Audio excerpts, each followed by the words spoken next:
Good evening. This is Bernard Green. I'm chair of the Brookline Select Board, and this is the regular meeting of the Select Board for April 6, 2021. This meeting is all of our meetings during this hopefully soon ending COVID emergency is being held remotely using the Zoom platform, and it's being recorded. I'd just like to mention that if you are concerned about your image being a public record, which it will be indefinitely, you can just turn off your video if you're appearing on the screen for a public comment or some other purpose. So let's get going. Any updates or announcements from the Select Board? Roll. So I'm happy to go. Regular viewers may have noticed that I was not at the meeting last Tuesday. It was because the night before, my partner Christina and I were joined by Maya, who is the newest addition to our family, and she was born on Monday night, and Tuesday night we're still in the hospital, just being with her and being parents. And so I appreciate the board continuing on while we were there. I wanted to thank the board and Mel in particular for a wonderful bouquet of flowers that I received. Thank you so much for that. We've got it on the living room table right now, brightening up the house. So I want to thank you for that. And thanks to all the well wishes from so many people, from town meeting members and folks who live in Brookline, folks outside of Brookline. The city council in Cambridge passed a resolution last night in honor of our daughter, which was phenomenal. And so thank you to Vice Mayor Alana Mallon and all the great city councilors that I've gotten to know in Cambridge for doing that. And I'm just happy and, as committed as ever to this work and to Brookline in particular now, because I've got even more stake in the game here in this community, having a young girl that's going to be raised here in Brookline. And so anyway, I just want to thank everybody, and I'm back and looking forward to tonight's meeting. Thank you. Great, thank you. Nancy, did you have your hand up? Yeah, I didn't know if Mel or Aaron was going to mention this, but you may have gotten a press release today about Tom Brady receiving the Conservation Administrator Award of the Year by the Massachusetts Association of Conservation Commissioners. And I just wanted people to know in the audience, if they don't see this, or that we have a fantastic resource in Tom Brady. He's really terrific. And I've been privileged to work with him on the Tree Protection Study Committee and the Urban Forest Master Plan Grant. And he's really, really, really good. So I just wanted to let people know that he has gotten this very well-deserved award. Great. And not Tom Brady, the football player either. I was going to add that. Brookline's Tom Brady. I guess we have to differentiate. Although the football player lives in Brookline too. No longer. And sometimes we could use that to sort of play jokes on people. Okay, John, you had your hand up. I was just going to make sure that Nancy let people in on the, for those who weren't aware, that there is more than one Tom Brady. Because even I, as many times as I have heard our Tom Brady, Town Hall's Tom Brady mentioned, I always get thrown off initially. And I think, oh my gosh, what did Tom Brady do now? I thought she was going to say he gave us a land grant for half of his property or something. But no, it's our Tom Brady, Town Hall's Tom Brady. I used to have fun telling my son, I'm going to meet Tom Brady tonight. Anyway, okay, let's move on. Any other announcements or updates? No. Okay, let's move on to public comment. I hear there are a few public comments today. Heather, you want to take over? Sure. Thank you for joining us for public comment. We are all volunteer elected officials who serve out of a sense of duty to this community, and we do our best to represent as many different points of view that are in this community as possible. We have a few rules I'd like to share. Each person speaking is limited to 3 minutes. Please refrain from personal attacks or from addressing personnel issues during this period. You are welcome to send the board members an email expressing your thoughts in more detail. If a speaker has reached the 3-minute limit or violates other expectations, I will ask the other board members if there are any objections before instructing Devin to mute the speaker. Let's begin. The first person signed up for public comment is Ruth Kaplan. Ruth, your 3 minutes will begin when you're ready. Thank you. Good evening, everybody, and congratulations to Raul. That's so exciting. I'm very happy for you. So I spoke here last week in public comment about how confusing the decision process was to me by the Park and Recreation Commission in their approval process of a vendor other than Vineripe. And I know I'm not alone in believing that the commission made a grievous error for so many reasons. But for me, the bottom line was that Vineripe provided great food, not just good food, and food that was really a notch above most other lunch places in Brookline at reasonable prices with consistently warm and friendly service. It wasn't just a good place to eat, it was a neighborhood place that was refreshingly down to earth and homey. And I'm just very sad that the Park and Rec Commission took away from hundreds of adoring and loyal fans this best kept secret of Brookline. But the real outrage to me is what I want to talk about tonight. What I want to know is, why did they waste our time allowing for a public hearing? Even yesterday at their commission meeting in the morning, both Ms. Jackson and Mr. Bain actually made a point of saying that both of them and the select board had literally received hundreds of emails supporting Vineripe with literally no support for their own decision, no public support. So my question remains, why did they hold that pointless public hearing? Why was all that support dismissed, and who are they representing?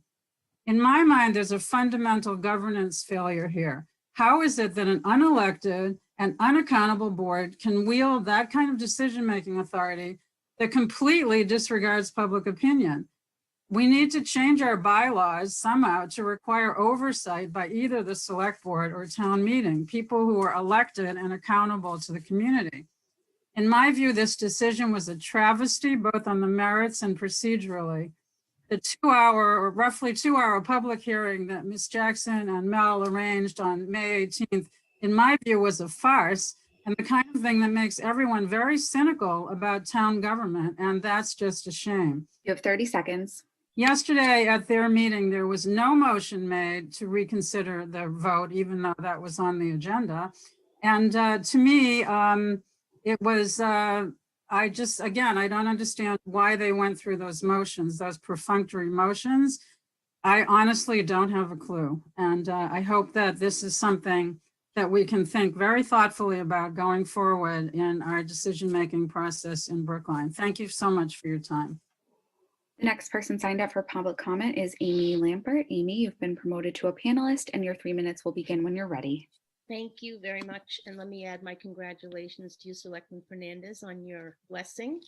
I'm going to read an email that I started to send to the select board, but I've sent a number of emails over the last year and a half, particularly about COVID, and they haven't been responded to. So I'm not sure that this would get read, and this felt really important to me.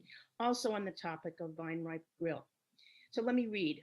As a lifelong Brookline resident, I want to tell you that I'm discouraged and disheartened by the whole Vineripe Grill saga. I have attended every perfunctory public hearing on this topic in which the emphasis has been on the legality of the process and the Parks and Recreation's defense of the committee's defense of their decision. I'm also disappointed that the select board exempted itself from any responsibility by citing a lack of jurisdiction at last week's hearing. I do understand that the board must concern itself with legal liability, but in my opinion, this is an issue which involves morality as much as legality. Yesterday's article in the Patch says the commission believes their process was legal and fair. It may pass the legal test, but the test of fairness, I think not. I have yet to hear anyone explicitly ask, why did the Parks and Recreation Committee not even attempt to collaborate with Lisa Wiesel to implement their new vision? Where is the fairness in excluding a longtime resident of the town who has satisfactorily served the patrons of the golf course for 13 years, has given of herself and her time to many in this town, from participating in this change of direction or vision? Perhaps one of the parties or the other may have opted out at the end of the day, but to not even try to collaborate, that is the travesty. That is the lack of fairness. Clearly, Ms. Wiesel was excluded by Parks and Recreation from an effort at collaborating on this new vision, and we should all know the reason why. The explanation that another outside party's enthusiasm about the vision determined their decision doesn't explain why Ms. Wiesel was never even approached in a collaborative way. An attempt to generate more revenue doesn't explain the lack of fairness. I do not know Ms. Wiesel. I'm just a concerned citizen, and I'm heavy-hearted to think there are no checks and balances in the town for this type of moral disregard for one of our own. I want to go on record that I, for one, am concerned that the governance of this town has allowed our leaders to take a passive stance in light of what has clearly been a patently unfair process. Concerned citizen, Amy Lampert. Thank you for your time and your willingness to hear this. The next person signed up for public comment is Regina Frawley. Regina, you can unmute and then your 3 minutes will begin. Can you hear me? Yes. Yes. Thank you very much. I want to call to the attention of the board what will be coming as an issue coming down the pike, and I want you to have your alerts on to understand it and to have a policy or plan at least in place. Homeland Security is going to be sending out, literally, they just voted trillions of dollars to public safety personnel all over the country. This has happened since 9/11 in Brookline, and that money has never really been explained how it was spent. It was generically said, oh, for practicing shooting. Well, they already do that as policemen. So what were they practicing? We know that there was some issue about whether we got military equipment, for example, and I believe we did. So I think that it's really an issue that's coming to the town of Brookline again, but at a time when we're not as worried about 9/11 type attacks, but the focus now on domestic. And we've had that discussion in Brookline, and it's been very uncomfortable. And I think we need to think really hard in advance about whether or not we're going to be put in that position. I'm not going to say you won't accept grants, but I think you need to direct where those grants go. And it should be in line with the discussions about the reform and the reimagining. It should be in line with that and reflecting Brookline values. So, and I want to tell you something you may not have known, because none of you were selectmen, most of you weren't even town meeting members. Way back during a police negotiation for their contract many, many years ago, after 9/11, the human resource person came to the town meeting on the floor saying, we've negotiated the contract, and good news, we don't have a raise this year. They're not accepting a raise in salary this year. The selectmen either read it and didn't comment or never read it, but in the fine print of the contract was that all the monies they got from Homeland Security would be incorporated into their base salary. So you might want to call it a raise. What's in a word? It was very deceptive because they actually got a substantial increase in their base salary that first year. You have 30 seconds. And the raises for the next 2 years over the contract were based on that new base salary. So think of all these things in the time of difficulty. Just because it looks like free money doesn't mean it doesn't come with consequences. And I want us to reflect our consequences from the town of Brookline point of view. Thank you very much. We do have 2 more people signed up for public comment, Lisa Schatz and Danelle O'Neill, but it does not look like they are with us in the attendee list. Well, let's give them a moment. And has anyone else indicated that they would like to speak? This time there are 19 attendees and no one has used the Q&A or hand raise feature to indicate they'd like to make a comment. Did they both know that we were starting around 5 o'clock? Yes, my confirmation email indicates that public comment generally begins at 5:15. Okay. Well, let's just give it like 10 more seconds. I can also follow up with an email Okay. to both of those people, just letting them know that the public comment period has passed. And if they want to speak next week, I can put them on the list and ask them if they, or if they'd like to send written comment to pass that along to the select board as well. That sounds good. I don't see them in the attendees either.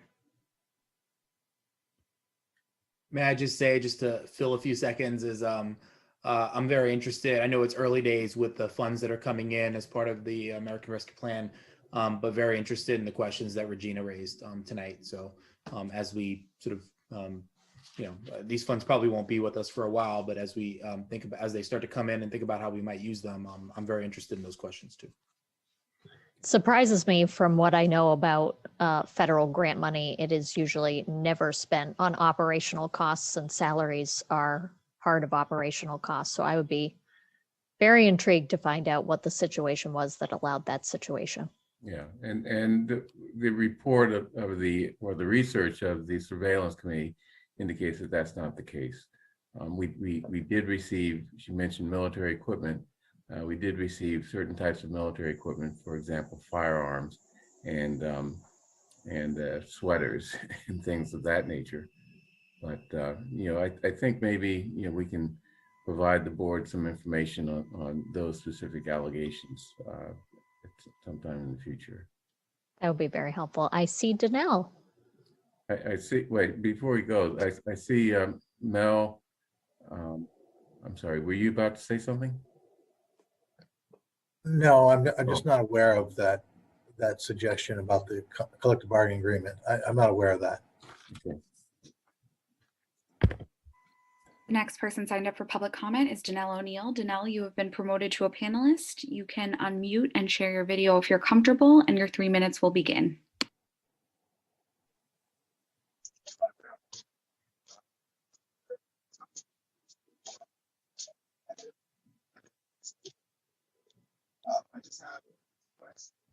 In regards to Janelle, I just want to let you know that your microphone sounds a little faint. If you're using headphones, if you just want to pull the microphone a little bit closer to your mouth. Not really. No.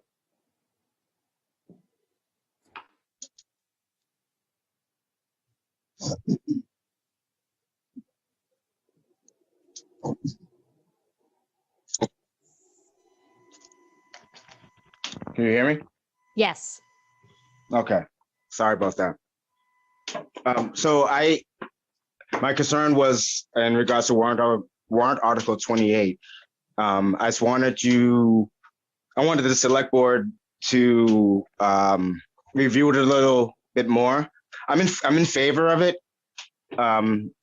especially to get the ball actually moving. Actually get action taken on the reef. So my question is, and I guess it would be for Mel, is there a time where we can talk specifically on where that $500,000 may go to? I'm a part of a Brookline People of Color committee, and we've been discussing where exactly that $500,000 should actually go. And I wanted to know if you can, pencil us in for a meeting at some point. That's all I have to say for now. Thank you. Have a good evening. Great. I'm sure that we'll talk in more detail when we take that warrant article up. That's tonight. Back over to you, Bernard. Okay.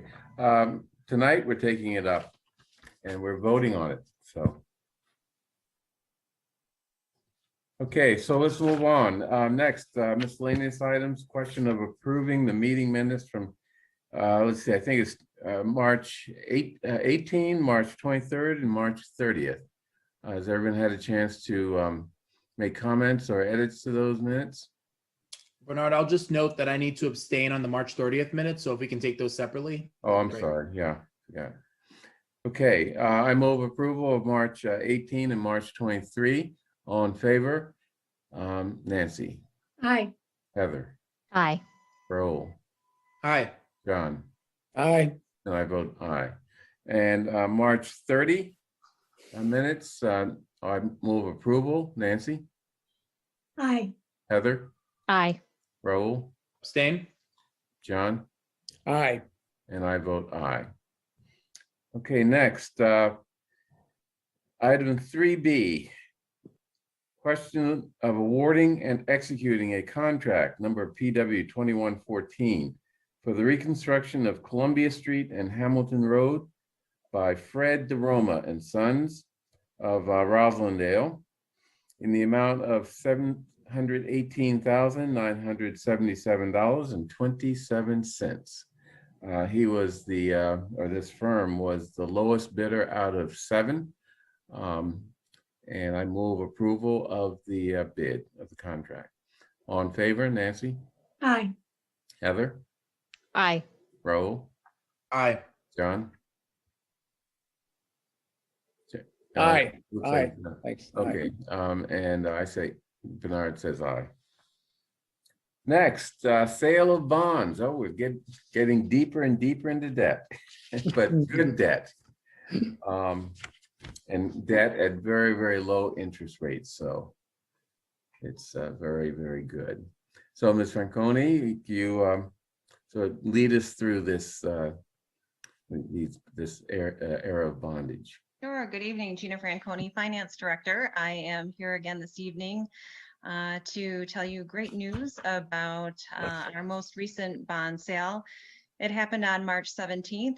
The town sold 14.2 million in general obligation bonds for the parcels at Newbury College on Fisher Ave.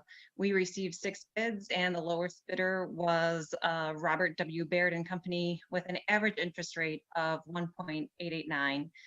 We also received a $710,000 premium, and that was applied to the bond costs, and also it reduced the principal. So this evening, I am requesting that the board approve the 14.2 million bond award to Robert W. Baird and Company.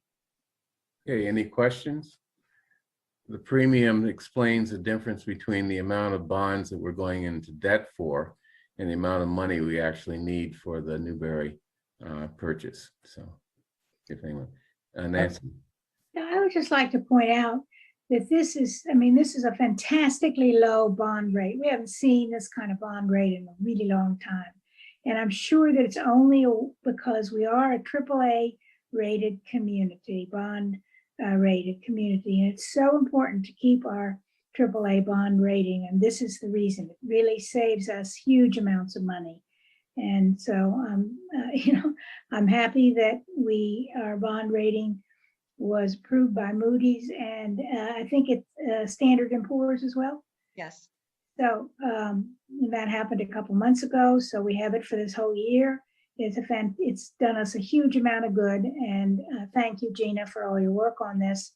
And I vote aye. Okay, okay, Heather. Did I move approval of No, this? you didn't, but I voted aye anyway. Okay, any other discussion? John? Just adding to what Nancy just said, frankly, I'm curious as to whether the town has ever gotten a lower interest rate. But I'm not expecting Gina. So we did the bonds that we sold previously last month, we received 1.835, and that is the lowest that the town received on a $159.5 million deal. Yeah, I should have remembered the last one, but not before that. Okay, good. Thanks, Gina. Okay, any further discussion? Okay, I move approval of the issuance of these bonds in the amount of $14.2 million. Nancy? I vote aye again. Okay, Heather, Aye. Raul? Aye. Okay. John? Aye. And I vote aye. Thank you. Thank you, Jenny. Sorry about that. I was setting somebody up for one of the next conversations. Hey, it happens all the time. Don't worry about it. Next.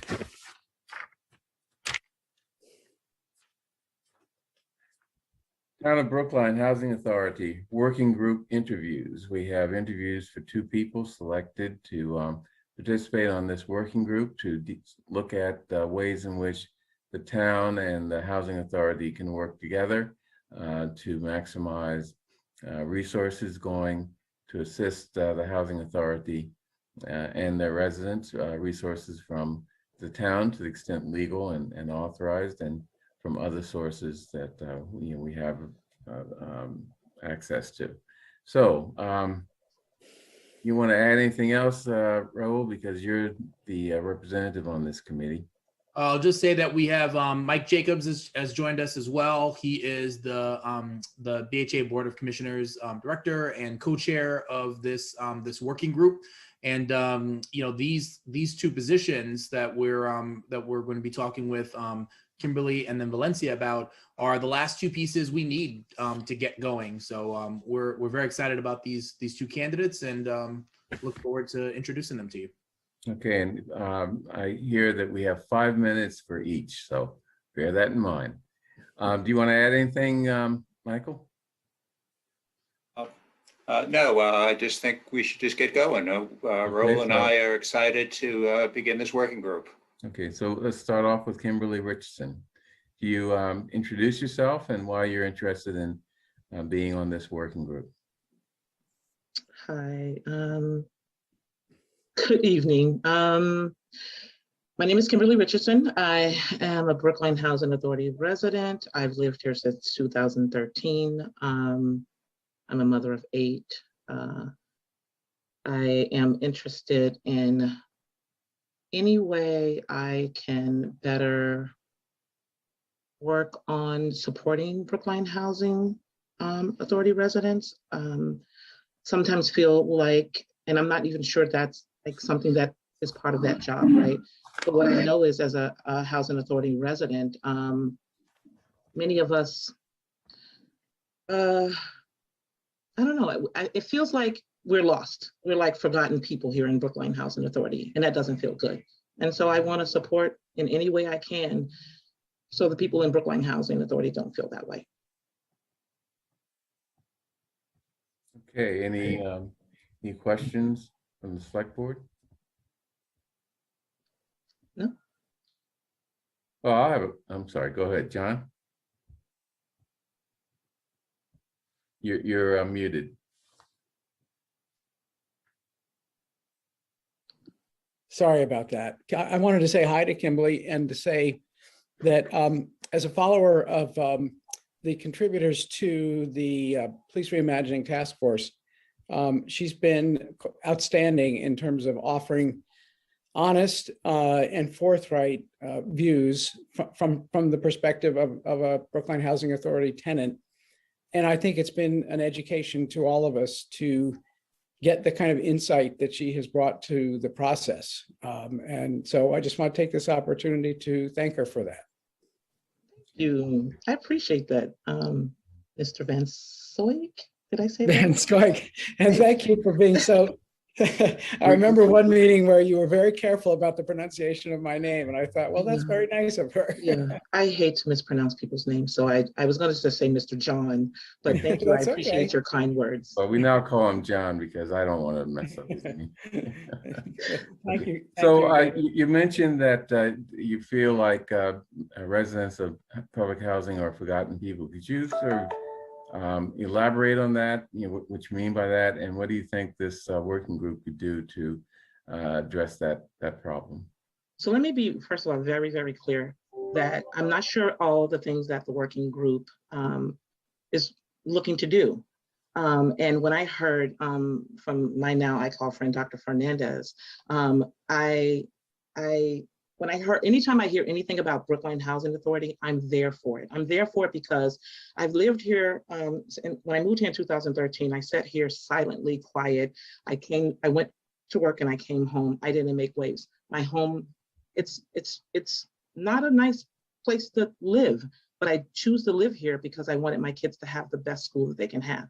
I know that a lot of Brookline housing residents feel the same way and feel that way in their home. I mean, I've seen people outside fixing the landscape, right? So that the great people of Brookline or people who come through Brookline can make sure it looks pretty outside. I don't like how that feels. You want to take care of the outside, but you don't take care of the inside. That feels unfair. And so that's one of many ways I feel like we're just forgotten people. Thank you. Any other questions? Earl. Yeah, thanks, Bernard. No, I just want to make one note. I'll say also, I think it was last night, the days of blending together, but I was able to tune in to a panel that you were moderating, Kimberly, on around folks that are hesitant about getting the vaccine and bringing experts in, medical experts, to talk about the vaccine, how it's developed, to address some of the concerns that folks, particularly in communities of color, have about vaccines and medical establishment in general.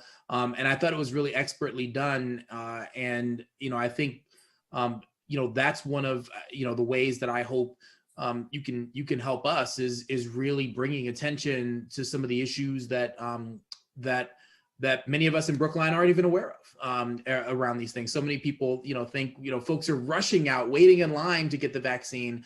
And of course, that's not the case for everybody. And so I think you did a great public service for our community in Brookline last night. And I think there are other ways we are, as far as where the working group is going to go. It's a really open question. Those are things that with your help, Mike and I and others are going to figure out. So, look forward to you joining us. Thank you for bringing that up. And, it's funny, I just got an email from Brookline Housing Authority. This is another thing I could speak on about forgotten people, Mr. Green. I just got an email from Brookline Housing Authority reminding or letting people know about the vaccine panel. That panel happened last night. That email should have gone out already so that people can tune in. A lot of people didn't get to tune in. I'm glad it's on Big so people can find it. I'm glad Big also shared an YouTube video of it. So maybe Brookline Housing Authority can send that video out so people can hear it, because people need to get vaccinated. They really do. Okay. Unless there are any other questions, thank you, Kimberly. And tonight we're going to vote to approve these members of the working group. I see Valencia Sparrow is now with us. Hi, Valencia. Please introduce yourself and tell us why you're interested in this working group. My name, of course, you said it, is Valencia Sparrow. And I'm interested in this working group. I've lived in Brookline for over 35 years. And currently I am a senior. And I think that I've watched this town grow. I've seen the changes. I've seen the influx of multicultural people, which is wonderful. I live in the Coolidge Corner area. But other than that, I think as a senior representative, it's vital that we look at some of the conditions of the streets, the sidewalks. Brookline's a walking town, especially in Coolidge Corner. And seniors are usually using mobility instruments to get around, wheelchairs and walkers and canes.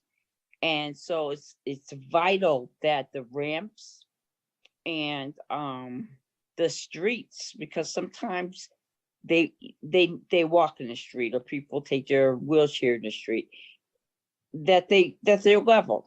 I mean, these are tripping obstacles. I'm looking at the financial health of Brookline in the sense that when people trip, that's a lawsuit. We're a litigious society right now, and I don't think this town needs people to sue or to get upset about anything like that. I've also been active in different groups in Brookline. One of them is the senior group that walks around and looks at all the sidewalks and some of the infrastructure. My background is in budgeting.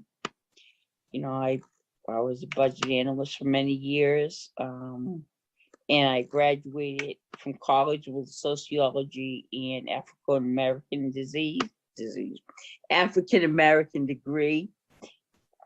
I've led different groups. I did have my own company called Humans, which is a company that brings individuals that might have problems navigating in the medical environment, especially HMOs.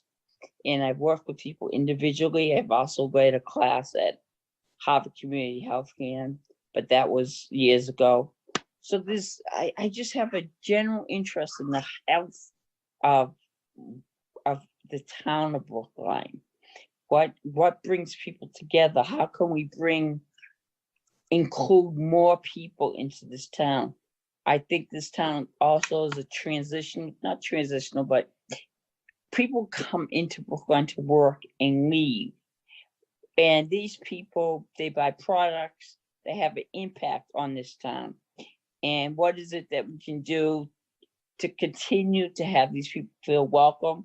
Or if they don't feel welcome, what is it that can be done to alleviate any negative issues that they have? I want to be a part of this committee because I think listening about the grants that the police receive, mission statements from different organizations, and looking to see if people keep their promises to the community members of Brookline. And I think that all encompasses in what you do and what I can do as far as being on this committee. Am I clear? Yep, very clear. Okay. Yeah, no, I think that's an important point that, the housing authority doesn't have any authority over our streets, but true residents and know, residents use the streets and know what the problems are. And, this is a working group of both BHA and the town. So yes, we should be aware of those type of issues. I mean, we do have means for monitoring potholes and things like that, but maybe we need to improve them. Right, and also the services to seniors. When I first moved into my senior housing, Sussman House, I did have a food pantry, and it was packed from the minute we opened to the minute we closed. I think it's wonderful that because of COVID, meals and food are being delivered to different people in the building. People tend to share to share their food. So if somebody doesn't need canned items and they're placed in a certain area where other people can pick them up. I think, how can I say, making other seniors aware of what's possible, not only in the community, but in Massachusetts, as far as what they can receive for food, for assistance. Some people need personal care assistance. And I know Springwell does a lot of work in our buildings. And at the same time, there are people that are reluctant to ask for help.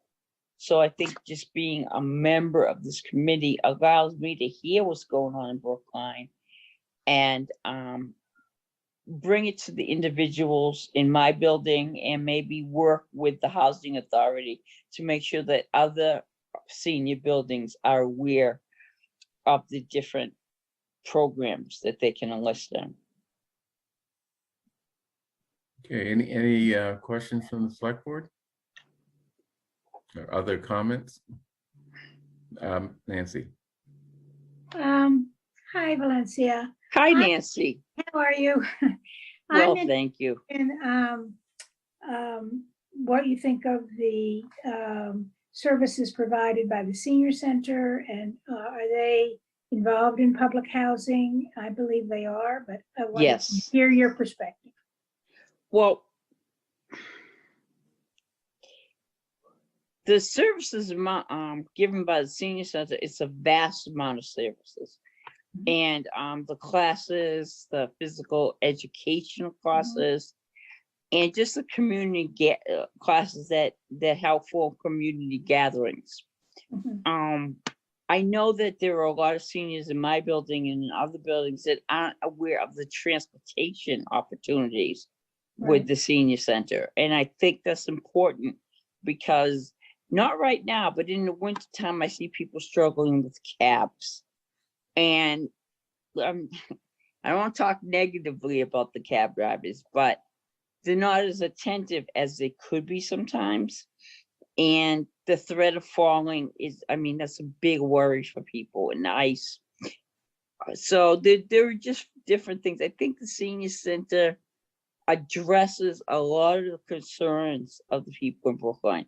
I haven't found that there's a problem. The issue is getting the people in the senior Brookline housing more aware and giving incentives for them to use the senior center more. When I did go to classes at the senior center, I kind of saw the same people all the time, and that was fine. But it'd be great to bring some other people into the fold. Thank you. Okay. You're thank you. welcome. So let's wrap up the interviews, and I assume you want to vote, Rahul. So I move approval of the. Okay, yeah. So I move approval of the two candidates for resident participation in the Brookline Housing Authority and Town Working Group. All in favor, Nancy? Aye. Heather? Aye. Raul? Aye. John? Aye. And chair votes aye. Thank you. Thank you, Mike. Okay, okay, next, our annual budget review, departmental budget review. We have three departments set for review today. Council on Aging, Veterans Affairs, and Health and Human Services Department. So who starts? I see Ruth Ann Dobek's here. Ruth Ann, you want to take us through your budget? Yes, thank you. And my name is Ruth Ann Dobek. I'm the director of the Brookline Council on Aging and Senior Center. And it is an honor and privilege to be in front of the select board and discuss the Council on Aging budget, as well as the issues facing our older adults. I would like to invite the public, if they would like to see this presentation, to be in touch with me. And of course, if they would like to be more involved with senior issues, we are always seeking new members and new volunteers. So my contact information is provided. Next slide, please. A society that does not value its older people denies its roots and endangers its future. Let's strive to enhance their capacity to support themselves for as long as possible, and when they cannot do so anymore, to care for them. Nelson Mandela. Thank you, Devin. Next slide, please. This year with COVID, we have especially focused on combating ageism.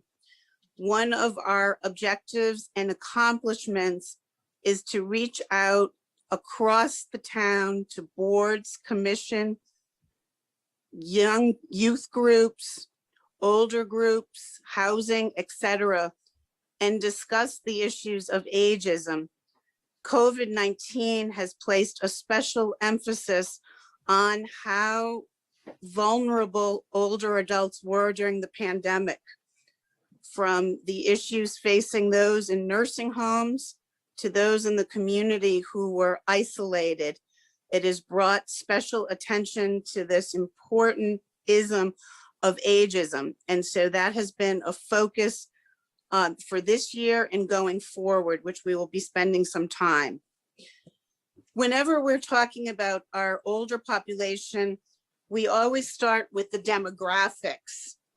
We're very excited about that finally we'll be done with the 2010 census data. But as we speak today, that's still the official guidelines that we have. In 2010, we had 10,816 seniors over the age of 60 living in town. This number is going to increase rapidly with a projected total of over 14,000 seniors. That's approximately 21% of the town's population. The fastest growing of this age group is the over 85. And I recall I was at a recent select board meeting where Chairman Green and Selectman Van Soyek both mentioned some of our centenarians. Mr. Sorrell, who is a veteran and is 105 and living independently. He walks the reservoir with one of our home care workers. We also heard about Ellie Kaplan, who at 100, while she's now living at Springwell, continues to be active at the senior center. And she hand wrote all of her thank you notes for her 100th birthday party. These are just a couple of the examples of those who are over the age of 100 and still living vibrantly in our community. There's also a growing number of Asian seniors, and we spend a lot of time trying to make sure that we have proper translation and services for that community.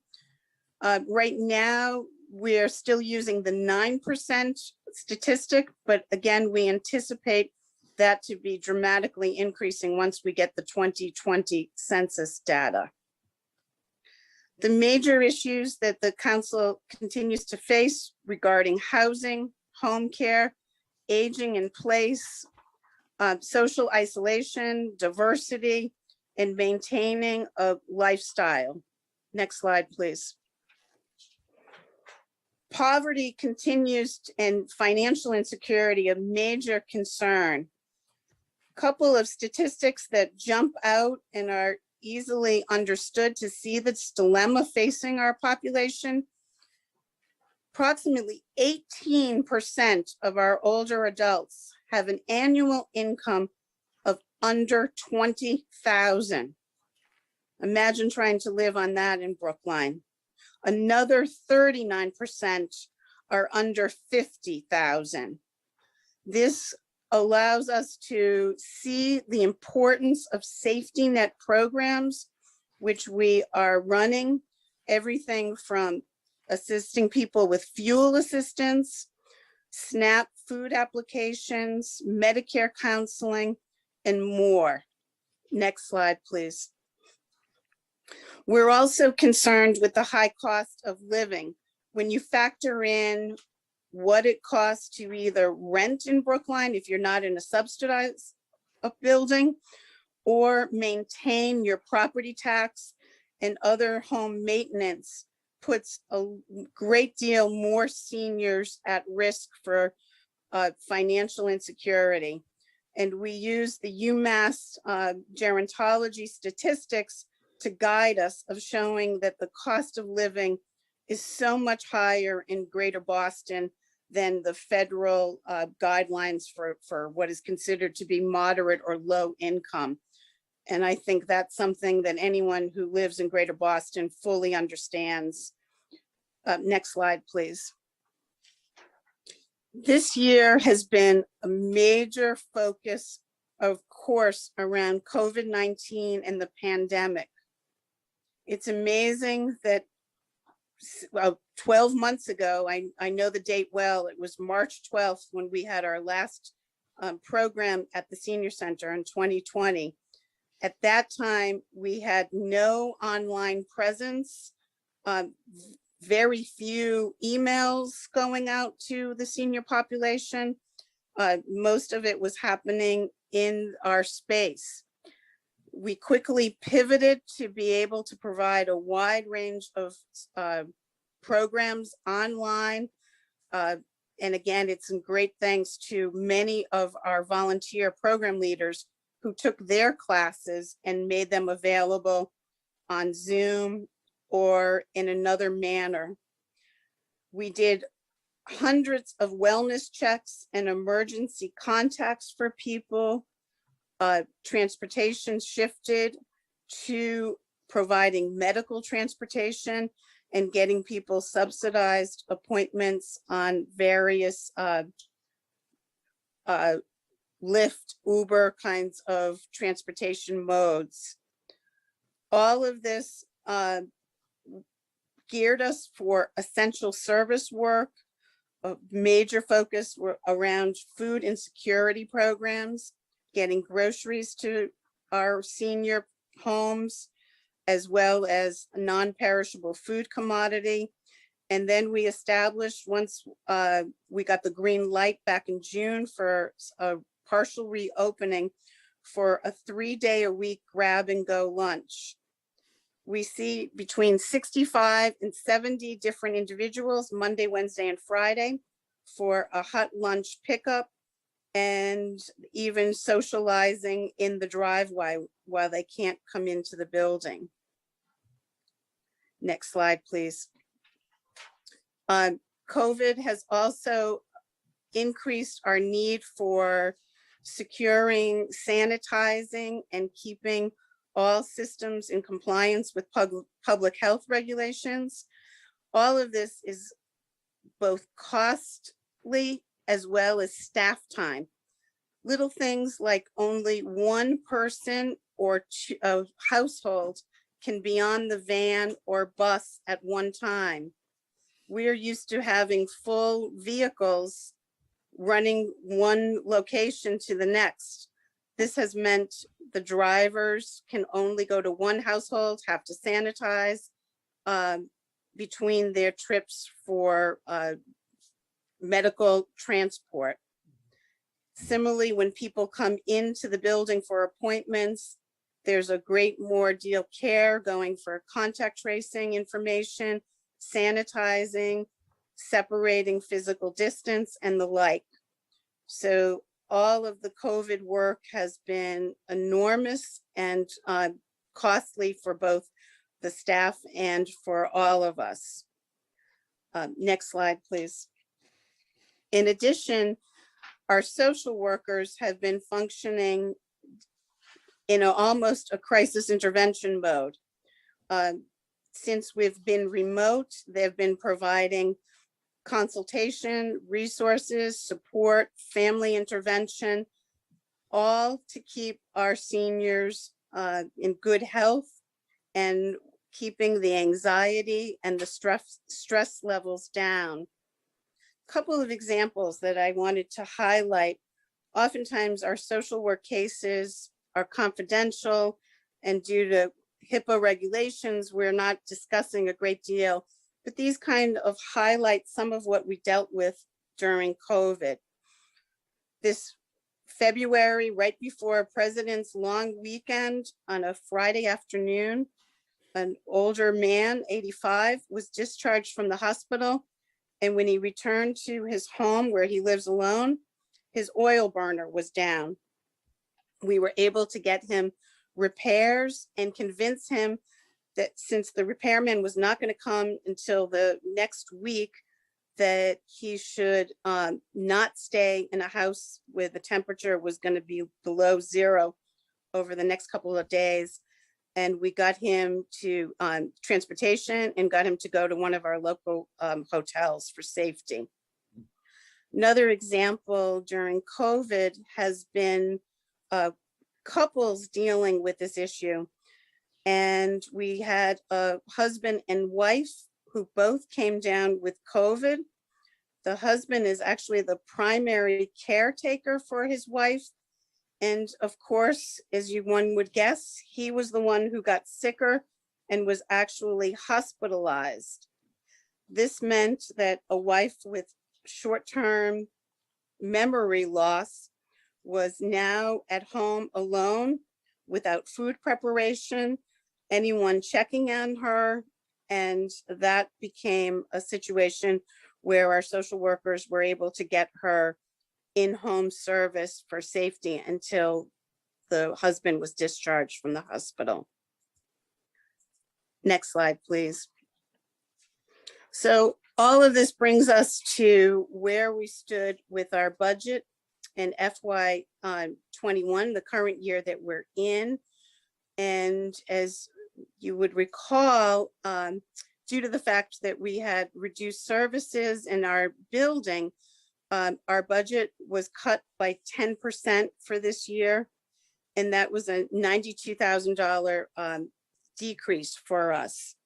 Fortunately, some of that was able to be made up through some COVID CARES money.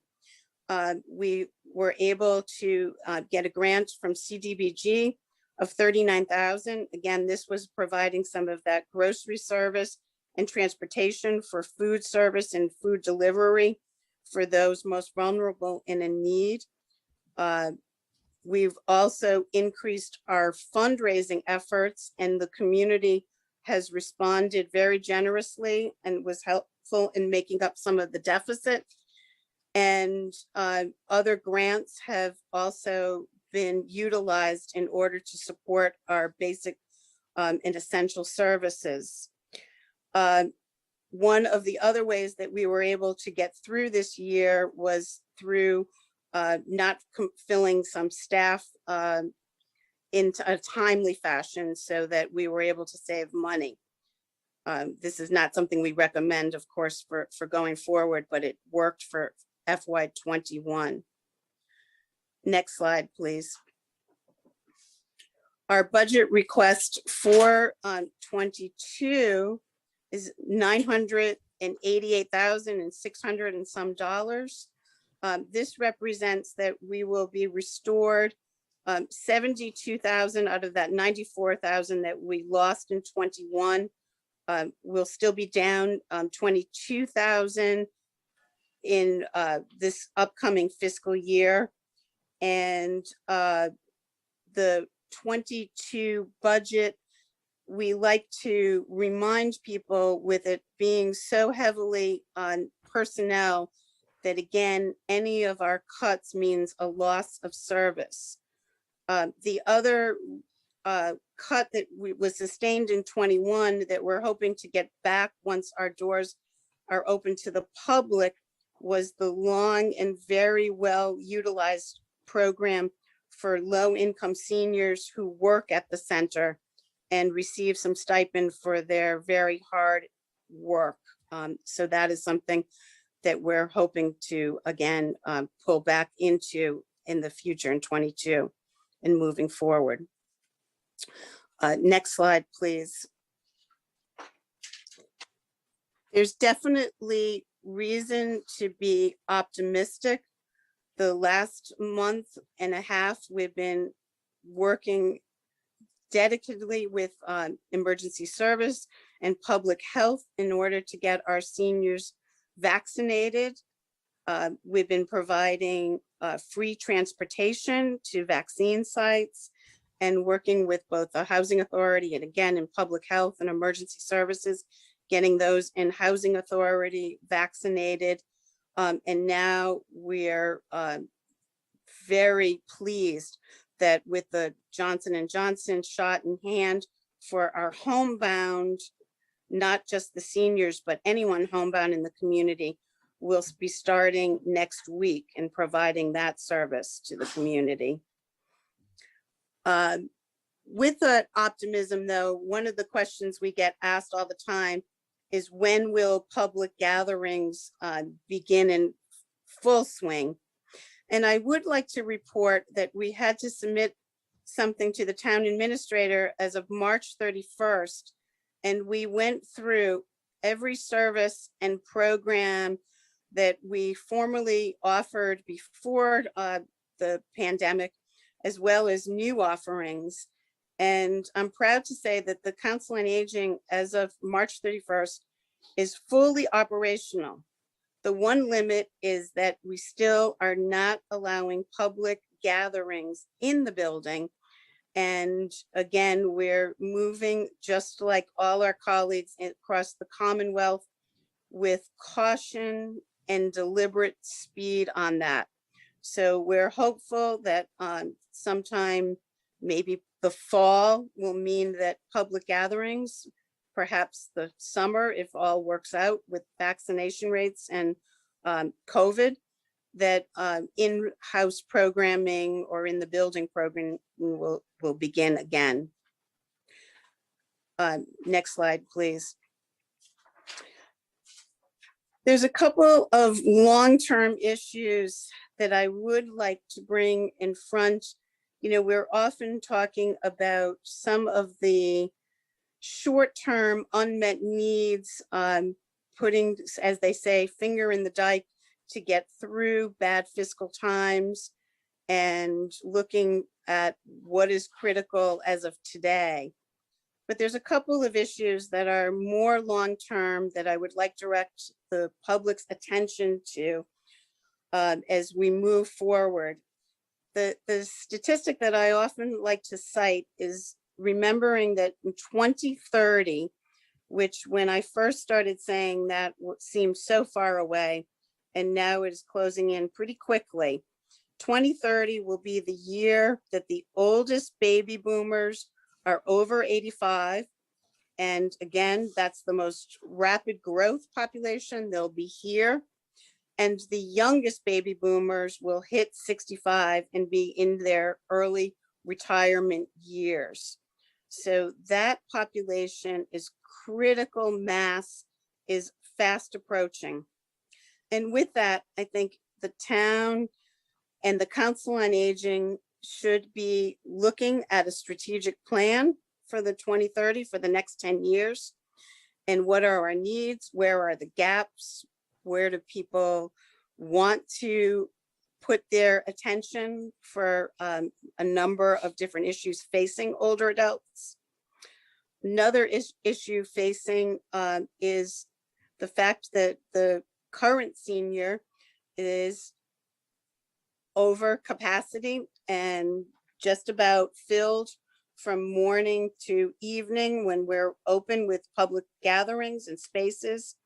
And is there a possibility for a satellite site for seniors?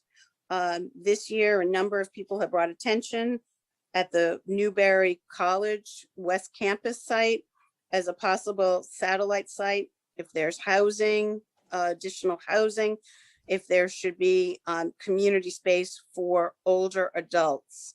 So I bring that as another long-term issue for the town to be looking at.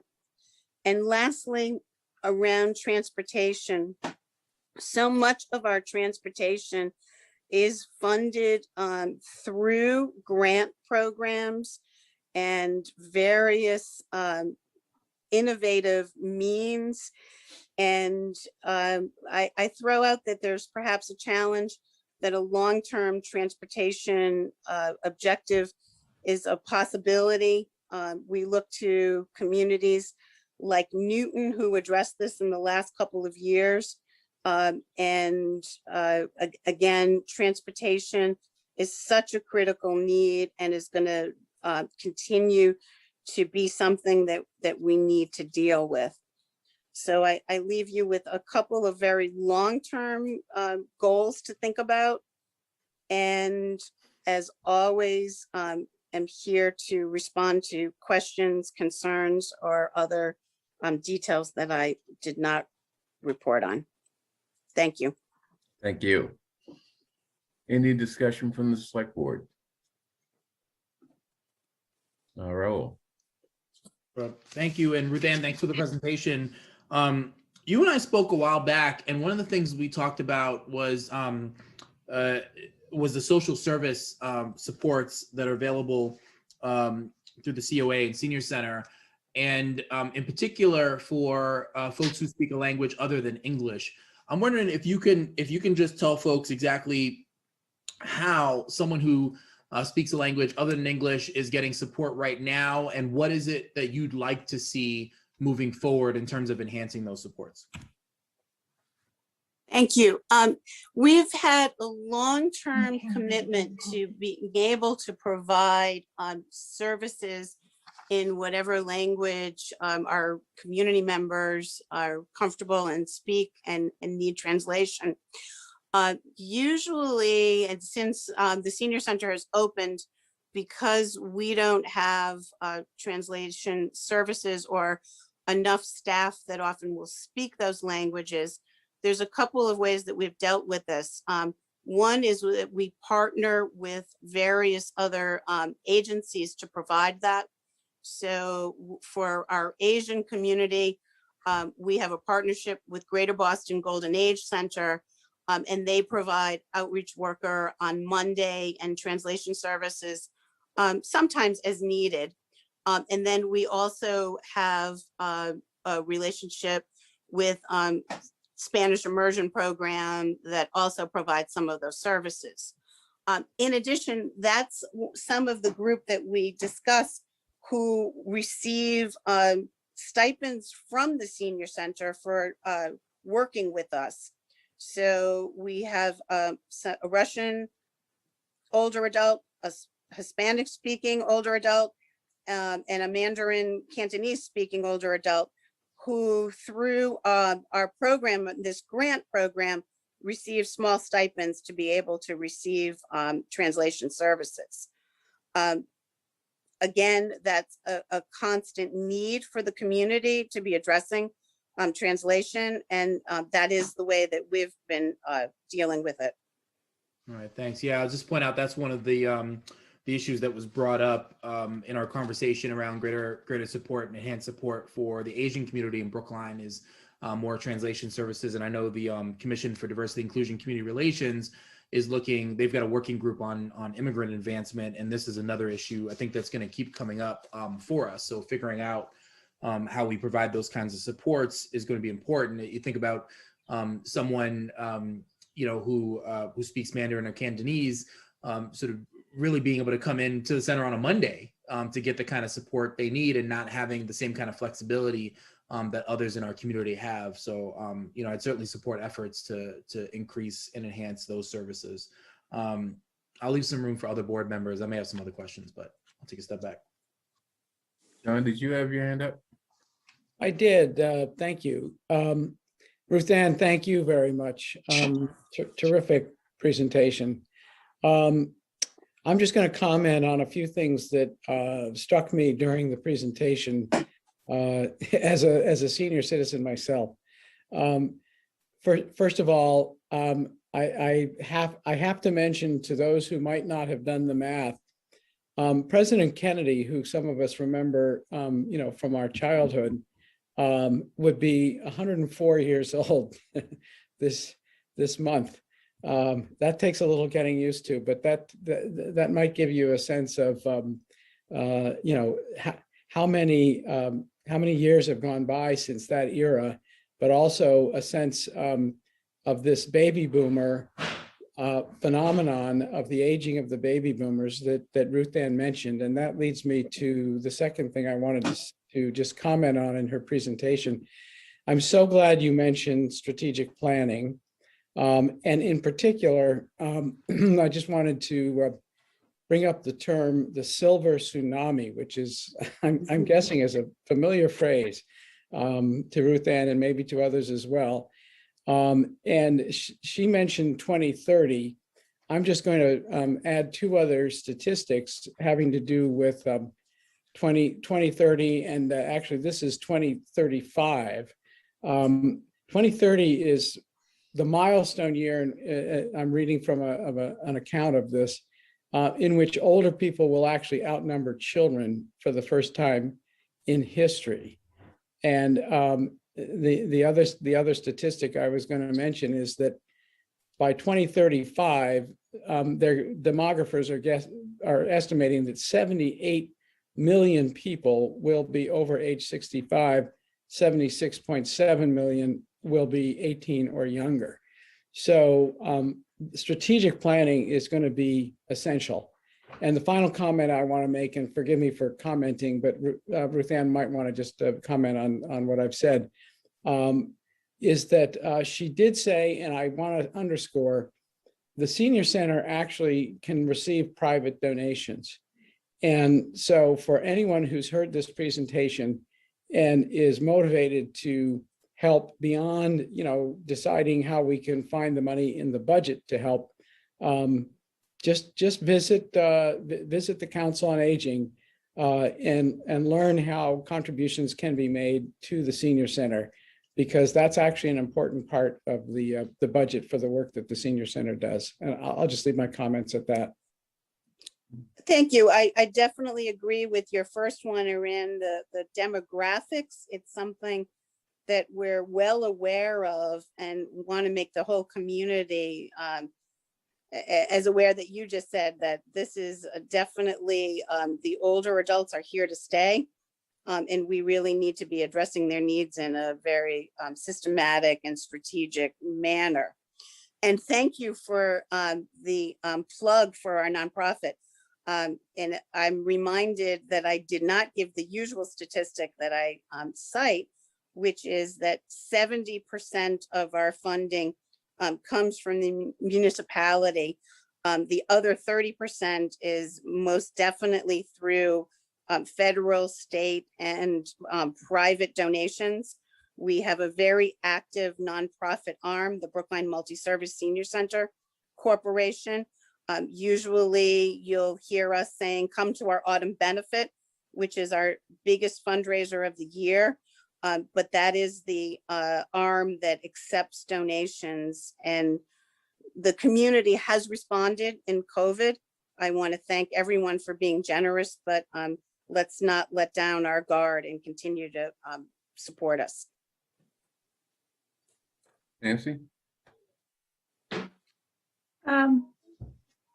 Thank you so much, Ruth Ann. Your agency does so much with the resources that it has. I'm always bowled over by how much you do. And every time we have these discussions at either at the Council on Aging or just walking around the senior center and talking to people, I realize, how incredibly valuable your services are. And you heard Valencia earlier talk about how much she thinks of the senior center. So I think it's very, your agency is very, very well thought of in the community.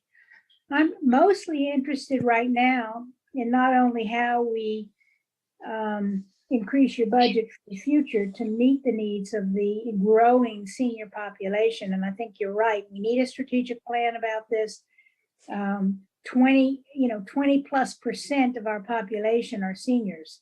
And we have to recognize that that is a really big, big number. But also the expansion issue. You and I have talked about the Newberry site. And, unfortunately this year, COVID has really kind of squished all those talks just because people don't want to be near each other in the same room. And hopefully that's coming to an end. Perhaps we'll be able to partner with Adult Ed on some classes there, et cetera. But also, I'm very interested in this concept of partnering with Hebrew Senior Life. They've decided that they're going to do a 40B on the 108 Center Street lot, Center Street site. And they want to designate a floor to the expansion of the senior center and build some sort of a walkway since their property abuts the senior center. So I think that would be fabulous. And I think the town needs to think about how we can make that happen in this planning. I'm really eager to see it go forth. So I know that other board members are with me on this as well, and we just need to figure it out. It's very possible, I think, that we'll see in the future some infrastructure money coming from the federal government. If the Biden administration can get that infrastructure bill passed, we'll see. I don't want to count on that. I think we need to work with maybe the Planning and Community Development Division to come up with a strategic plan and figure out how we're going to implement that, because I really think it's a really, really critical need. And I like the idea of a satellite, because I like the idea that in the southern part of Brookline, where I think we have many seniors, and I guess we'll know this when the 2020 census data comes out. We'll know what the population is, but I don't know how much, they may be more apt to access a senior center satellite in the southern part of town than they are in the northern part. So I wondered if you had any thoughts about that. Yeah, well, thank you. You threw a lot out there. I would like to let the public know a little bit about the Hebrew Senior Life Project that you described.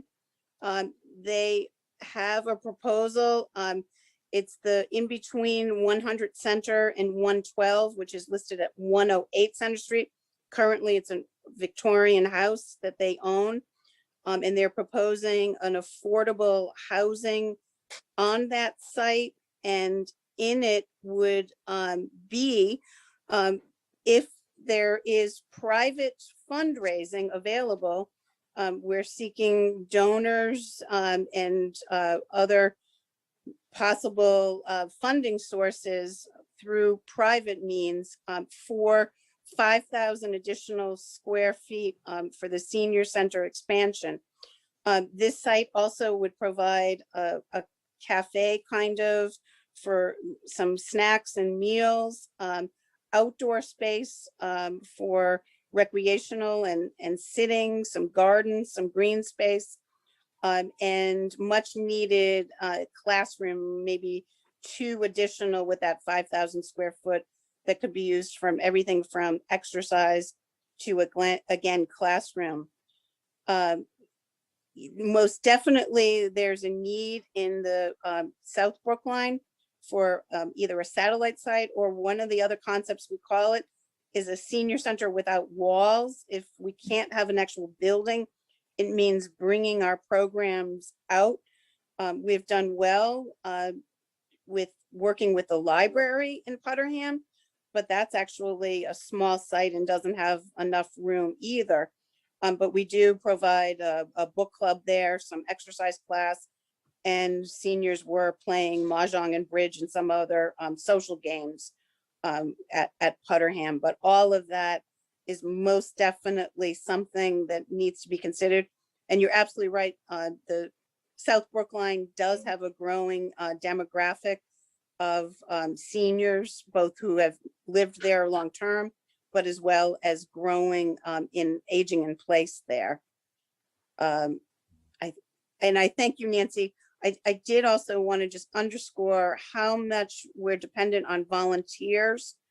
We currently have 475 volunteers who are working with us, and they donate over 50,000 hours of service. That's the equivalent of 30 full-time staff. I always say we would not be able to function without our volunteers. Our professional staff are needed and are wonderful, but the way that we maximize the dollar is by having volunteers respond, be our program leaders, be our eyes and ears in the community, making those checks, making those wellness checks. And all of that became even more important this year during COVID. So normally in April, it is volunteer month, and we have a wonderful celebration of lunch and festivities. And this year, I'm going to use this opportunity to do a special thank you for those volunteers who stuck with us and did even more during COVID, because I don't know what the senior community would have done without those people making sure that they had their pharmacy, their groceries, et cetera, et cetera. Okay, thank you. Before we move on, I just want to throw out that we should not forget that we have a huge development on Fisher Hill called Well Tower. And there was some talk, not any details, of ways in which we could work together for the benefit of the seniors in their development as well as seniors here in Brookline. So I don't think we, are in a position to sort of discuss that in any detail, but that's something we should keep on our back burner and kind of come up with maybe some creative ways in which, that could be beneficial to both to us as well as to them. So thank you, Ms. Dobeck. Thank you. Okay. So I see Dr. Jett is here. So that means our next budget presentation is the Department of Health and Human Services. Yes, good evening, everyone. Good evening.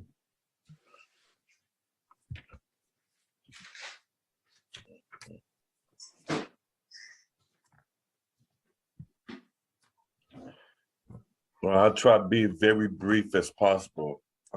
As you well know, this past year, we have done a lot in terms of COVID. And so I want to first, thank the staff. Thank you, the select board, the many volunteers, emergency management, and all of the town departments. Because what we were able to accomplish really was done as a cohesive team. And it required a lot of collaboration and a lot of community support. So first, I want to say, happy Public Health Week to everybody in Brookline. And so let me start by providing you the vision and the mission of Brookline Public Health. This is something that we actually changed about 3 years ago now. So this is my 4th year leading the Brookline Public Health Department. And, some of this is very relevant today. Our vision is to be an inclusive community that is healthy, safe, connected, and equitable for all. And as well as, our mission continues to be to preserve, protect, and promote physical, mental, environmental health of Brookline community. So that holds true even today. A lot of times people don't understand that, you don't see the return on investment in public health right away. But what we do is actually preserve life, reduce diseases, and then we promote good physical and mental and environmental health in the community. So these are our guiding principles. And often when I look at, evaluate our gaps in the system, I use these 10 essential services as to say, what are we accomplishing and what is missing? Some things that we should always do is, number one, monitor the health status of the community, diagnose the latest and investigate the latest health issues. We're always informing, educating, mobilizing the community, developing new policies, enforcing laws and regulations when we need to. And then even though we don't provide a lot of clinical services, but we make sure that we can do it for that. And then making sure that we continue to hire the most competent people and continue to train and then develop new insights and research. So here's a glimpse of our organizational chart. All these positions, have not been filled today, but we still have a few that's existing out there. So objectives and goals, first is to myself continue to be the chief health strategist and it can do it for all health matters. Always continue to seek new additional funding. So this year, we did receive new funding up to $200,000 from the state and different entities, which helped us with COVID response. We did generate an annual Healthy Brookline report this year. It took a few years to do that, but we did. One thing I will note is that I do have a Brookline COVID report. It's still in the revision phase, but this will encapsulate everything over the last year. So, I try not to invest in a lot of graphs, but just in timelines and actions that we took. Some of the other objectives, continue to enforce the town bylaws on tobacco. We continue to work with medical licensing for marijuana, as well as inspecting the facilities. And then, of course, mosquito control and education. One of our major efforts is continuing to work with county emergency management to be able to respond to emergencies. So believe it or not, 2 years ago, I actually approached the select board doing town budget and mentioned that we should have an Office of Emergency Management with 2 people. One of the goals was to be able to prepare for a pandemic. And we were supposed to have an exercise last year. Of course, the exercise became a real pandemic. So that's just a little bit of idea of what I was envisioning the health department and community to be able to respond to instead of us having to do it in crisis mode. As far as for mental health, the mental health of Brookline agency provided 3,800 residents with 35,000 hours of individual counseling. They did 8,500 hours of community outreach to children, teens, and adults. And from my understanding, they still have a waiting list. And so some people still have difficulty for getting in the Brookline Mental Health Center. So it goes to show the need is there. And then we continue to promote in the school system and the overall community prevention intervention services addressing alcohol, nicotine, and marijuana. Some of Brookline Health Department's accomplishments, of course, we was the first to the mask mandate that required anybody that walked outside, no matter the distance, that you had to have a mask at all times. And of course, that was with the support of the select board and town administration. We also implemented the hybrid model for the schools, which is still now just to 6 feet. And what I am noticing, as we slowly start to return back, I'm starting to see clusters again. So that's no surprise. I actually sent my advisory council of public health some information on a child dying in Chicago, 16 years of age. So as we return kids back to school, it's very critical to try to expedite vaccines as much as possible. The health department did all the contact tracing. One of the very few health departments in the state where we did everything in that house. Where other communities quickly moved to the 8-day quarantine, we stuck with the 14, which was a very conservative approach, and there was no test out strategy used. And I think those had a very great bearing on the reduction in cases that you saw. We was responsive when we did see outbreaks in terms of, making sure that we paused sports when we needed to. And then we approved everybody's plan for reopening. Now, mind you, a lot of these plans to reopen of have events don't normally get approved by the health department or myself. But in the COVID scenario, everything was approved by the health department, which was a different, it put a lot more strain, I think, on the staff overall. The health department received 6,000 calls as of March 2020. And I would tell you, emergency management probably received additional 8,000 calls around vaccines. We received 6,000 calls just on dealing with various COVID issues. Some of the things that we continue to do is we did have an annual public health forum around the presidential elections, which 200 people attended. We provided assistance to different food pantries. We sort of paused evictions in Brookline. The demand for mental health treatment services skyrocketed. As you can see, ultimately 37,800 total counselor visits, which that's a 14% increase. So now we get into the budget aspect. So this is the total amount of staff, which 85% of our budget is staff. Now, some of these positions still not filled today just due to inability to fill them, but also we've had some people leave in resignations. So as I mentioned before, 85% of our budget is of salaries for a total of 1.5 million. So this gives you a further breakdown of the salaries, services that we provide, etc. Now we do bill in certain areas for environmental, for permits, etc. But the health department doesn't bill for a lot of services such as health education, But we do bill for some of the clinical services we provide, which is very limited. Here's a breakdown of the cannabis mitigation funds that we receive. And so we have still had the inability to fill the epidemiologist position and the environmental health policy position. So hopefully we can try to get this done. We have did 2 rounds of interviews for the epidemiologist position, but it's a very competitive market. And so we have lost a couple of candidates due to the market demand. So the future of public health, as you can see, some of the investments I've talked about the last several years really came to the forefront in the pandemic for key positions that the health department need moving forward. And this don't really include some of the social services component, which used to be within the health department as it was robust.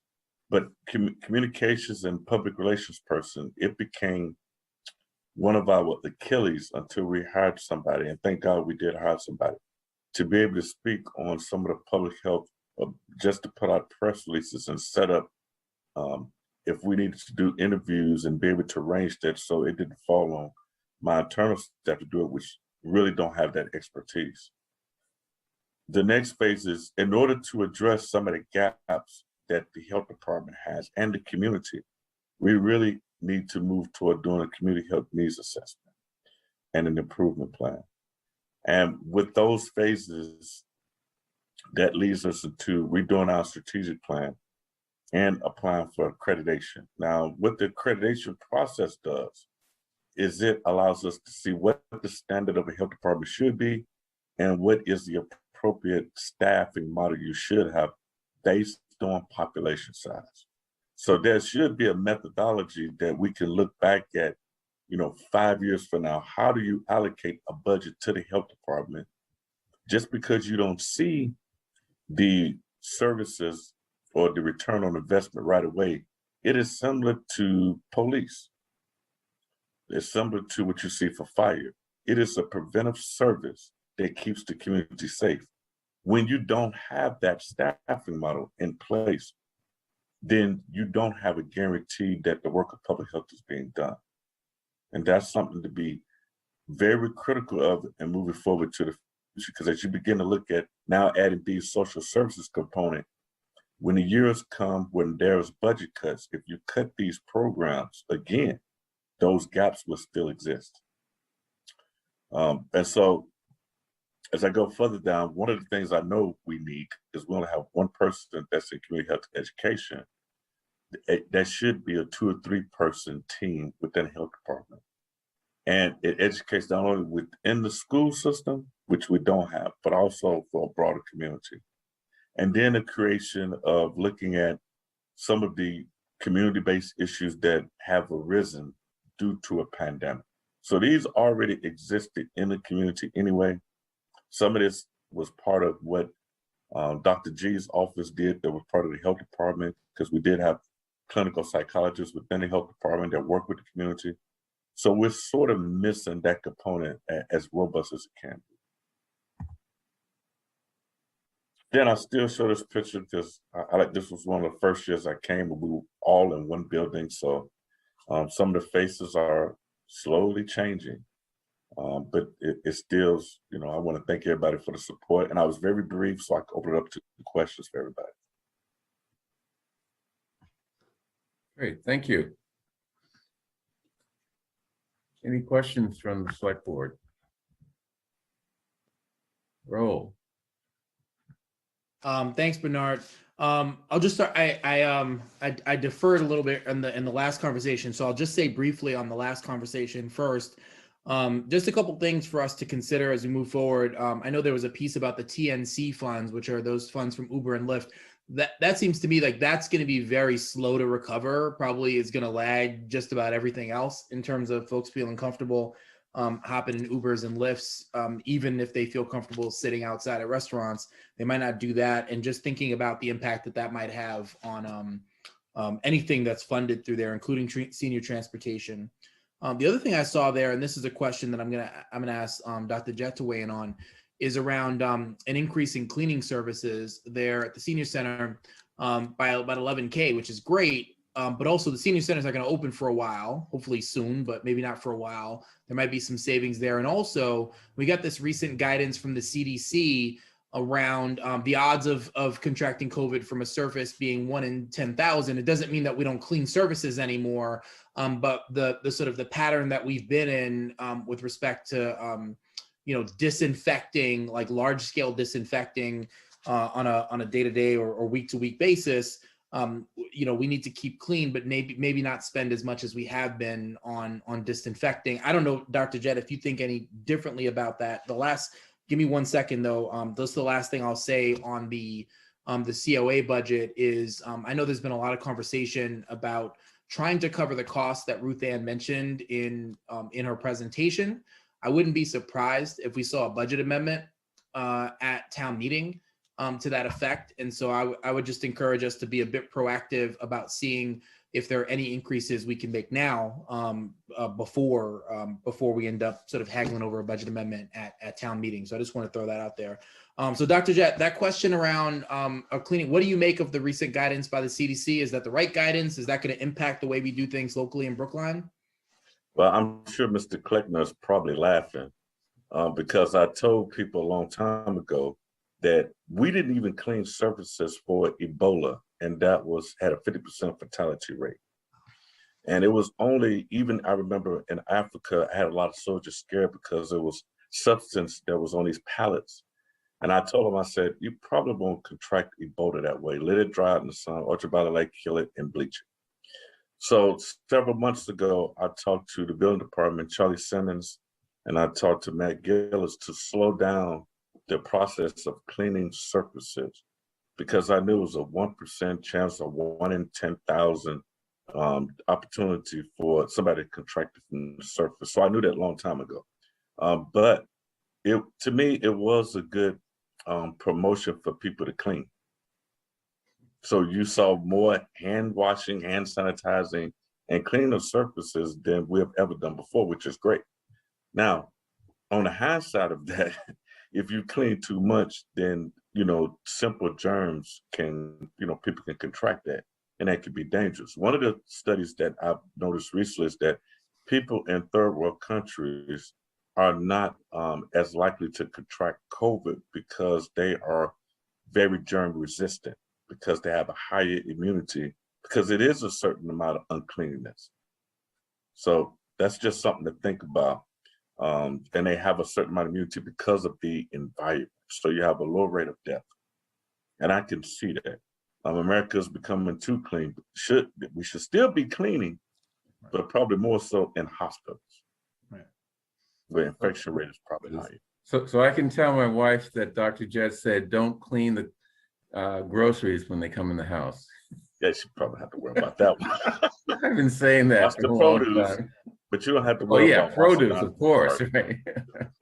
People are cleaning. I gave up on that long ago.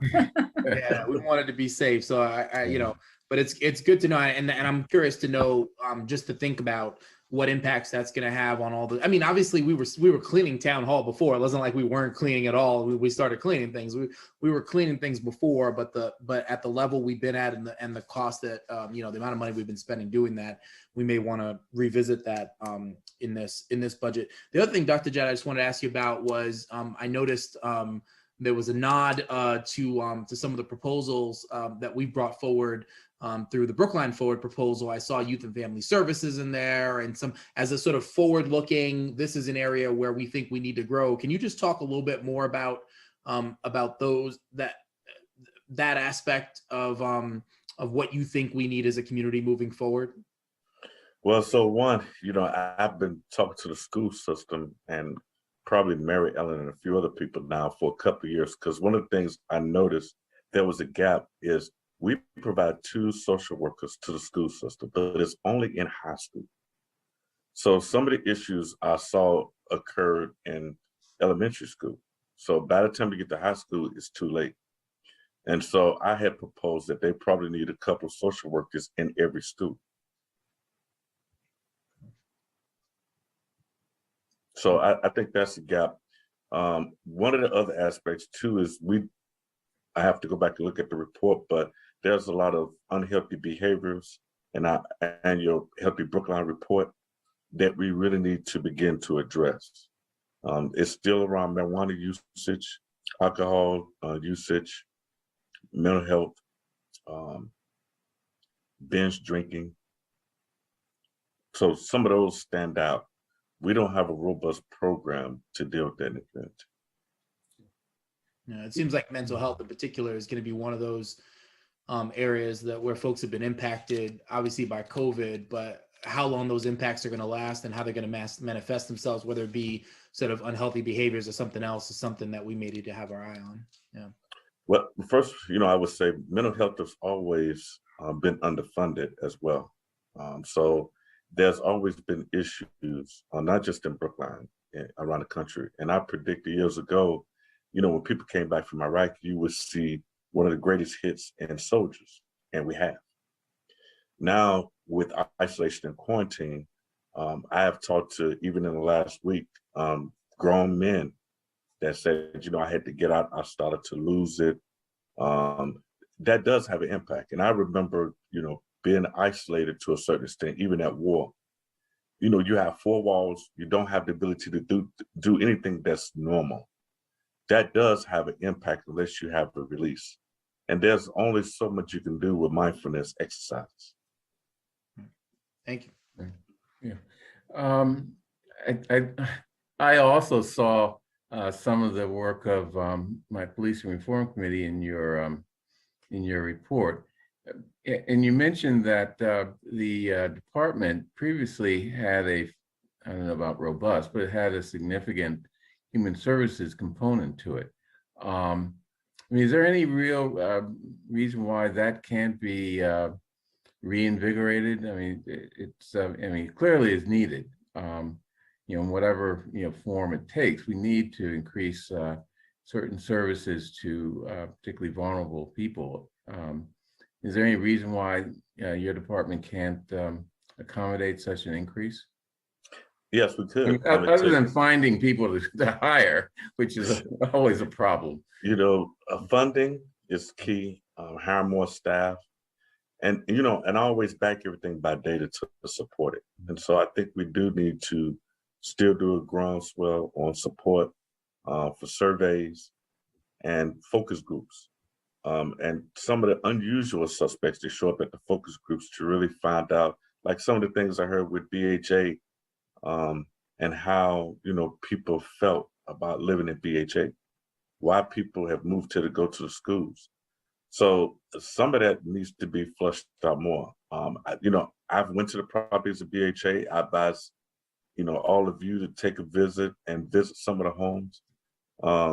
So I think there's more we can do in certain communities that we haven't done before. And, I know one of the crux of Brookline is that it's a well-to-do community, so we really don't get the funding to address those needs.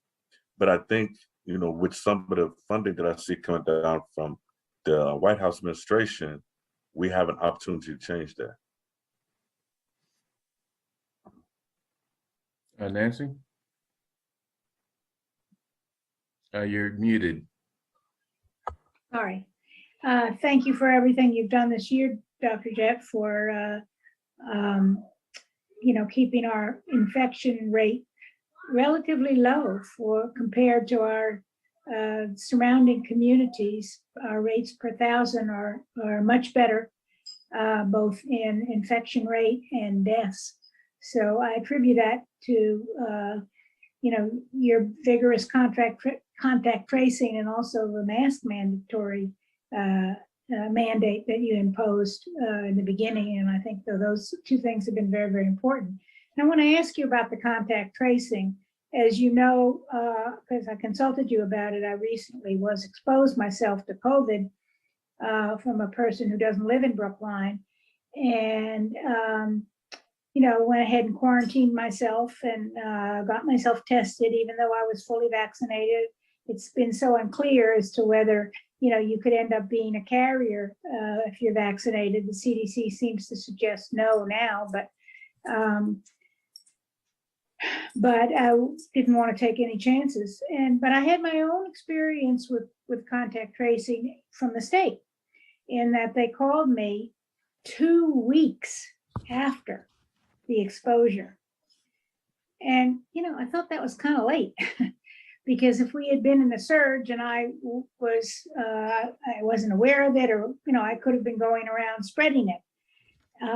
So I wanted to ask you now I know you had recruited the school nurses to be an integral part of the contact tracing team when they were no longer in school and didn't have the students to take care of in the same way. What happens now that kids are going back to school, and I presume nurses are going to be needed in the schools? How would we do the contact tracing, the effective contact tracing that we had before? Yeah, the first, I want to apologize for that. One of the reasons that I wanted to do everything in-house, because I had heard in other communities and I have witnessed this in the past, that contact tracing can take 5 to 10 days. Right. If you're contacted at all. I've had friends that have been positive, never received a call. That delay means that if for every one person, 7 to 10 people becomes infected in that time period. And that's how COVID spreads. So, first I want to give, credit to everybody for supporting the health department on some of the very progressive methods that we did to keep the community safe. Because everybody didn't agree in the community with the method that we used for contact tracing, but also the strategies that we did on a 14-day quarantine. It was always a challenge in talking with, different physicians from Harvard that said I wasn't exposed, or my kid wasn't exposed like this, or they had a mask on and we'll need to quarantine.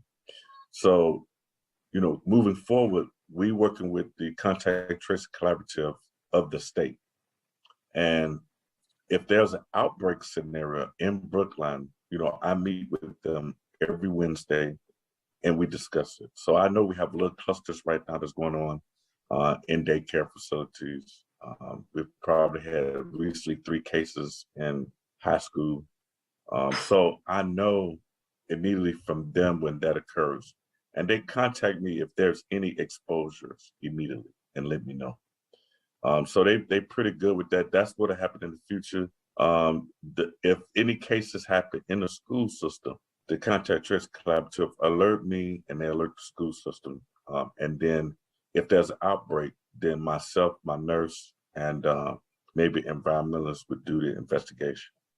And so that was one of the, and I failed to mention that, and I apologize. One of the Achilles in the outbreak was that we didn't have great oversight of child health and child care facilities.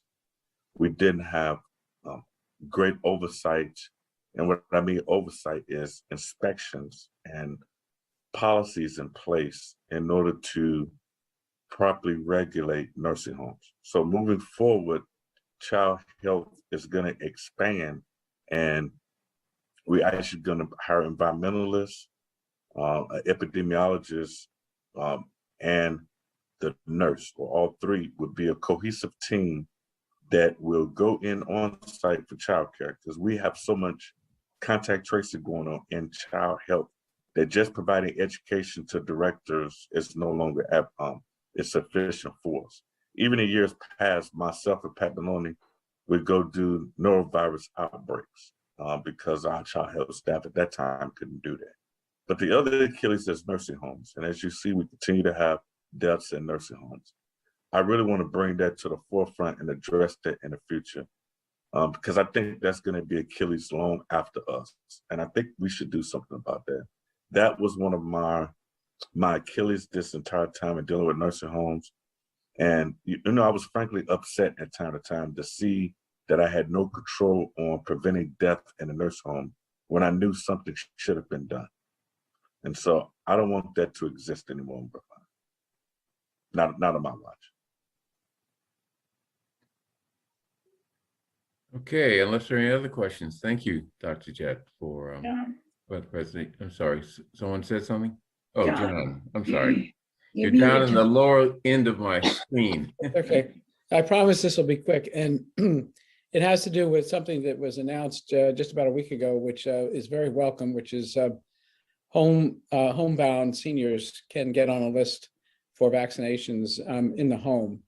And I happen to be speaking to someone who's in that situation this very day, but is wondering, have the vaccines arrived, and what can people who are on that list expect in the next week or so? So, hey, thank you, sir, for bringing that up. Good questions. So I actually was contacted by the state last week to confirm the number of vaccines that I wanted, which was 100. And it arrived yesterday. So I have 100 doses now that's going to go out to the community. We are finishing up with vaccinating BHA. And so we're hopefully to put the plan together to start vaccinating in a week and a half from now. So everybody on our list that is called will receive a call. And then I did request additional vaccine for maybe one other person in the household. I have not received that vaccine yet. But hopefully we will. And we can, do +1 at least. So that's the good news, that we have received that vaccine. Great. Are those single shot vaccines or? Yes, they're Johnson & Johnson. Good. Okay. Thank you. Thank you, and like I said, I appreciate the support. Well, we appreciate what you've done to really save so many lives here in Brookline. And the spillover effect, saving lives even around us, has been very much appreciated and very important. Thank you. I see Mr. McGroarty is here. How you doing, Bill? We're doing very well, thank you. Good. Presentation real quick. I didn't do a PowerPoint, but my presentation is fairly simple. For a budget, we asked for level funding. This year, our funding is more than adequate because we've had to reduce some of the things that we do because of the COVID. And I do apologize for this. On February 14th of last year, I was receiving surgery at the VA, and they found an additional health issue separate from what I was getting the surgery for that affected my immune system. So I've had to pull back a little bit during this COVID. And of course, it happened 2 weeks before we shut down the country. But we have, we're working at home for the first part, and I've been going in several days a week. Unfortunately, what I do requires really, in some cases, people to come in and see me, but I've been doing that on a very limited basis right now because of the, the COVID. Both, I don't want to get someone else infected, and I really don't want to get sick because my blood counts are really low right now. Not really low, but they're low right now. So that it's an issue for me. We have been focusing initially on just getting people through the COVID and making sure they had food and the supplies they need, especially our seniors. We also try to help some people with the grief and the funerals because it was very difficult up front.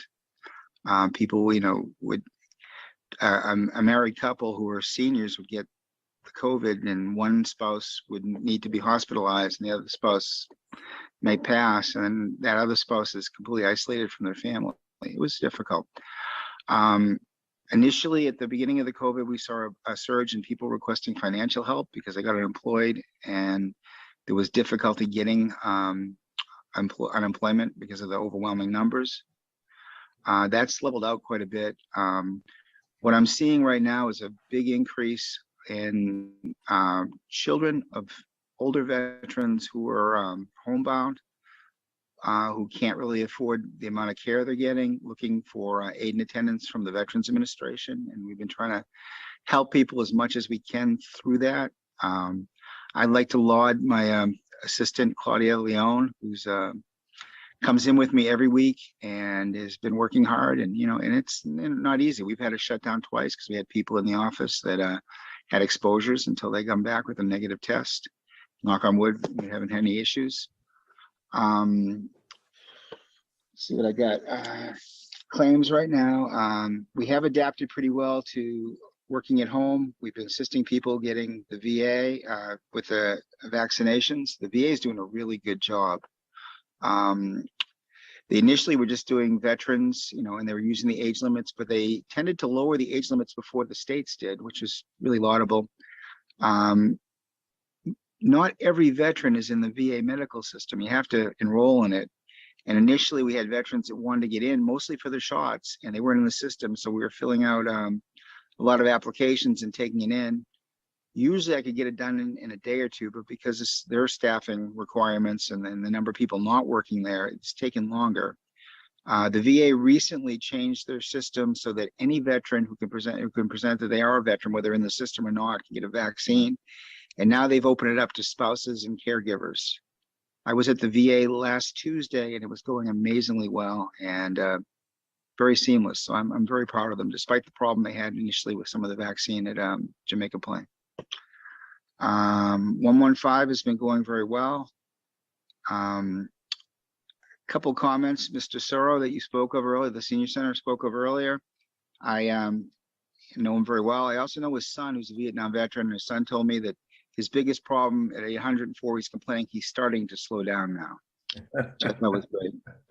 I also want to laud the fire department. I have another veteran. I talked to his daughter today. His name is Lou Schilosi. He's a World War II veteran. He's in his upper 90s. I don't remember exactly how far.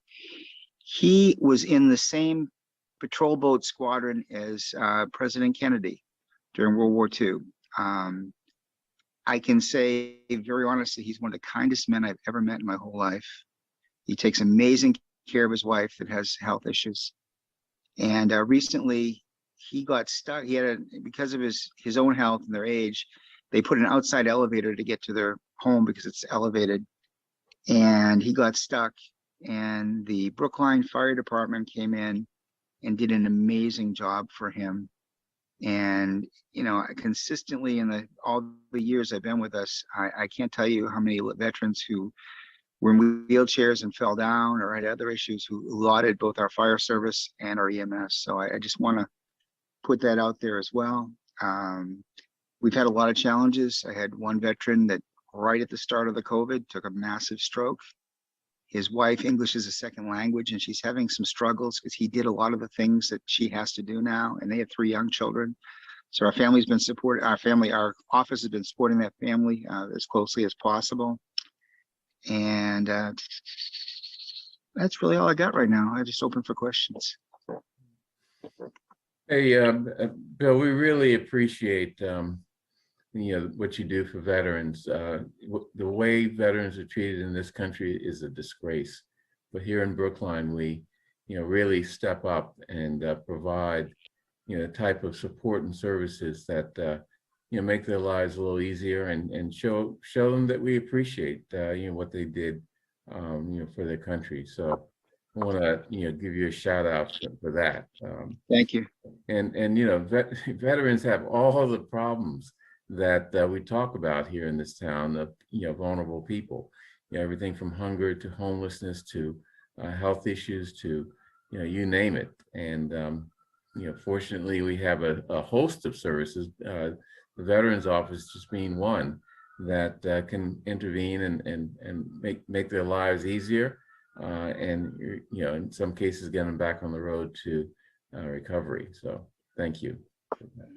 Thank you very much. Again, appreciate the town's support. We're looking forward to open up. I've gotten both my vaccines now, which is very helpful. I'm waiting for my assistant to get her vaccines to really start seeing more people and doing a little more interaction with them. I want to thank Dr. Jet and the public health staff because they've been amazing also. And really, that's all I have. If anyone has any other questions. Any questions from the select board? Okay, thank you, Bill. Thank you very much. And we look forward to when we can have some of the celebrations that you organize, Memorial Day and other days. Very, very special. But thank you for touching on that. We've not missed a Memorial Day or a Veterans Day.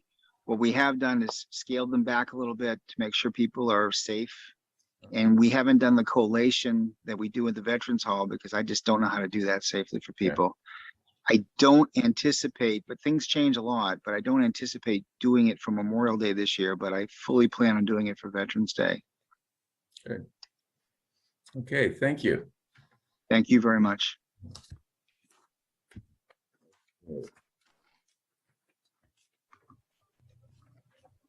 Next is noise bylaw waiver public hearing. This is a noise bylaw waiver that is an ongoing waiver related to the expansion of the high school. You may recall that many months ago, we said that I think every 3 months or so, or every so often, we asked that they come back and request the noise bylaw waiver again, so that we can just monitor how the community around the high school is responding to the work being done at the high school. So I see that we have Mr. Masek here and Rob Mulligan. Good evening. Good Yes, evening. Mr. Chairman, I'll be very brief. Yes, this is a continuation of the noise bylaw. We've been before you every 3 to 6 months. To date, the MBTA has had their problems with the support that it could provide to the project, but they did provide enough support that we could move ahead with the building project. That being said, the support that we really needed was for the station. Over the last few months, we've been negotiating with the MBTA, and we now have an agreement, and that work we started this past weekend under the present bylaw, but that agreement allows us to work continuously through September on weekends, possibly 2 9-day surges. And then as part of that negotiation, we're bypassing the station. So what does that mean? The original proposed end date for the project was November 2021, if they provided continuous support and we didn't have the pandemic. With the station bypass, the project will be completed November 2021. So that's really good news. We've started the work this past weekend and we'll continue weekend work through September, weather permitting. And that's basically all we have, Mr. Chairman. It's been an arduous process working with the T, but I think we're on good solid ground to complete the station. And I think it's going to be a real plus for the community. Looking forward to it. Any questions from the board? Nancy. Well, I don't know where to start really, because I think Ray Mazak summed it up. This has been an arduous process, and we have put incredible amounts of time into working with the T, and it's been even more difficult because of the pandemic. But let me say that we had, in essence, 2 areas of concern around the Cypress building, which we have renamed, by the way, since the front door is going to be on Tappan Street. The address will now be 22 Tappan.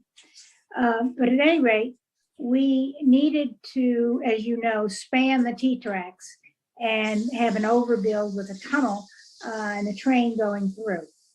And amazingly, we were able to accomplish that a few months ago. To finish that, we got the T to give us some surge weekends, some surge days, 9 days surges, and we were able to finish it. So the building is done, and I'm happy to report that to, I've reported that to you before, but I'm happy to emphasize it here for you and the public, because that's really critical. And the best part is, when you're standing in the building, you don't feel the vibrations and you don't hear the noise. So that's really, really great. The second part of it was getting this, we had agreed in return, in exchange for the air rights over the T, to renovate the station. And that has been, and we needed, in Skanska, which Rob Mulligan represents, as our contractor, was very specific about the number of weekends and the fact that we needed to bypass, we needed the trains to bypass our station during the week. If you think about it, they've started to demolish the current station. So if trains were to stop there, the passengers would have to disembark into a hole. That doesn't work very well, obviously. So we really needed for this trains not to stop at Brookline Hills for a period of several months so we could get work done. In addition to which, OSHA has a number of requirements about how close we can be to the wires, et cetera. So unless there was a bypass, it was not going to work. So I'm really, really happy that this, I know that commuters will not be thrilled, and the students and teachers and other people in the neighborhood who use that station won't be thrilled. But I think at the end, you'll be thrilled, because at the end, we're going to have a much better station. It's going to be accessible. It's going to have it's set up to have 3 cars in the future, which is what the T is envisioning. And so the accessibility upgrades are significant. And I think that is very, very, the whole station renovation is very worth it. So I know the neighborhood has to put up with a lot. I'm very aware of that. In addition, they'll have to put up with noise, et cetera, on the weekends. And so I would like to ask Rob Mulligan specifically what measures they would take to keep down the most annoying noises, which are the jackhammering, and especially at night, the jackhammering and the backup vehicles, the noise of those backup vehicles, which apparently you cannot turn off. So I think those are 2 of the most annoying noises and disturbing noises for the neighborhood. And I'm wondering how you plan to deal with that. Thanks, Nancy. So the jackhammering operation, what we've tried to do, so as Ray mentioned, we spent the first weekend, this past weekend, removing the platform, the existing platform and concrete foundations for all the signage and various elements that were on the platform. All the concrete was removed in large pieces that we could manage. We stockpiled those in the old parking lot that was adjacent to the platform.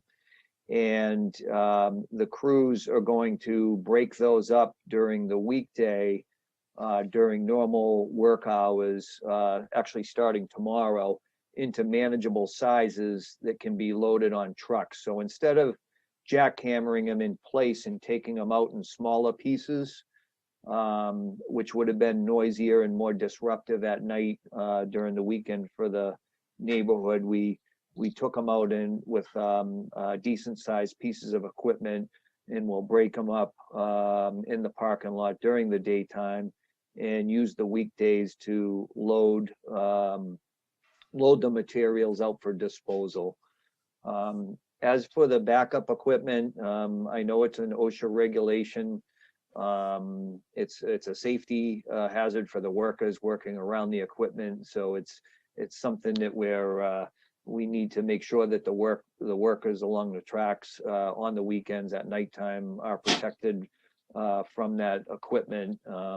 But we'll take any steps we can to minimize the noise and do it on the loading out during the weekdays. Just as a follow-up to that, what notice measures are you giving to the neighbors so that they'll be aware that this is going on? So Ray had asked us to start posting our schedule in the, I like to call it the sidewalk superintendent board that we have at the entrance of the site off Brington Road. So we review as a team with all the stakeholders, the MBTA, the town, the OPM, and the contractors during the week, a 3-week look ahead schedule. And we'll post that in that glass case that's a sidewalk superintendent, I like to call it, board for people to view.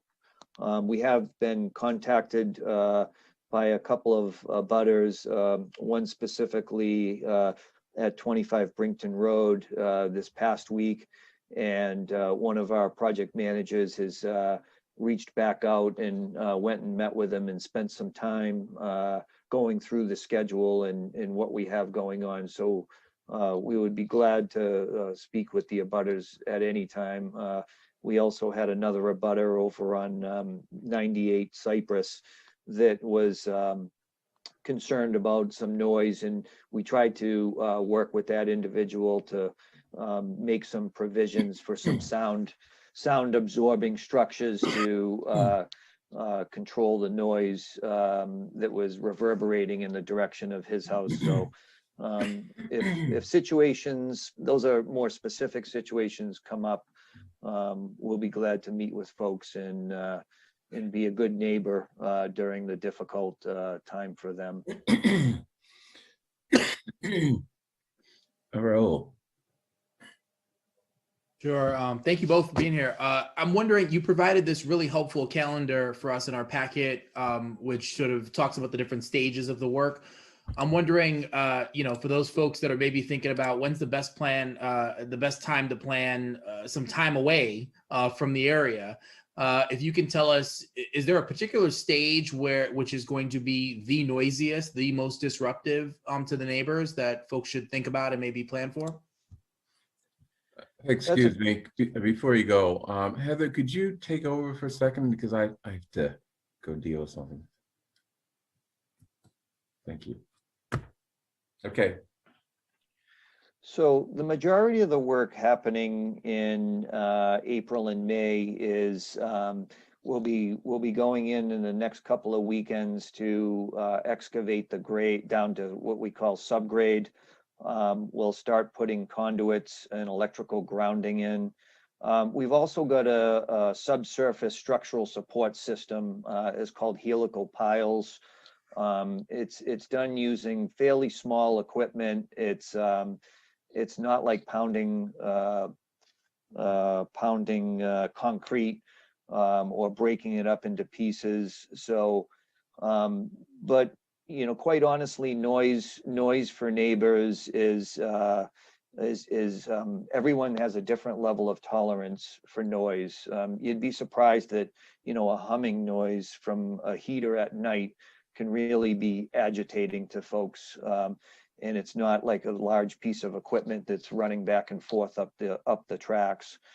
The month of June, July, and August are a lot of form work, reinforcing, manual labor, installing, reinforcing, but we'll also get into concrete placements. Now, we will be using a pump to pump the concrete mix to the various locations along the tracks.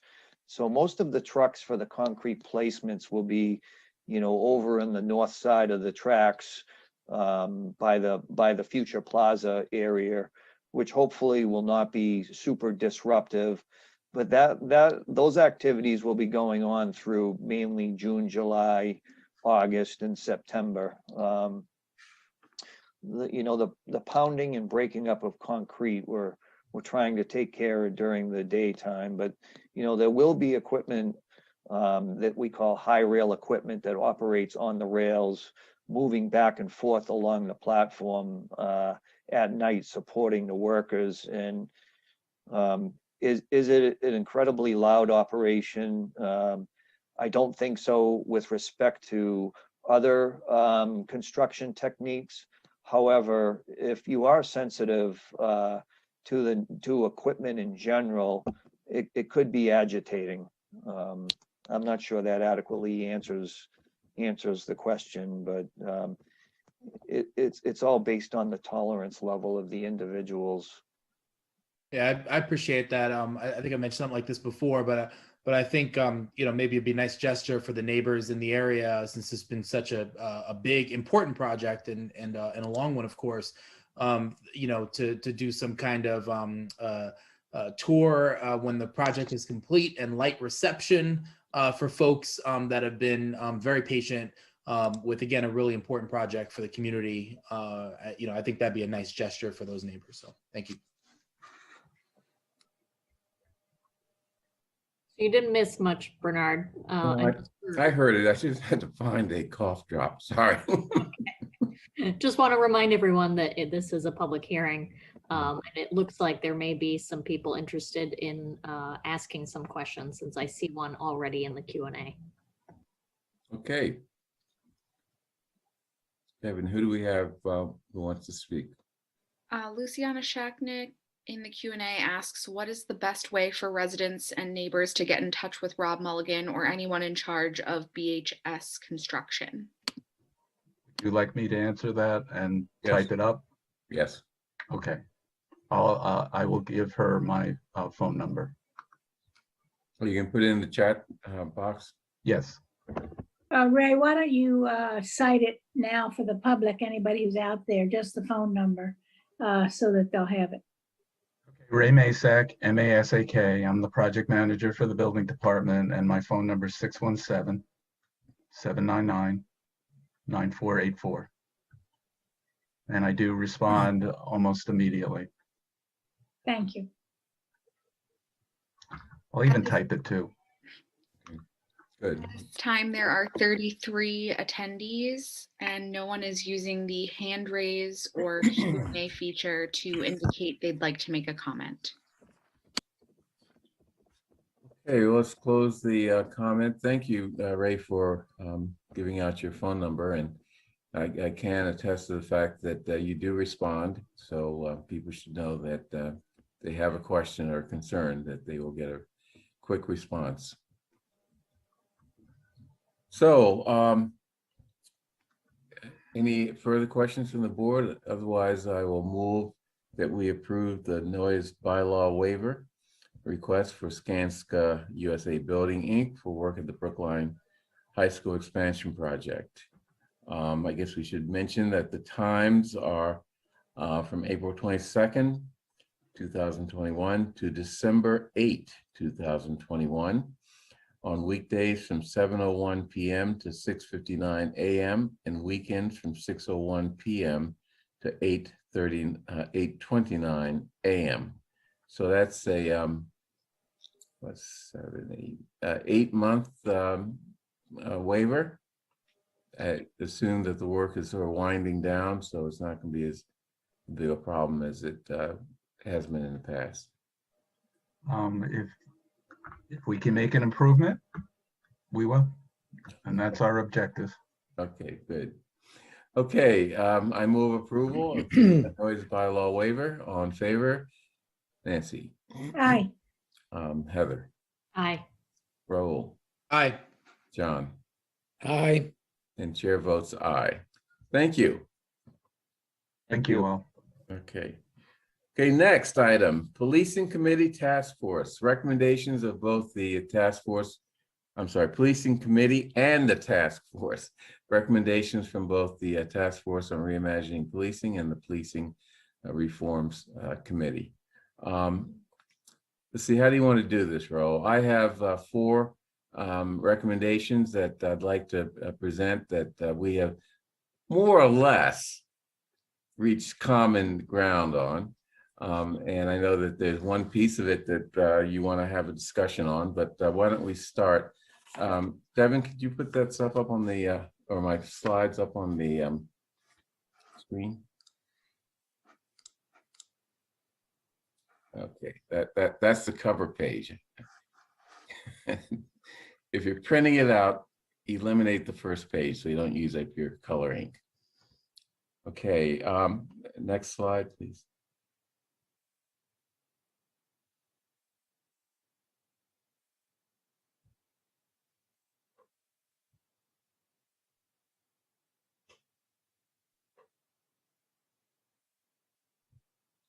Okay, I just wanted to just lay out what we mean by common ground recommendations. And this was respecting the desire of many members of the Policing Reforms Committee, and I assume the task force, to find common ground with the task force on reimagining policing.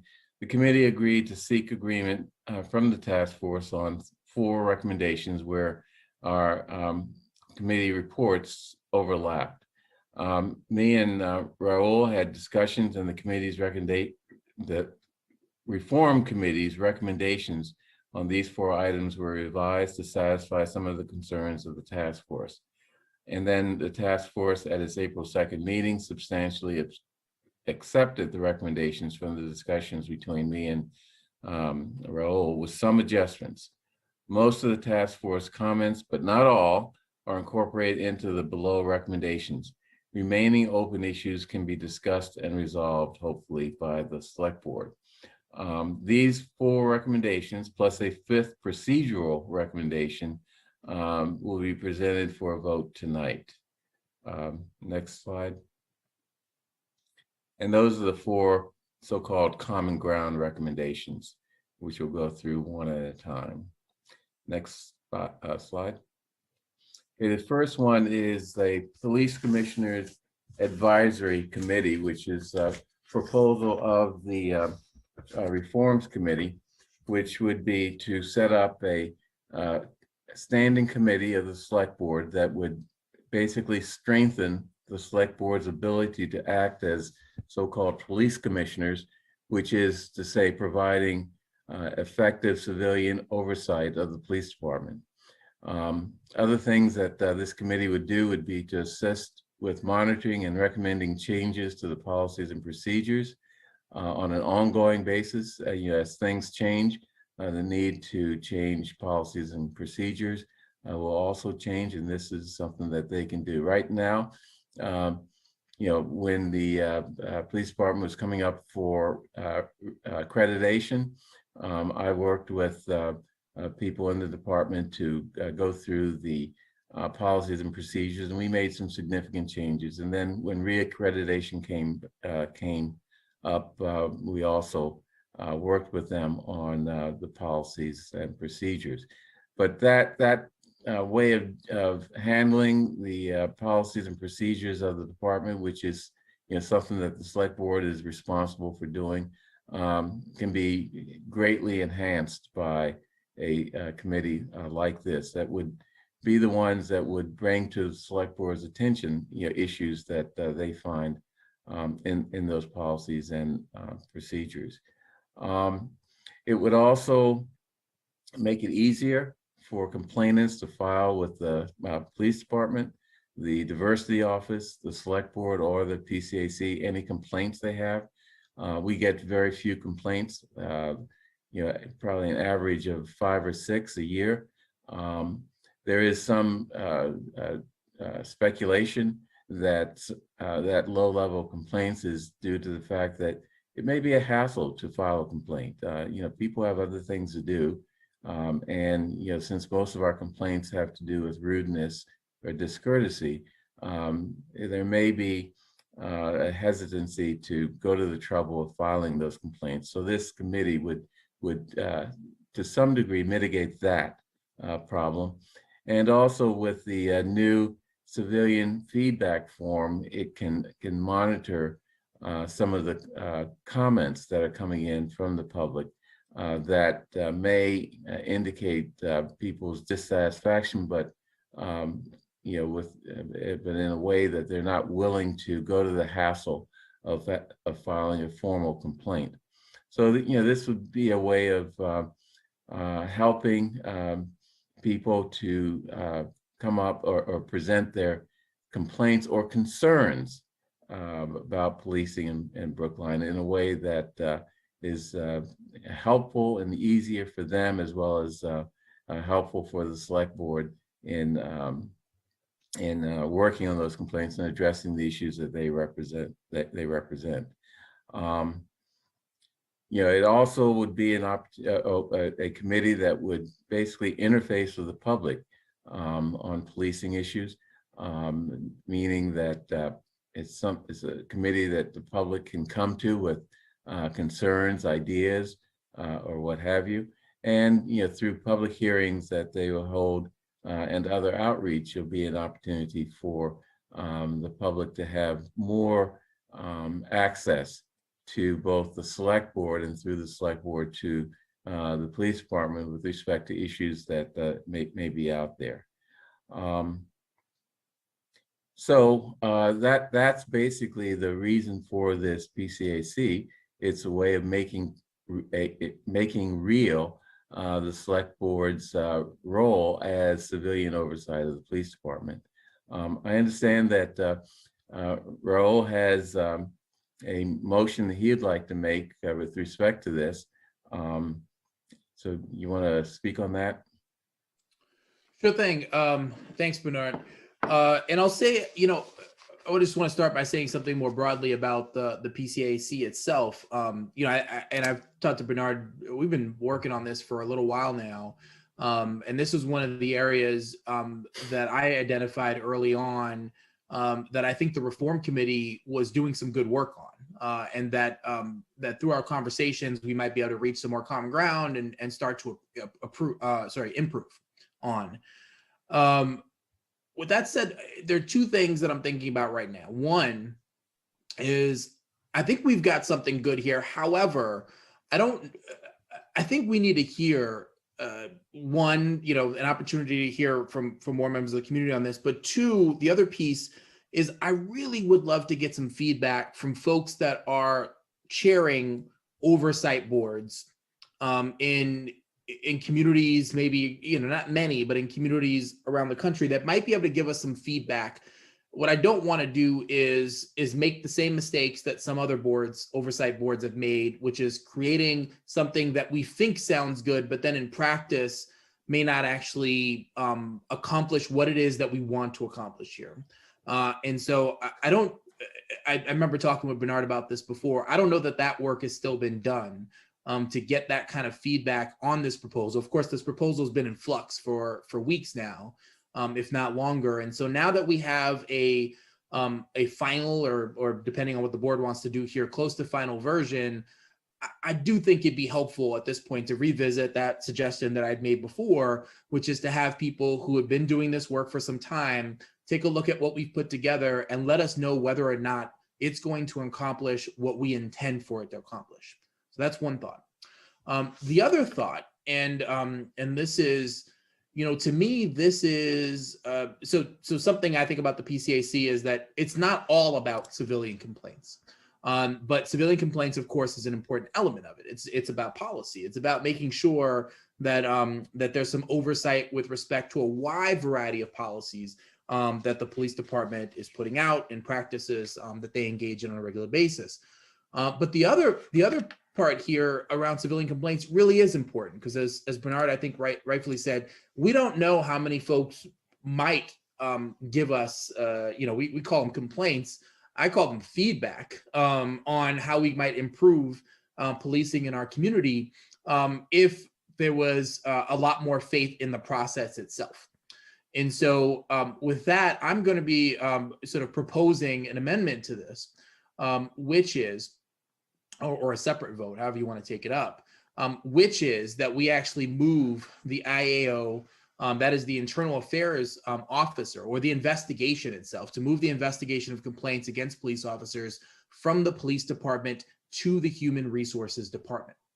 And that is something, and I know that Ann Braga, our HR director, is here. That's something that I've spoken with her directly about to see what impact that might have on HR and their ability to take on those right now 5 to 6 complaints a year, but potentially, who knows, some years high, some years lower, some years maybe higher, their ability to take that on. But this to me is the whole ballgame. For folks to be able to have faith in the process, I've said this before, but we're not the city of Boston that has an IA, internal affairs office downtown and many precincts spread out where the folks that are doing the investigation most likely have never met the officers that we've received complaints about. This is a very small department where many folks know each other very well in cases for a very long amount of time. And obviously, this is not about the integrity of anyone who's doing investigations right now. I've always said, you take good people, you put them in a bad system, you get bad outcomes. And so this really is about that system and giving people faith that they know that they're going to get a fair shake when they feel like they've got an issue, and that there is somebody, and I think in the HR office that would be able to handle that kind of thing and help address that issue. I think other pieces of it, the diversity liaison, other pieces like that, I think are important as well. But having this investigation not happen in the police department, to me, as it relates to just the part about civilian complaints, is the whole ballgame. And if we make all these other changes but don't make that change, we're not going to change what it is that may be preventing people from wanting to give us the kind of feedback that we need to get better. Okay, I'll respond to that. First of all, with respect to the first issue, hearing from more people who are involved with this nationwide, I think it may have been in response to your raising that, but the last item on the charge contemplates that. In other words, an annual report or annual review and report to the select board, including any recommended changes. So, I mean, I think that is dealt with, and, I'm really pushing to get this in place because it will have to address some of the issues that have come up in connection with the state police reform law. It'd be great to have this in place so that, we can work with the police department in terms of implementing some of the requirements of that law and other things. Regarding, moving the IAO out of the police department, I guess, if the, you say it's a bad system. I don't think it's a bad system. I mean, if it's not broke, don't fix it or don't break it.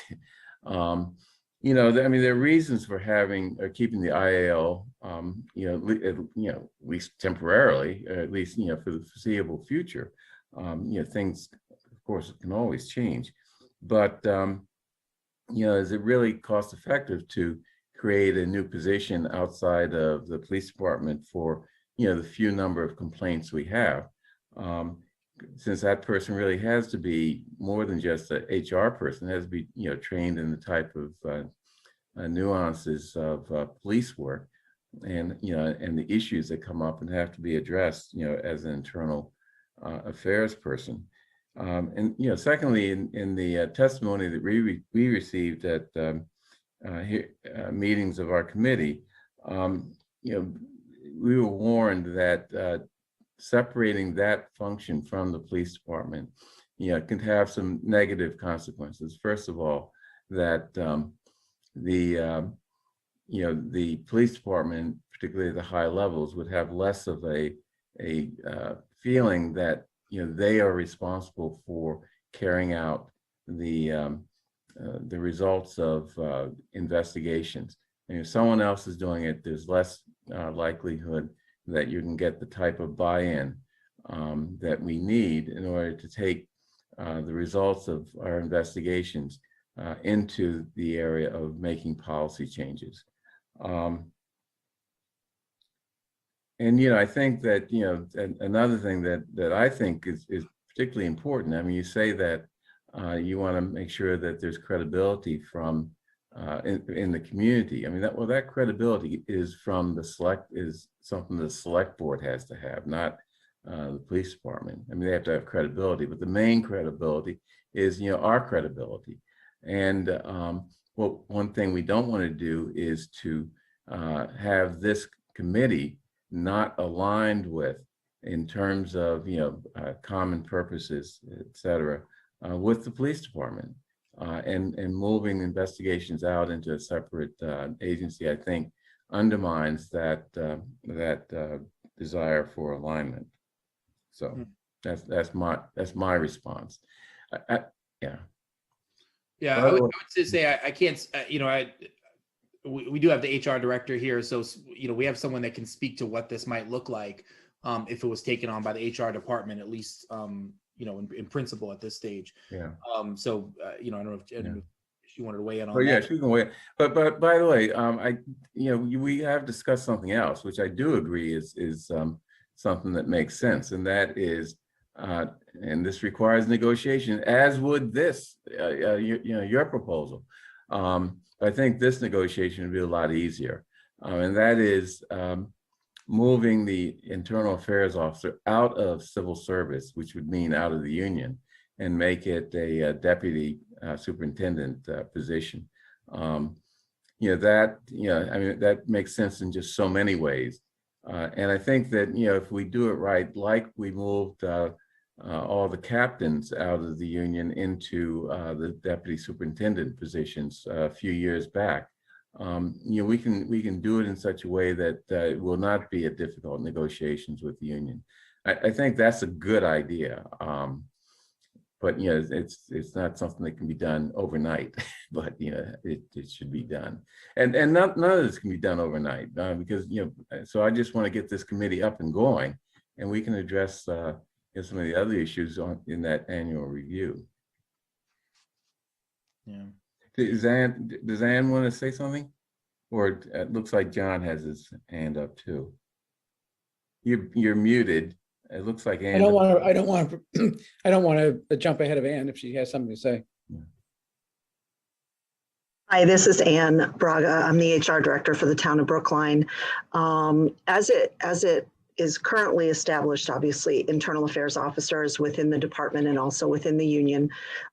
There would be a way to do this, and I'm not saying or advocating one way or another for this, but should the select board decide to move the internal affairs investigation over to human resources, we would look to have an additional investigator added to the department. And it would have a dual focus. And you rightly point out that you have 6 or 7 or 8 investigations a year, maybe more as the process is more fluid for complainants. But we would look to have a specialist that does police investigations so that they're familiar with police procedure, that would work with the police department as HR currently works with the police department on HR related investigations of police officers or police personnel. And the other thing that person would be responsible for is to work on training and development for both police officers and employees, as well as the town as a whole. So there would be a way to really have the connection between individual behavior and looking to make sure that the training and development across the organization is reflecting the values of the town, as well as the laws and compliance requirements that might be needed. And obviously, either option would need to be negotiated, but there is a way to do this and have it be in a different place, but not creating a separate department. So I'll leave it at that, unless there are questions. John, you had your hand up? You're muted, please. Sorry. Yes, I did. So a couple of questions about the whole process that we're embarking on here, because if I understood you correctly, I think you said there are 4 items that we'd love to get votes on tonight. But then I saw a schedule of several subsequent meetings of the select board that will take up other items. And I guess I have to confess, I have a certain level of qualms about taking things one at a time when we haven't seen the whole picture. And so I don't know if any other members of the board have those qualms, but I just thought I would put that on the table. And where this is concerned, I've got a couple of questions. Is there an implicit assumption that we cannot trust the police department to investigate itself? Because if that's the implicit assumption from which we're operating, then we've got a problem that needs dealing with right away. I would like to just get some clarity as to under a system that includes the police commissioners advisory committee, isn't the idea behind that committee that if a person brings a complaint and if it's investigated within the police department and the complainant is unsatisfied with the result of the investigation, the complainant can then address that problem to the police commissioners advisory committee, which can then work with the select board to determine if the investigation within the department was insufficient. And to me, that is a level of protection that allows for us to at least start from a position of putting the police department on notice that we're watching while you come up with your investigation, and the result of your investigation will be scrutinized by other people, but it isn't a position that starts from, since we can't trust you to do your own investigation, we're setting up a different way of doing the investigations that is through an outside department. So I'm putting those concerns on the table for people to think about. Yeah, I think that's an important point. And if it really is if we really do think that the internal investigation was not sufficient, we as police commissioners can hire someone to do a separate investigation with full powers of the select board behind them. I'll just respond also. I think you establish trust through policy. There's having a process by which we implicitly, you're talking about implicit, where we implicitly trust the department, or implicitly trust add this implicit trust to this person within the department, I think is the wrong framing. I think we establish trust by having a policy where there can the chance of bias is significantly decreased. If you take a close look at this proposal, it allows either the diversity office liaison or a member of the committee to sit in on the interview with the complainant, but not with the officer where a complaint has been lodged. And so, that is a significant deficit. If there's going to be, you want to know that the right questions are being asked, that tough questions are being asked. And this is all about getting at the truth, not trying to bury anybody.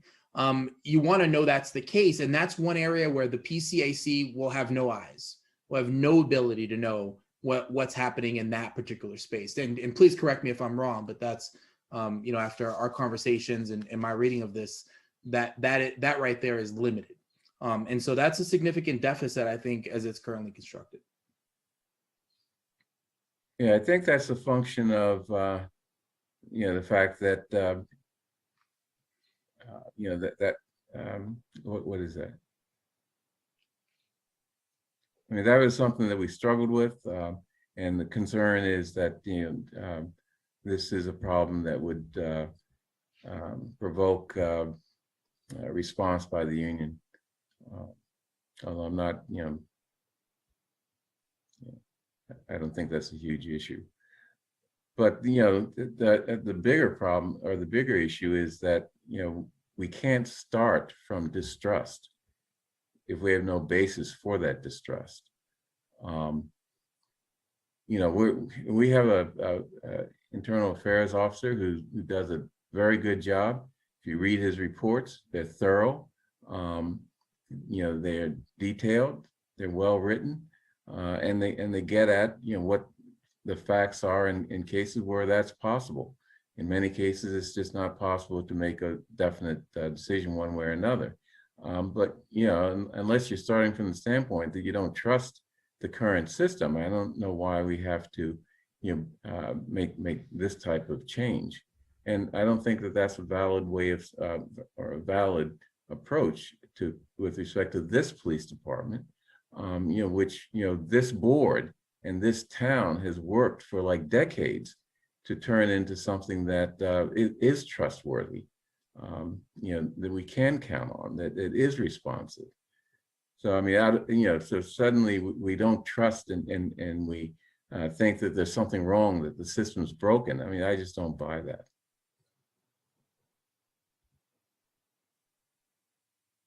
I see Mel's hand up. Mel, Hey, you're not on my screen. So. Oh, all right. Well, I had been The on. slide down so that we could. Thank you. I have been talking with former Chief O'Leary, Daniel O'Leary, who's been consulting with the town and the committees, committee and task force, about this issue. I think I don't want to speak for Dan, but I will tell you that I think we both are comfortable with a appointed advisory board. The select board is very busy as police commissioners or as select board members. And I think having an independent or, appointed yet somewhat independent body to guide the select board and bring things to their attention, I think is fine. And I think it's a good recommendation. I do believe that the police department and the board, this board, police commissioners, as well as its appointed board, need independence. I don't necessarily agree that every single investigation in the police department should take place somewhere else. I was also compelled to hear the professor from Northeastern who felt that if you take it away from the police, you really are sending the message that they're not accountable for themselves. And I really believe we should have some level of an internal investigative capacity. I do agree that there are times when things should go independent, it should be investigated independently, whether that's through a resource in the Human Resources Department or through a separate hearing officer or investigative officer. We have done that before. I think we should continue to do it, especially when there are cases of very serious allegations of whether it's physical abuse or racism or what have you. So I think I'm hearing a lot of the same things being talked about here. I think a lot of it is in the details, but I just want you to know that the chief and I are supportive of this and supportive of independence when it's appropriate. And by the way, one other thing to add to this is that with respect to serious violations, serious misconduct, we have this new post commission, which is going to have a lot of power to just step in and deal with those situations, separately from the town, in terms of this licensure, the licensing of police officers. So we're talking about just a little more than just rudeness and discourtesy, but things that really can be dealt with fairly easily within the within the town through the PCAC and through the police commission, the police department. Well, I think folks have heard us out on this. I'll just say, this is one of the areas where, the task force has been working to get feedback from folks through the community-wide survey, through the going small approach, one-on-one conversations, public comments, and you name it.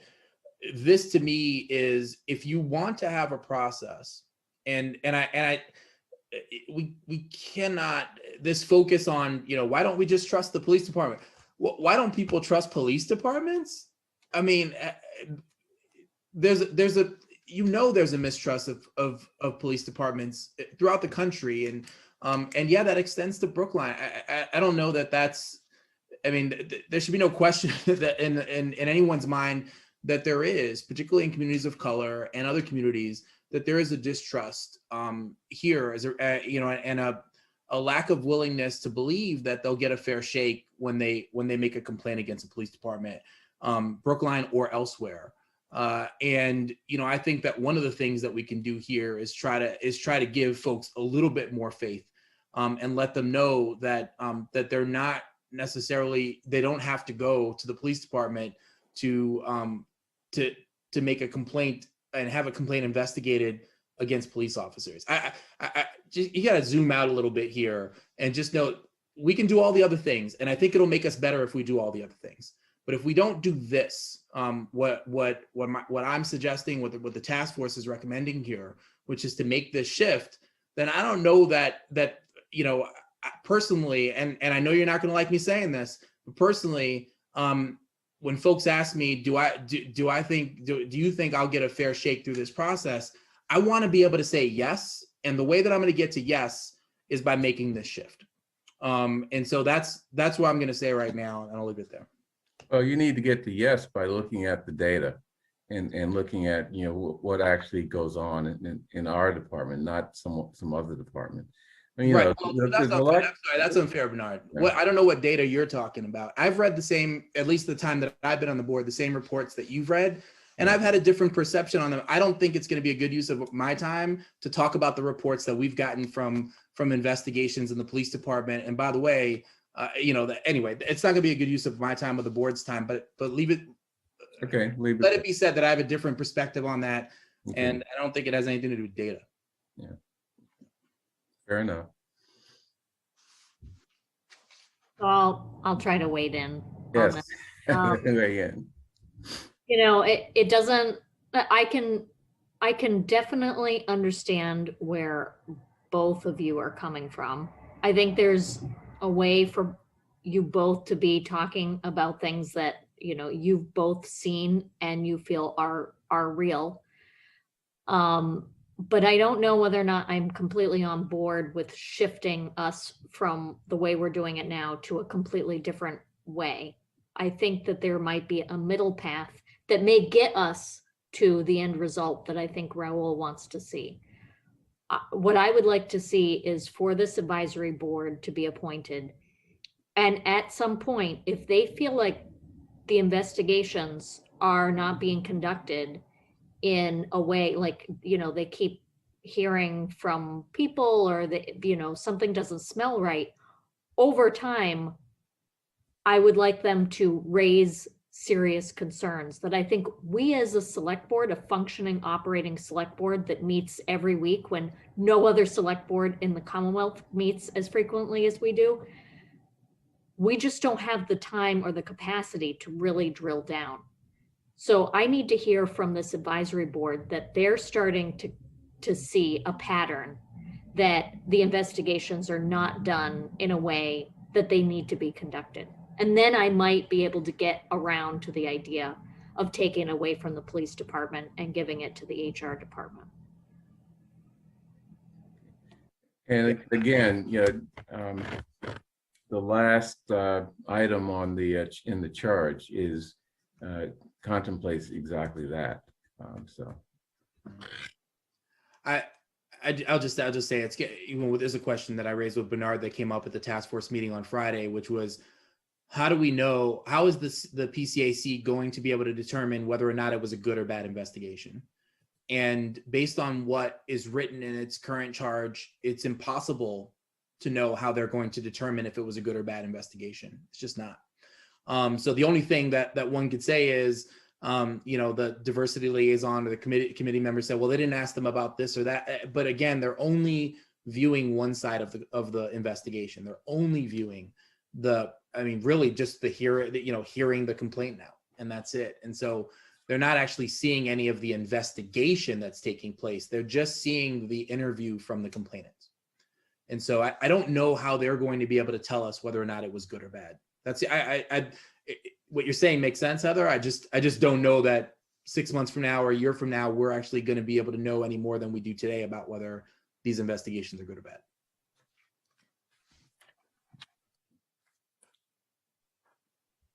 I see. Let's see. Nancy's been trying to raise her hand. Oh, I'm sorry, Nancy. Yes, you're muted. I don't want you to hear my dog growling, but I am, I would like to think that we could do it without moving it into another department. Maybe not, but I think that given the other layers that we're imposing here, I agree with Heather that it's probably the wiser course at this point to let the advisory committee advise us about the quality. And I don't agree with you, Raul. I mean, I think people who understand how investigations work will realize that there are certain questions weren't asked or at least weren't laid out in the investigation and weren't necessarily answered. So I think people who know that line of work will understand what questions needed to be asked and perhaps weren't, which is one way, and a significant way, I think, of judging the quality of the investigation. But I do think moving the person, having a person as one of the deputy chiefs is a good idea. First of all, the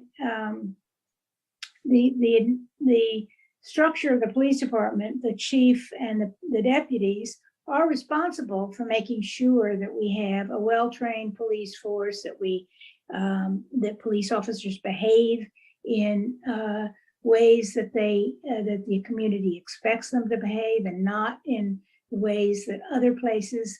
I'm just appalled listening to the George Floyd murder trial, and know that Derek Chauvin was a complete monster, and had many disciplinary actions against him, and they took no action. And that really, really is just not something we've ever seen here in Brookline. But so I think we need to keep that in mind, and keep in mind that we can do a better job. The this community advisory board can really help us with that. And if we feel that we need to go to some sort of outside investigator, as Mel has said, in other cases that were serious, we can do that. There's no reason we can't. We'll hear the facts, albeit it will be an executive session because there are personnel issues involved, but we can make that decision. So I think that there makes some sense to seeing how it goes, and letting the process play out a bit.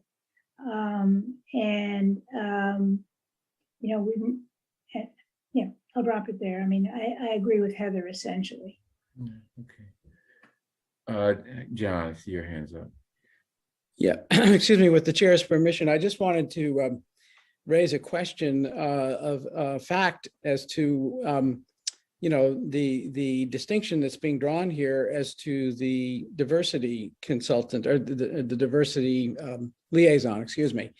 And if you will, this won't take long. I'm just going to read language, which I'm told is the language that defines the role of the liaison. And it says the liaison may A, assist the complainant to the extent the latter permits throughout the life of the complaint, including from intake to any appeal. B, and this is the key phrase, attend the complainants and all witness interviews. And then it goes on and defines several other roles of the liaison. But doesn't that phrase, attend the complainants and all witness interviews, indicate that in fact the liaison will be able to attend interviews conducted by the internal affairs investigation? Yeah, the only I think what Raul may have been referring to is that cannot ask questions, and that I think that is the only difference. But are we in agreement that the liaison would be present for the internal affairs interviews with the complainants? Yeah, I believe so. Yeah. Okay. That wasn't, sorry, just to be clear, that wasn't the issue. The issue, and Bernard, I mentioned before, correct me if I'm wrong, but in our previous conversations, what we talked about was the interview with the police officer, that a complaint has been filed or a grievance has been filed against, that the diversity as liaison would not be able to attend that meeting. Is that correct? It's not what it says in the charge, and I think it's more an issue of is a police officer going to climb up and claim the fifth, for example, but that's just a problem that you can have in any interview. All right, I just that wasn't the last time we talked about that. I think we weren't on the same page there, and okay.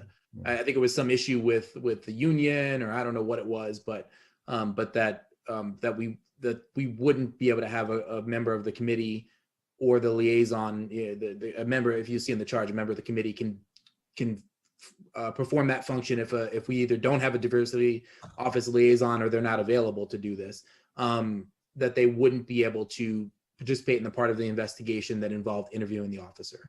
If that's different, tell me. Yeah. I think if that's not the case, what I just said is not the case, that's an improvement upon this, but it's not clear that.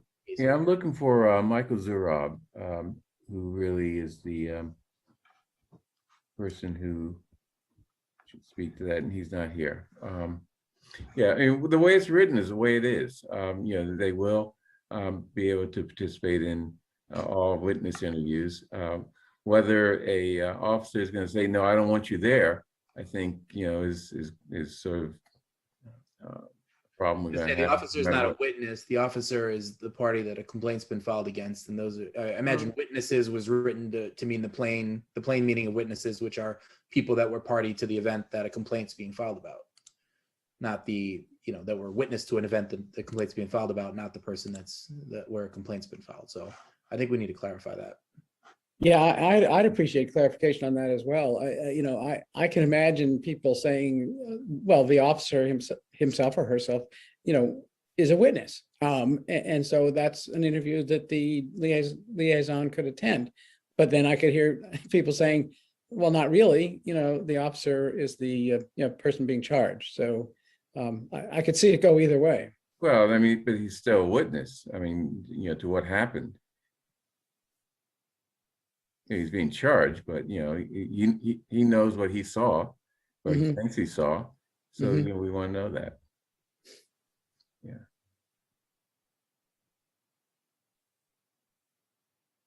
Okay, where are we? I would suggest that if the board wants to vote this and vote it tonight, I would suggest making that explicit, including the accused. And making that explicit as part, if that's what the board intends to vote to support, then that should be. Where are you suggesting including the accused? Where is that, John, again? That is in item 2. Yeah, item B. And it's the item that reads, attend the complainants and all witness interviews. And I think as Raul just suggested, the problem could be dealt with by saying, all witness interviews. Raul, what did you say? Sorry. Including the accused? Including that, yes. Or there's maybe a better term. Accused is not the right word, but including the officer, I think. You could say all interviews of witnesses, including the accused. No, we wouldn't use the word accused. I would say all, including the officers involved in the incident. Okay, so John, I think you're reading an early draft. The one that's in the packet is labeled 6 little I in the whole. And the language is, the liaison may assist the complainant to the extent the latter permits throughout the life of the complaint, including from intake to any appeal, as stated in the civilian complaint policy. Period. As a general rule, the liaison shall be present at interviews, including with the officer. That's what we want to add. That's the language you would add. Yeah, I was reading from language that was represented to me as being the language that we're considering tonight, but perhaps it's not. Well, you said it was B? Yeah, B. Okay, so maybe it's just numbering. It's item 6, 6B. Right? Yeah, the item number was not in the text that was sent to me. It was simply a paragraph that starts, the liaison may assist the complainant, etc. So is that what's in the it shouldn't be what's in the packet?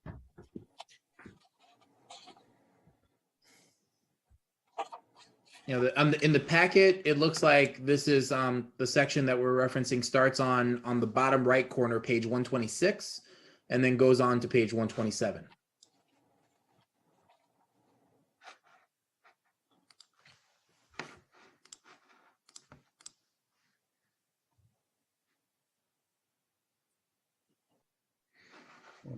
Six. Okay, so we are talking about 6 little double I in the hole. And so you're suggesting after, let's see, after liaison shall be present at interviews, add the language including with the officer. Or officers involved. Okay. Yeah, officers involved, plural. Involved. Right. Okay. Any other suggestions? Okay. How, Raul, how do you want to deal with your proposal? Right. I'd like to get an up and down vote on it. It looks like it's not going to pass, For but the record, I've never been afraid of putting a vote up that isn't going to pass. It doesn't hurt my ego or any of my feelings. So I'd like to get to see where the board is on that. I just think it's so key, honestly, and I know board members may think differently about that. The other piece is, and it doesn't seem like anyone else is particularly interested in the path that I'm recommending with the PCAC as it is to get that feedback from folks that have led oversight bodies for much longer than we have. I mean, I think it would be wise to get that feedback and see if, say, this is what we're trying to accomplish. Do you think that as laid out here, this accomplishes what we're trying to accomplish, or are we missing something? I think it'd be wise to do that, but if others don't feel that, that's yeah. Well, let's see. Somewhere in here, I put that there will be training of the PCAC. Okay, item 9. Members of the committee, with the approval of the town administrator, may attend training sessions for police officers that are relevant to the committee's work in order to better understand, provided that civilians are permitted to attend, and training sessions that prepare committee members for the work of the committee. The department's training officer shall keep the committee informed of upcoming training sessions. So, I mean, that was intended to emphasize that this is not a committee just, every time, any Tom, Dick, and Harry. This is a committee of people who have some background, but more importantly, get some training. And, the committee, my committee did speak with person, I'm sorry, I forgot the exact title of the organization, but person who's involved with the Cambridge Civilian Review Committee, or whatever it's called, Brian Core, who's a official with an association of civilian review entities. And the idea is that we would immediately consult with Brian Core, but also over the long run make sure that the members of this committee are trained and able to do this work in the best way. So, Bernard, yes. could I add something? I just noticed in the chat, there's a response by Marty Rosenthal. I'll read it. He says, as the drafter, I assumed it included the subject officer. We discussed that and decided not to make any exception and felt the officer had no valid objection. My email was from the reform report. So that's what he wrote in the chat. Okay. Yeah, I would just say that might be helpful for us then if the board wants to move forward with this as is to include, it doesn't need to be in the charge itself, but once we construct the committee, appoint the members of the committee to instruct them that within a certain time frame, whether that's 6 months or a year, we'd like recommendations on any changes to the charge. They'll have started the work, doing the work, meeting with the police department. Maybe a complaint would have been filed, maybe not at that point. But to have to include a request for them to bring us any changes they'd like to make to the charge, relatively quickly if they can. I'd say maybe 6 months later or a little further out. I have no problem. We can do that when we appoint. Yeah. It seems reasonable. Yeah. And I'd also, when we make that request, I also want to bring up this issue of, assuming we don't take the investigation out of the police department, to at least get that person who is now Lieutenant Campbell out of the civil service ranks. I think that's doable, and that's sort of an obvious thing. But that I guess that's for later. Okay, so I move approval. If it's okay with you, Raul, doing it this way, I move approval of the PCAC charge as in our packet, with the amendment to item 6II in the whole, putting after the words liaison shall be present at interviews, the following, comma, including with the officers involved, comma, though not ask questions. Bernard, before that, would you be willing to sort of put, because it impacts the PCAC, have a vote? It's not really an amendment, but the vote on that I recommended. Oh, I'm sorry. Yeah. Go ahead and have that fail and then move Okay. on. Okay. Just for the record, right? I know what you're doing. Any rate, all in favor of taking the internal affairs officer out of the police department into the human resources Well, department? let me just read it as I constructed it. I have it here, is to move the investigation of complaints against police officers from the police department to the human resources department. Okay, good.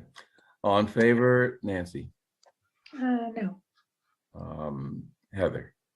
Yes. Raul? Aye. John? You're muted, John.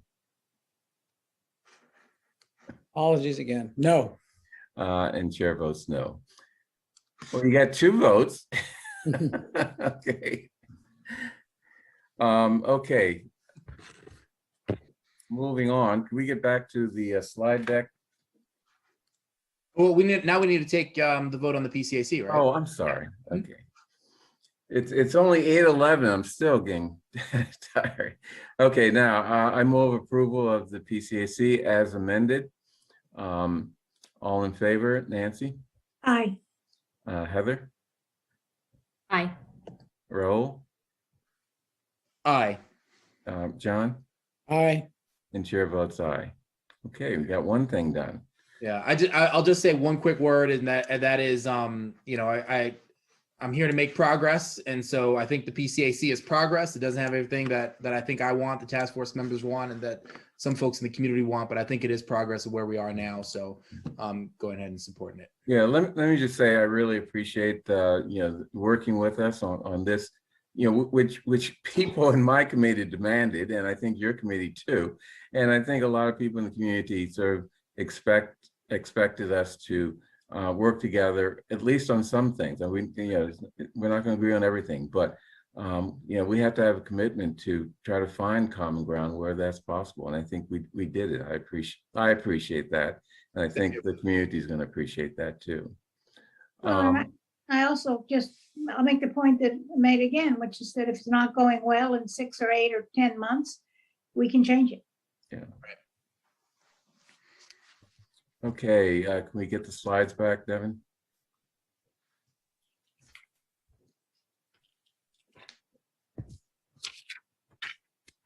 Okay. Okay, let's see, here's another sort of common ground. Now my committee, the Committee on Policing Reforms,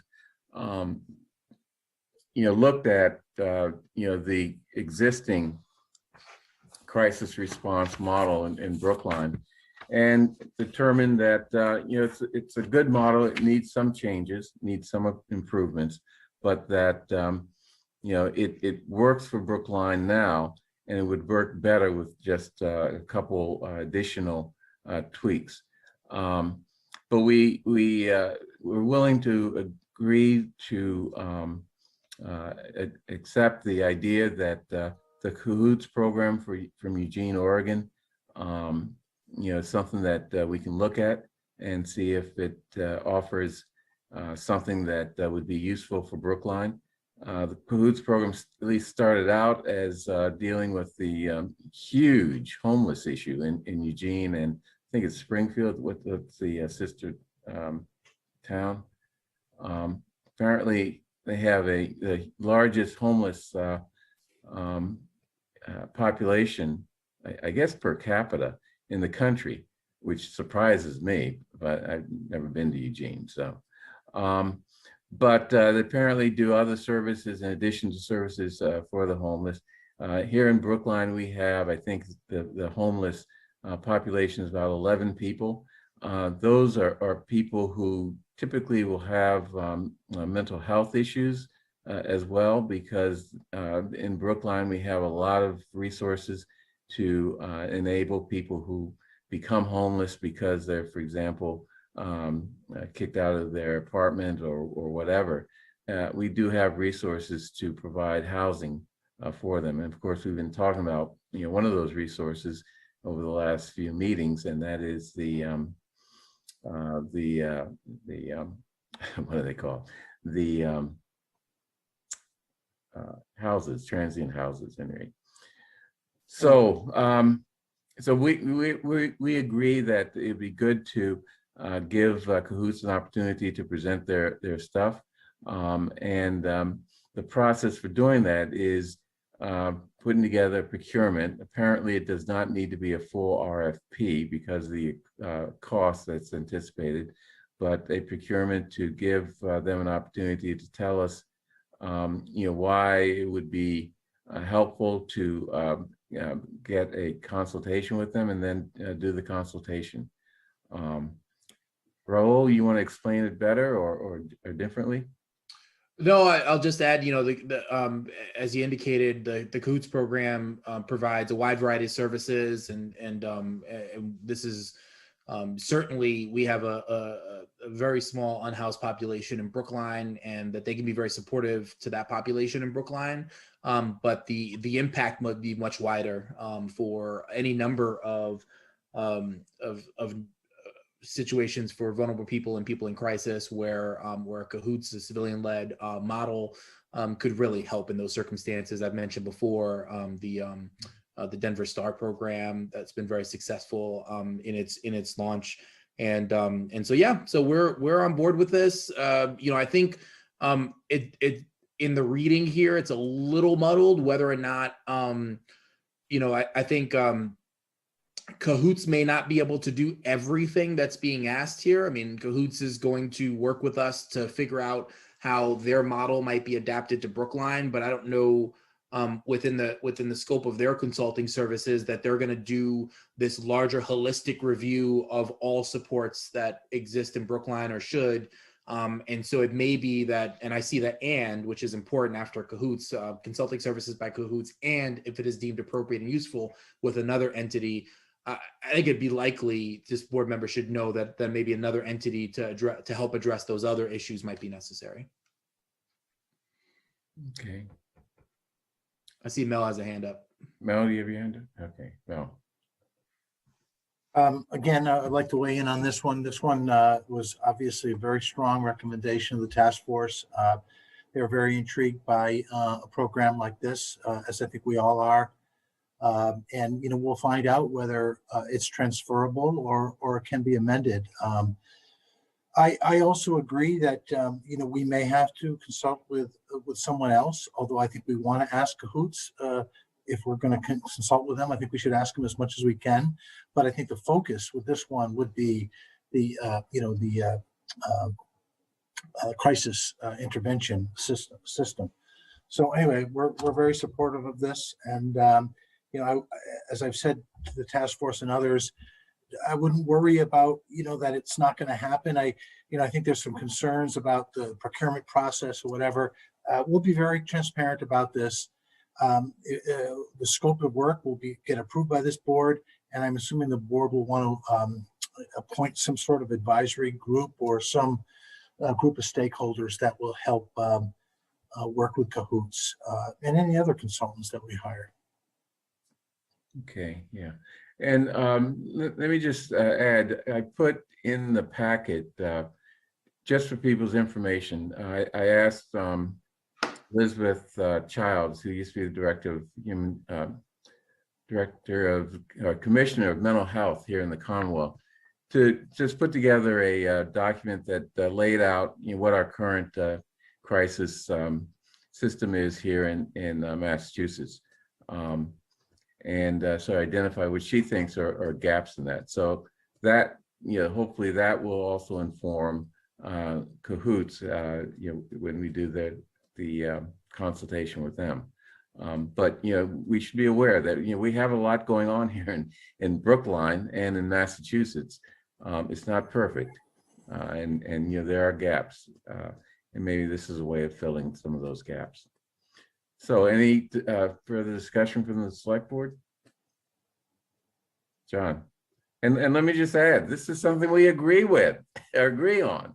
So let's grab That's it. Good. My question is, because this has again been quite the learning process, and I think a very good one. I hadn't heard of Cahoots until this whole process of looking at policing was launched way back in July, and I really feel like the Cahoots, to discover Cahoots and their model is eye-opening. It's eye-opening to a lot of us. And I also noticed that Cahoots has been asked to provide information to hundreds of municipalities on how how the Cahoots program works and how they might develop their own Cahoots programs. And that's my question. Is that what we're asking Cahoots to do with this, by hiring them for this particular round of consulting services? In other words, to provide information on how we might adopt a Cahoots type program in Brookline, but not to be the program. Because sometimes I feel I hear it referred to almost as though, we should have a Cahoots program in Brookline. And I don't know if that means Cahoots is like spawning, branches all over the country, or if they, just as it says in the coverage that I've seen of this, they act as an information source on how you can develop a program in your community.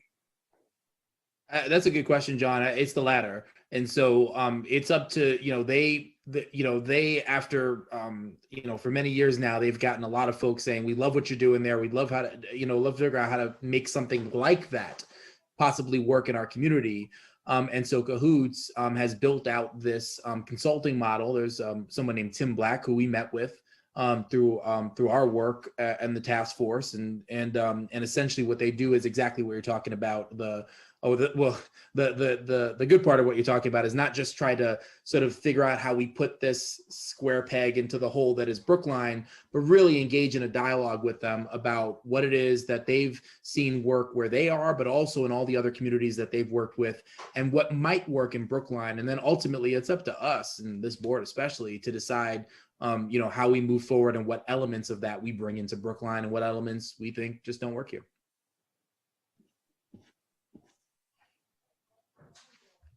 Okay, any other discussion? Okay, I'd like to move approval of this proposal with respect to consulting services with Cahoots. All in favor? Nancy? Aye. Okay, I heard the dog say aye too. Mm-hmm. Okay, Heather? Aye. Rahul? Aye. John? Aye. And chair votes aye.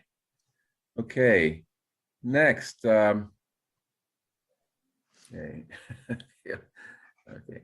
Civilian social service resources. So what we agreed to between the two groups is that there's a need for an expansion of civilian social services to remove some of the burden from policing in providing such services where it's appropriate and where it's safe to do so.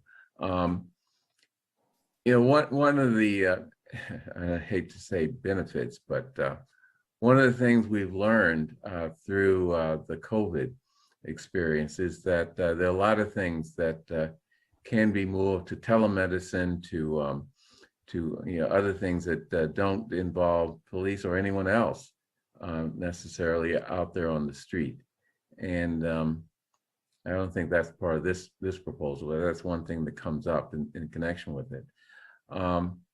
So, we agree that, if a police officer is not needed to go deal with a, let's say, mental health crisis, I mean, then the police officer shouldn't go out there. But how you determine that a crisis situation is not going to turn problematic is the issue. And what we're thinking of, maybe a little different from what Raul is thinking, is that we need to increase the resources available to do crisis interventions where you have a police maybe in the background and a social worker trying to deal with the situation directly, or a police officer who goes in to try to de-escalate people's tensions, or de-escalate a situation where people, for whatever reason, are having tense interactions with each other or just by themselves. And once things cool down, the social worker can step in and identify issues such as who are your doctors, what meds are you on, what can we do to make sure that tomorrow we don't have a recurrence of this problem. I think the task force is thinking that this is a way of getting police completely out of, I mean, not completely, but substantially out of mental health crisis calls and substance abuse calls. I mean, it's a question of degree, but I don't think that those degree differences really make it impossible for us to agree to increase the civilian component of these calls. The second part of it, and actually related, but not directly, is the need that we both recognize to increase the scope of the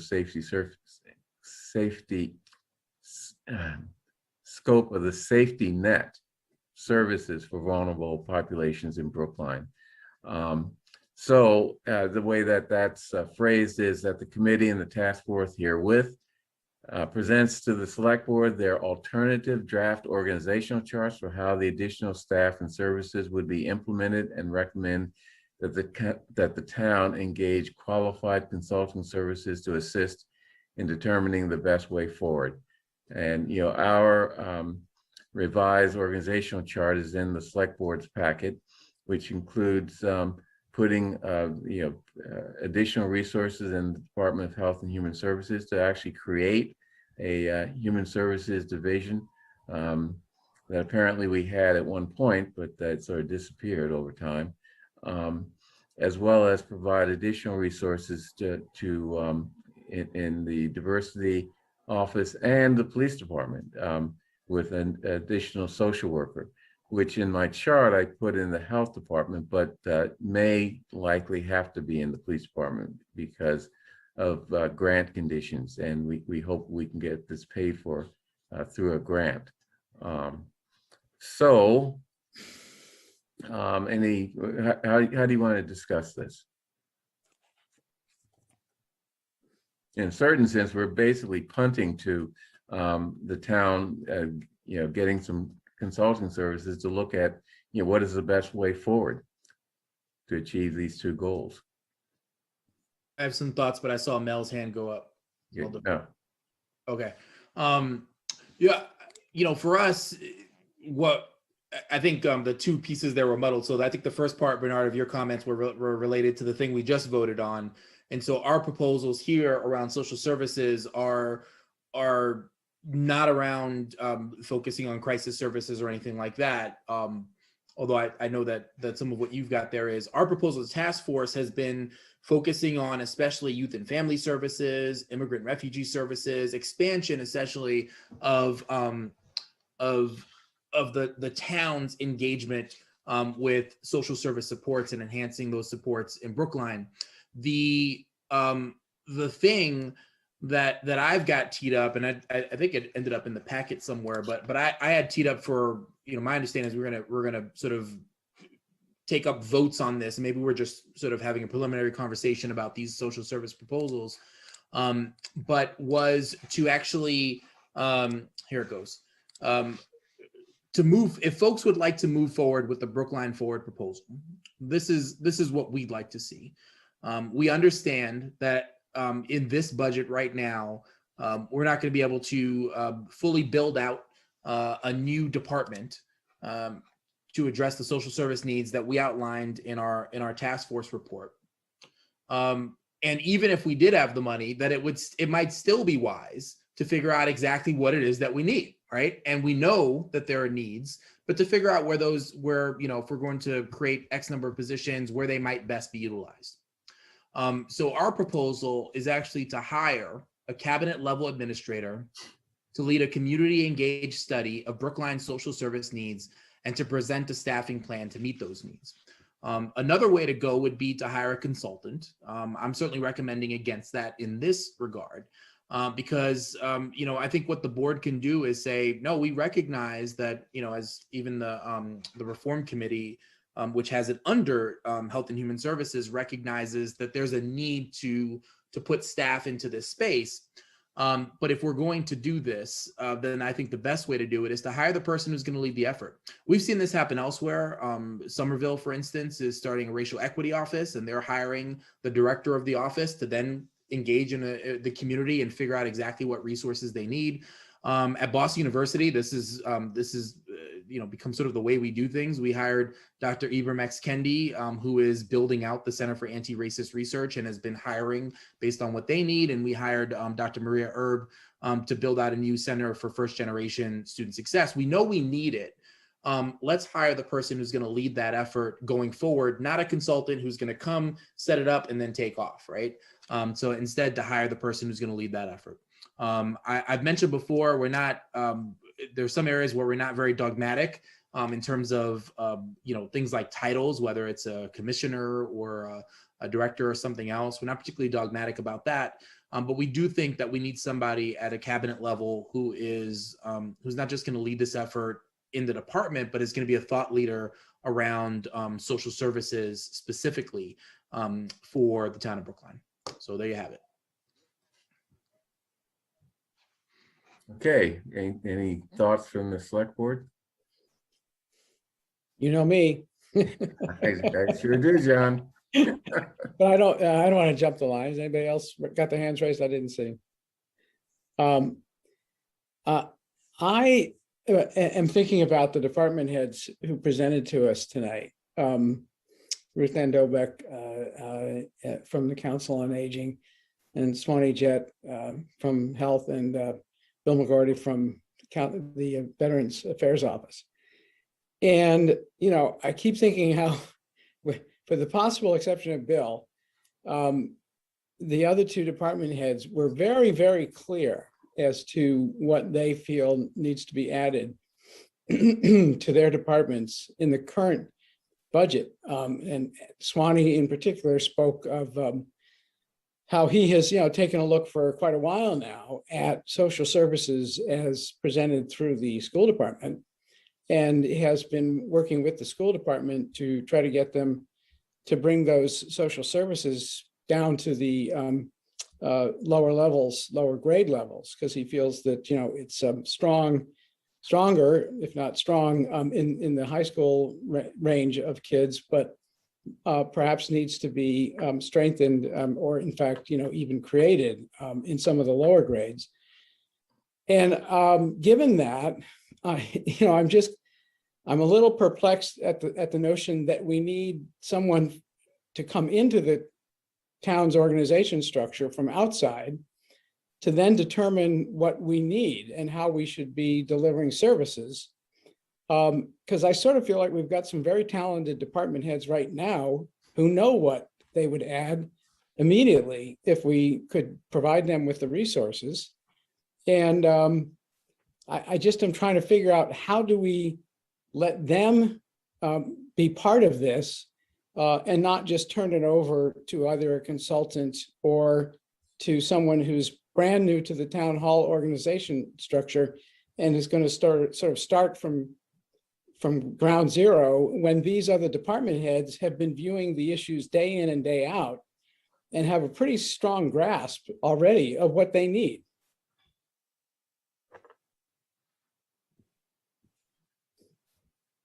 Heather, did you raise your hand or, yeah? I did. I'm still formulating my thoughts. I like the concept. Where you lose me is the cost. And sorry, I'm still trying to like formulate my thoughts. If we were a city and we did not have town meeting and we had more commercial tax revenue, I think this would probably be an appropriate response. The problem is, like we've seen with the sustainability coordinator, we put somebody in place, we try to empower them, and what ends up happening is after town meeting, we have warrant articles that now require a lot of town resources and budget dollars. And so we just don't have the luxury of adding more money into the budget. For everything that we add, we have to know exactly where the cut is going to be made. And so I want to support this, but I think that given the reality of our governance right now, I don't know whether or not I can support it because I'm not really sure where the cuts are coming from. I appreciate that. I think that's going to be a challenge for either one of our proposals. I think the proposal from the Reform Committee actually adds more FTEs than the Brookline Forward proposal does to the town budget. And so I think it's going to be a challenge for either. We do have a plan to pay for it, which is the sunsetting of the walk and talk program and the school resource officer program. And so I'll just say that whether or not that's something the board wants to support is, I think, something we're going to take up at a later date. But we do have a plan to pay for it, at least on the task force side. On our side, we look at the need and then look at the structure of our town departments, and what we see is that we have the ability to do this right now. It's just a question of transferring some resources to the Health and Human Services Department, and this is my my opinion. Get over the sort of inconsistency of what we're calling that department. You look on our website, it's either the Public Health Department, or it's the Health and Human Services Department, or it's the Health and Social Services Department. And we need to, and we have something there. We need to, be consistent with what we call it, and be and make use of what it can be. Now, our proposal does or can be seen as adding more full-time equivalents, but it also can be seen as addressing a real need, and maybe doing that with grant money, or with repurposing of existing employees, or using one instead of two employees to carry out various tasks. So So in other words, what we said is look, we have this Health and Human Services Department, we have the Diversity Office. They can do a lot of this stuff. So let's use them instead of creating something new that, that will clearly be costly just by virtue of the fact that it's a new structure, and is not necessarily the best way of getting something accomplished. So. Mel had his hand up. Oh, sorry. Now you need to turn on your mic. Yeah, I got it. Yeah, thanks. So, I think that the way I'm thinking about this is the way I'm thinking about some of those other priorities that this town has had. I think they're great. I mean, obviously, we want to improve the climate. We want to improve our financial capacity, and now we want to have a social service component and capacity in this town. I think it's important to have that. Especially as how our society is evolving. And I have to say that I really don't see either organizational chart, as the chart that we should adopt either chart. I was involved in actually helping Raul prepare the organization chart for Brookline Forward, and I'll tell you that realistically we didn't spend a lot of time on it, and it was me and Melissa kind of figuring things out. I think I'm sure Bernard got some feedback from departments and as well in putting together an organizational chart. But to make these kind of investments and these kind of changes, I think takes some time, takes some experts who've done it before or who have created a model in other communities, even in Massachusetts. So whether that's a consultant or this department head, I'm intrigued by that, frankly. It depends on, it's always hard to get somebody like that, but it's possible that might be better than just a hired consultant. I don't know that yet, but I will tell you that I don't feel comfortable with either organizational chart, to be honest with you. That would be an up or down vote by this board. Yeah. And by the way, my chart was really designed to provoke thought as opposed to something I thought was final, and to just indicate where we could increase resources, and then let's think about whether that's appropriate or whether that's sufficient. So, I mean, I'm not wedded to my chart by any means. It looks like Nancy's hand is up. And can I just say briefly before Nancy, likewise, that's why I was saying we're not particularly dogmatic about the construction. It was also, as Mel mentioned, conceptual in nature. And so this is also something, if the board, we can think about this is how over the next, immediately, obviously, to make some investment, but over the next 3 to 5 years, how we're going to start to invest more in this space and how we're going to build over several budgets, and whether that's, tying it to new growth or whatever it is, how we're going to start to invest more and more in the social service space. And this to me, if we're talking about the task force recommendations, and we've got a lot of them, and they're in the executive summary, but this to me is this is why we were constructed, which is to think about an alternative model of public safety that may end up, and this is what we're recommending, shifting some resources toward a different approach, and the approach that we're calling Brookline Forward, and that we conceptually provided, an outline for is about investing more especially in youth and families, but elsewhere too. But especially investing more in the social service space, which is going to lead to better outcomes for everybody, but especially those most in need in Brookline. And so that's, when you're thinking about this, I wouldn't say, I totally agree with Mel. I wouldn't say this is the chart or that's the chart. And I agree with them that there's room for improvements all around, and that we should be thinking about, is this something that we want to start right now as a board to say we want to invest in, and how are we as a board going to indicate that? Because we got to do something now that commits ourselves to the future. And that's why I mentioned sort of the hiring of a staff member that is going to lead this effort, because that commits us to moving down this road in the future. I'll stop there. It also commits us to that person, but that's neither here nor there. Nancy? So I'm, in listening to this discussion, I'm thinking about, if we make a decision that we should just go ahead and hire a director and then ask the director to construct the system of social service delivery, we're basically saying we're going to have another department, and we've hired a person who has skin in the game, who wants, who's going to basically say, before we even go anywhere, yeah, you need a new department. I would rather see us take a broader look and have a consultant, as Mel said, or some system of looking at a higher level and say, well, how do we best meet the needs? Do we increase the number of social service workers in the Department of Health and Human Services, or in another department, maybe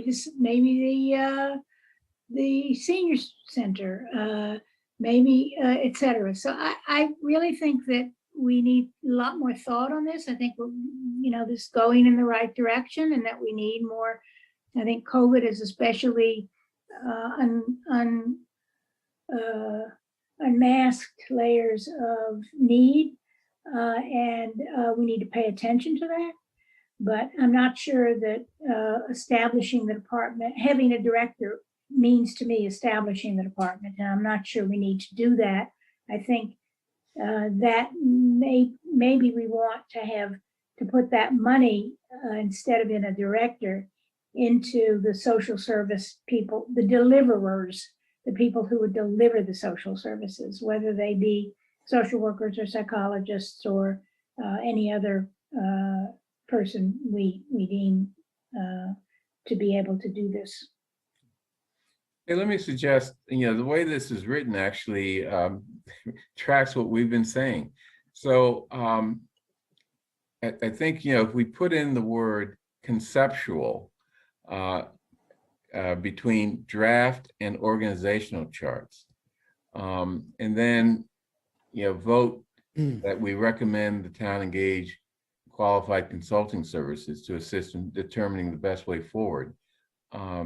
As written, this is basically what the discussion is saying right now. This discussion is suggesting. So in other words, the idea is to recognize that both of these charts are conceptual pieces, and what we really want is to have some expert consulting process to figure out what is the best way forward. John?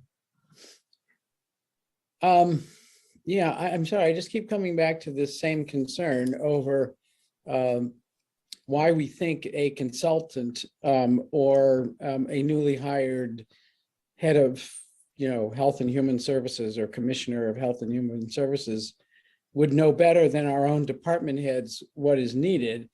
And if we're not prepared to say to those department heads who came before us tonight that we have the resources to add the 4 social workers that perhaps, well, I don't know if he used the number 4, but let's say he said 4, that he would like to see added in the school department.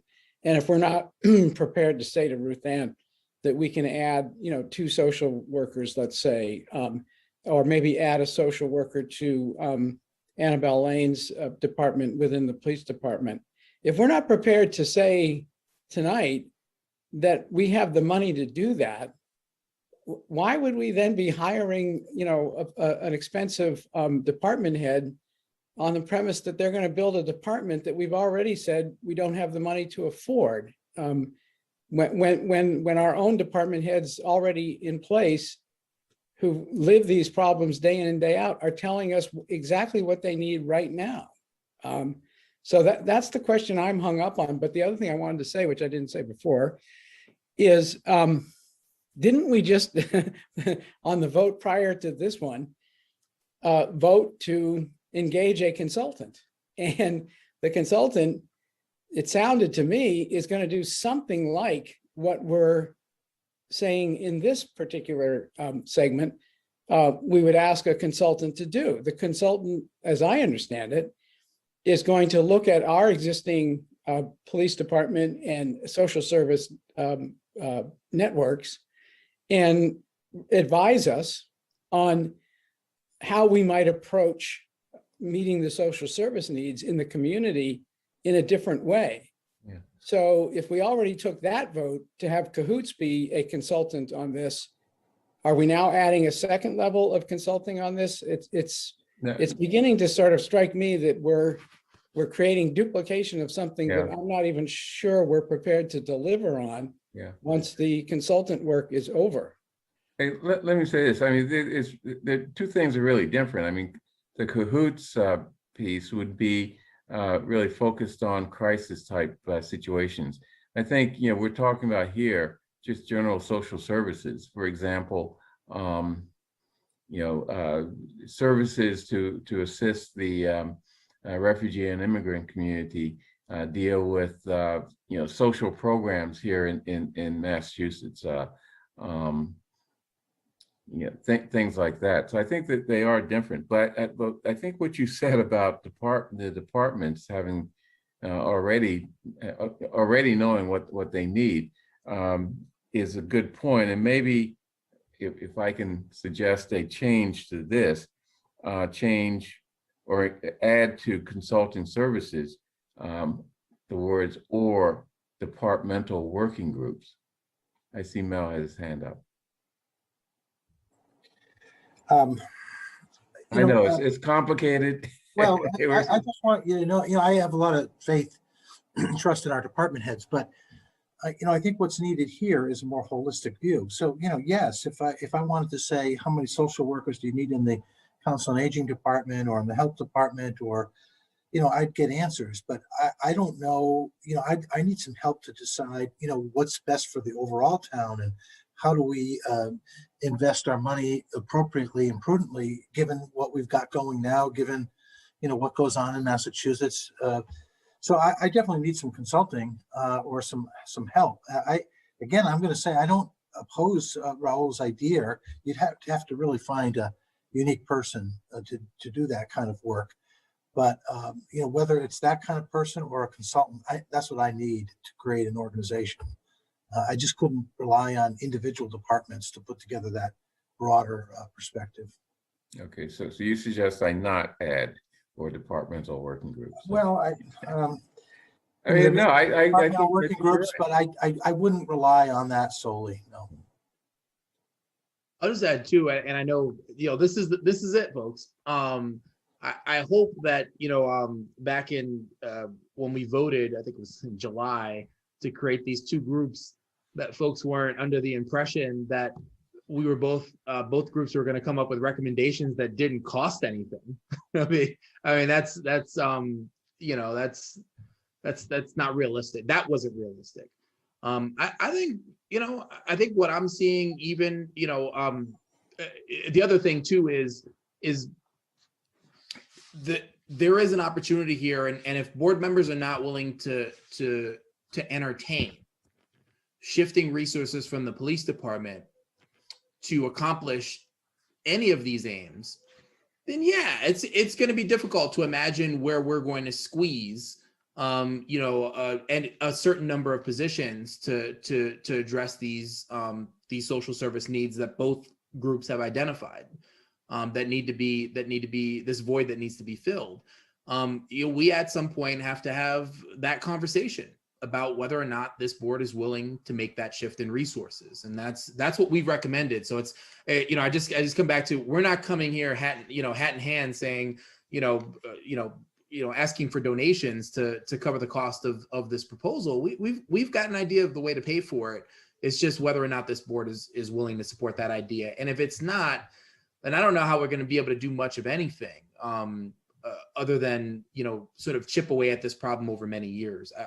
So that's maybe to John's point from earlier, this conversation about having a holistic conversation about all of the recommendations that are coming our way, or at least those that are going to cost us something. I think we all know we're not voting on either of these proposals tonight, but we have to move this conversation forward. And maybe it's important to have that conversation sooner than later about whether board members are even willing to entertain any shift in budget from the police department elsewhere.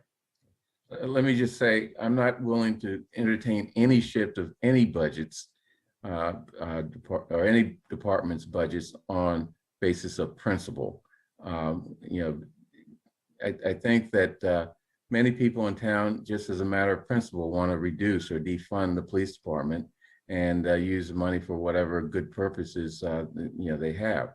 I'm not willing to function in that way. I mean, if there are things that it makes sense to reduce in the police department, fine.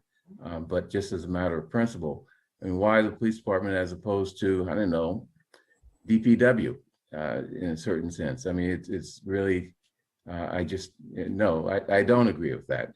So that's fine. That can be for the record. But it's not out of thin air. I'll just say. I mean, this is something that's been a big part of the conversations that we've had with folks in the community, and that's pretty widely supported. But I'll stop there. Heather?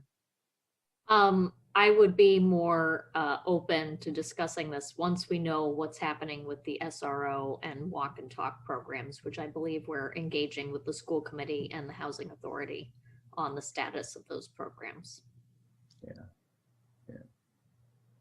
Which of course assumes that that's a source of funds for anything. But yeah. So what do you want to do with this? What do you want to do with this? You want to put it off or say that, we urge the town administrator to begin to look at in whatever way he feels appropriate, how to address increasing these social services. I'm looking at Mel's face. No, I'm not. No, I don't. If you want to give me that authority, that's fine. I personally would prefer the board to develop a policy statement or at least some guidance around that. That's what I. Yeah, I mean, at this point, we would need to, do a little more research in terms of what are the needs for these services. I think the Warrant Article 32 group that put together the disparity study the other day may be, a foundation for that. But, at this point, we're basically not guessing, but, saying that it seems to us that there's a need for more social services. We can't define precisely what that is, but intuitively, it seems to be the case. So what does the board want to do? John, I'm sorry. No, it's okay. I was just going to answer your question.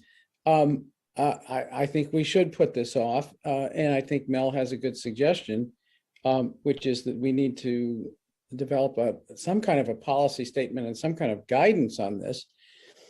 And I want to say, with all respect to my chair and with all respect to Raul, my colleague, the process that was set in motion in July was a review of policing. We had two different groups looking at policing, with the expectation that in the end we would receive recommendations on how to change policing. What is curious about this to me is we've reached the end of the process, and it's as though the two groups conducted a thorough review of the delivery of social services in Brookline and gaps in the delivery of social services in Brookline. And I don't think we've even done that review. I'm sorry to keep going back to this. I heard Swanee Jett be very sort of specific about what he thinks is a gap in social services provided by the school department. That's interesting. But I don't think that was even a matter that was studied by either of these two groups. The two groups studied whether the SRO program serves a purpose, and they studied whether the walk and talk program serves a purpose. But I didn't see any review undertaken by either group that went in depth into what are the social service needs of the community of Brookline and how are we currently providing for them and where are the gaps? Okay. And until we have that kind of information, I don't feel that we're ready to take a vote on some kind of reorganization or creation of a brand new department, because the work just hasn't been done to prepare us to make those decisions. So that's my latest sermon on that subject. Let me say two things. Number one, it appears that we spend all of our time looking at policing and come up with a bunch of social service resource proposals because those are the things that we agree on. The task force as well as the reform committee has hundreds of other recommendations specifically targeted on policing. So that's one thing. The other thing is, let's see, what is the other thing?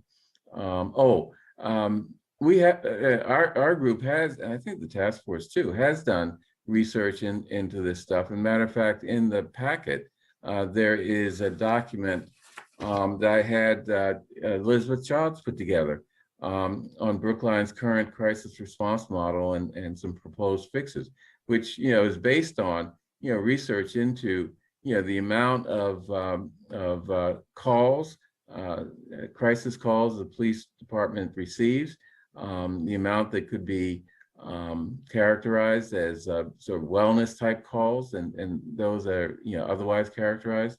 A lot of details. I mean, maybe we need more, but you know, the research has been done in this Oh, area. I absolutely agree. And I saw that chart. And in fact, I would love to review that chart at a future meeting of the select board, but I don't know what conclusion that chart leads to. I know it's very informative as to, you know, the nature of calls that are being received and how they are being answered. But I don't know that it comes to some kind of clear conclusion as to, and therefore, you know, we should add a social worker here, 3 social workers there, and we should reorganize them under a department with a new department head. I don't feel as though we've had guidance on any of those questions. Well, at the very end, there are a series of recommendations that sort of converge on some of the proposals in my so-called organizational chart. But you know, that's, yeah. So I urge you to read the whole thing. Read those recommendations. If I can add too, I think maybe you missed the part earlier where Bernard and I both agreed that these are more conceptual in nature, and that we both agree that what you're asking for needs to happen. And there's certainly no way, maybe, you know, maybe you expected this volunteer committee over the course of 6 months to have done the kind of work that you're talking about, but that's not realistic or possible that could have been done during that time frame. We're both recommending that be done now. The only question, I think, is whether or not it's a staff working group, a consultant, or if we just say, you know, let's go ahead and start to build out this space that we agree needs to exist, but that will probably over time need to be built up in the budget, barring the board's willingness to make a significant or somewhat significant shift in resources to be able to more quickly staff up in this area. Those are things that Bernard and I agree on. This is the one we agree on, that we need to invest in figuring out what the right model is. That's what you've got in front of you right now. I don't know that we need to vote on anything right now, but at some point soon, I think what I hear Mel saying is, I need direction from the board as to whether, you know, what it is that you all want us to start working toward, and how we might do that. But anyway, I don't know. Maybe I'm missing something, but I feel like we're pretty close on this right now. Yeah. You about to say something, Mel? Oh, sorry. I don't mind putting this off, but the question is to when, and you know, how do we get to the next step in this process? Right. I mean, the idea of putting together some draft guidance to Mel from the board, you know, makes sense. The question is, who does it? I was going to say that I think this slide that you have up there is close. You know, I think we can tweak it and get rid of some of the stuff in there and maybe beef it up in other areas. But you know, I don't think we have to reinvent the wheel. I think this statement is not too far away. Okay. In my opinion. So how do you want to deal with it? How do you want to put into statement that I guess we can vote on at some future meeting? I mean, okay, what I'll do, I'll discuss with Mel, and we'll come up with some rewritten slide. It's probably best for you and Raul to do that, frankly. Okay. I think I do want to understand Mel more. Maybe the 3 of us can meet just more. Sure. Why don't we do that? Here, yeah. And then we can, and that way we come back to the board without Bernard and I going back and forth, but having a shared sense of purpose that the board can then debate or agree on. That's good. Okay, social service resource. Okay, let's move on to the next one. Concerning the need for additional data services in the police department to ensure that proper data is collected and in a form that can be used for internal policing purposes, but also in a form that can be used by outside bodies, including the police Commissioner Advisory Committee, which we have agreed to establish. That the BPD identify the resources necessary to provide the needed data resources, either from additional staff or from repurposing current staff, and the funding necessary to implement such improvements to satisfy the data needs identified by the committee and the task force. So I guess, you know, this seems a little complicated, but I think the issue here is that the police collect data on, for example, traffic stops, which are in the form of, as I understand it, the tickets that are written, which, you know, have to be given over to the motor vehicle or DMV people, but it's done by just making a photocopy and sending that in. I think that's how it works. And you know, that may be useful for their purposes, but in terms of coming together or pulling together data that can be used to analyze disparities in traffic stops, it just doesn't work. And what both our committees had the police department do, I think it was Casey Hatchett who had to do this because she was a data person, is actually manually take information from the tickets and other items and create spreadsheets with that information manually.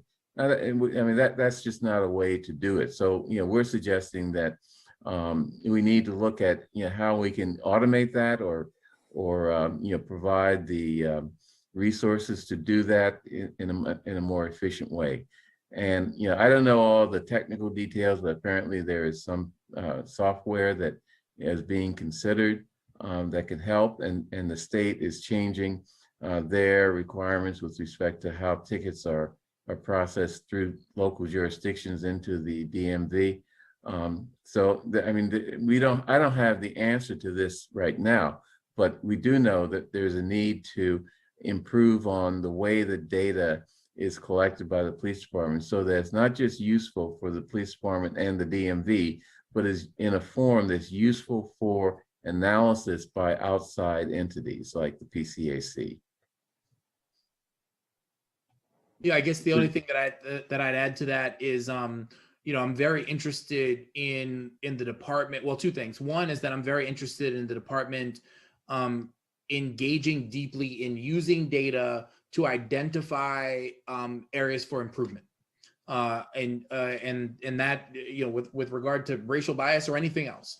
And I think that that's a really important thing that, you know, we certainly identified, as Bernard mentioned, through the same process, that there were certain pieces of data that were only kept for a short amount of time and then disappeared. And I don't know that that was always data that's kept within the BPD, but maybe in the larger system that they operate in, and addressing those issues and making sure that data exists at this point in perpetuity, so that people that are doing longitudinal analysis on our department would be able, you know, the task force or the reform committee that's created 10 years from now or 20 years from now to work to enhance whatever's happening can actually look at longitudinal data. That was one of the things that we weren't always able to do, and that was a real problem. The other issue that we identified was we didn't feel like data was really being used on a regular basis to show rank and file officers, you know, here's what we see happening. Here's where we see, for instance, the data that we showed related to those speeding stops where there were racial disparities in the speeding stops. And I don't need to get an argument about what people think about that right now, but the numbers are there, and that those numbers weren't being used, we were told by our liaison, weren't being used and sort of shown to the department and saying, hey, let's have a conversation about the disparities that we see here. That are very clearly there in the data. So those are the kinds of things. It's more behavioral around data analysis, and I think that there's probably the need to review and replace some of our existing data collection and analysis software, if we even have analysis software other than sort of spreadsheets and things like that. Where I want to be careful is,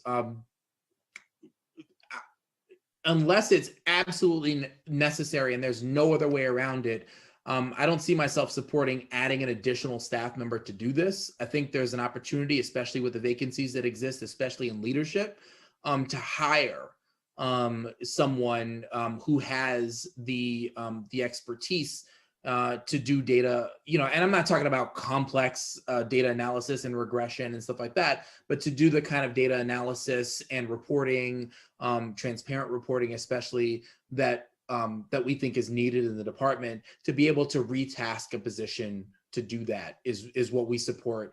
And I mean, I'd have to,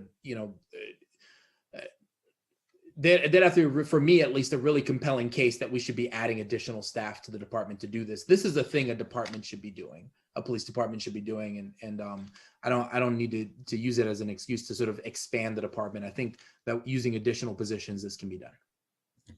Let me just add, just to clarify things. Data has been used for the purposes you suggested it should be used for, Raul, and that is, to identify where an officer is sort of outside the expected norms in terms of the number of stops of, let's say, Black motorists. That data, which is not very precise, it's just sort of a guess, but it says, your numbers look out of place here. And that's been used to by their sergeants to talk about what's going on here, and if necessary, carry out certain corrective measures. I would just say that, and we talked to Chief Morgan about that. I think one of the things that was that I felt very uncomfortable about is that there are in certain cases, and they're not able to tell us how many cases that is, that they've actually, talked to an officer about disparities in their stops or whatever it is, because those interactions are not logged. So that intervention so it's not possible to know how many of those have happened. It could be 1, it could be 100. We just don't know. So that's another piece of data that we're not getting, right? So how often is that something that needs to happen? And we can't track that over time to see if we're improving or not. So it's just another example of, we need to start tracking more things. We saw this too, by the way, with field interrogations and traffic stops, where we learned that not every field interrogation is captured and not every stop is captured.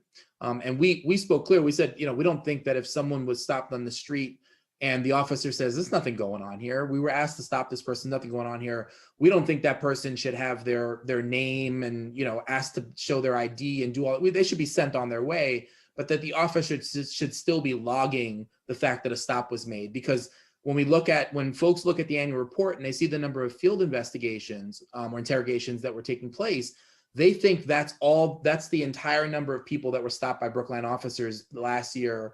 And that's not the case. Because there are stops that are not recorded. And so again, for groups like ours to try to do analysis and understand how frequently, let's say Black people are stopped compared with others, it's nearly impossible to do right now because not every stop is logged. And so that's also some of the things that we have in our report that we recommend is that be addressed too. And that's again about data collection. So why don't on this, maybe the select board should say to the police department, fix this. And I don't think we need to be very prescriptive, but just say, this is a problem, figure out a way of fixing it. And I think they agree, and there's a lot of willingness to do that. So yeah, I would say come up with a plan to fix this and bring it back to the board for us to review and make recommendations on. Okay, so why don't you put that in the form of a motion that this board can vote on?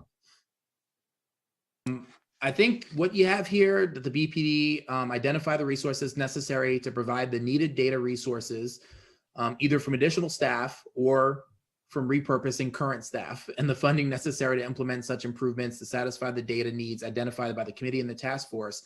I think that's great. And to present a plan to the select board. I don't know if we want to have a certain time frame on that, or if it just makes sense. Maybe Mel's got a better idea, or you, Bernard, about whether or not we just want to present a plan for the select board's review. Yeah, I would suggest that they present a plan to the PCAC, That's what we're setting this group up for.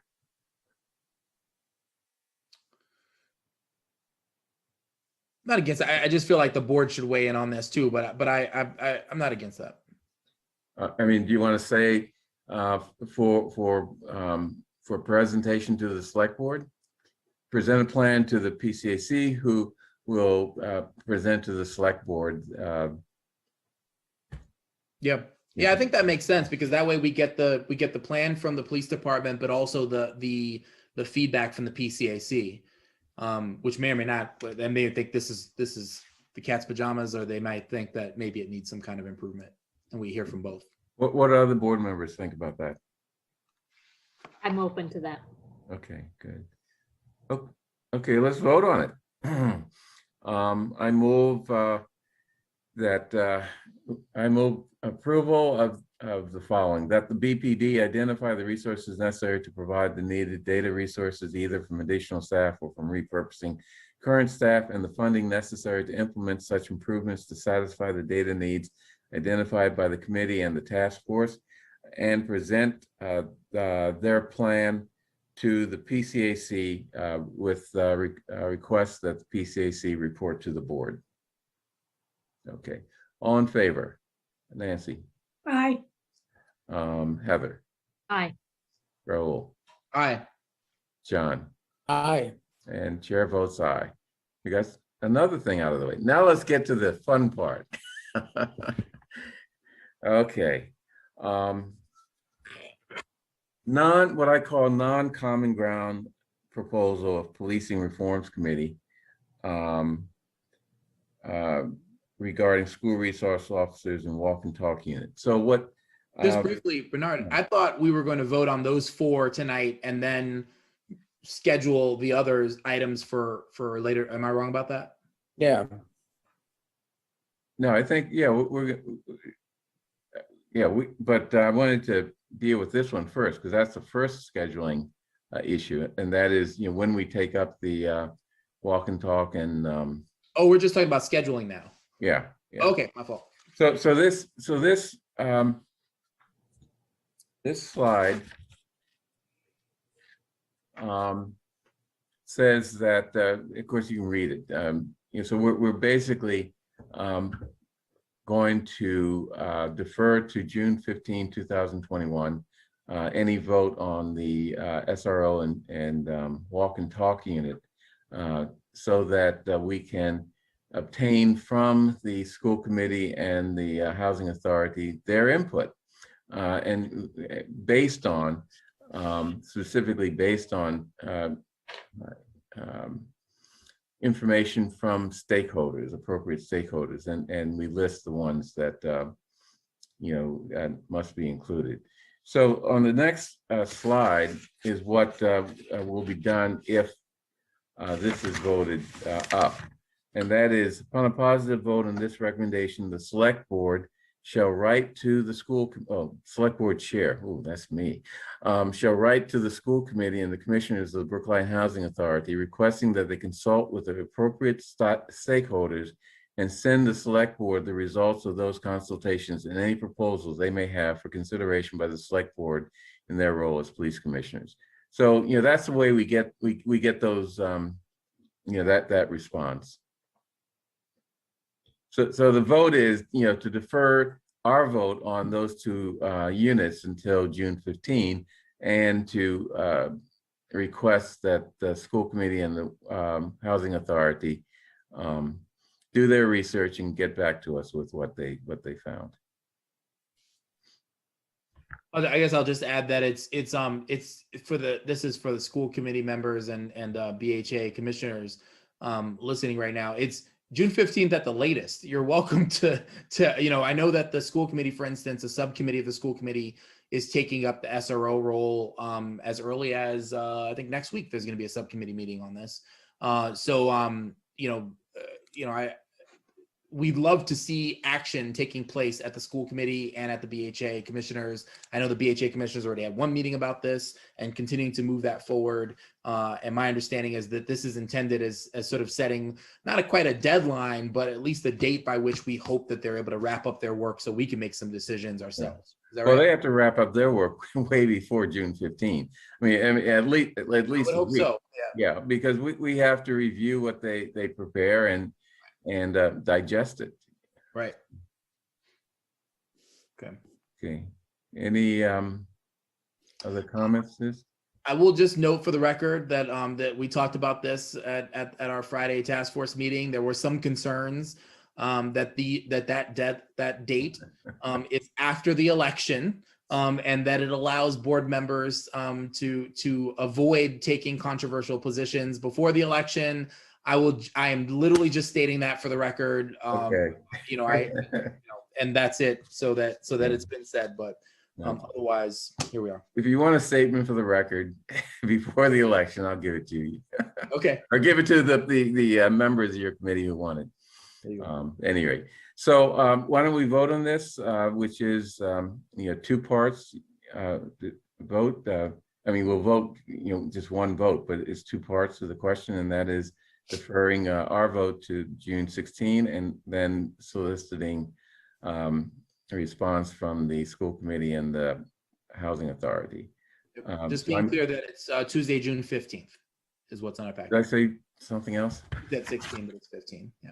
Oh, I'm sorry. Okay. Okay. So I move that. All in favor? Nancy? Aye. Heather? Aye.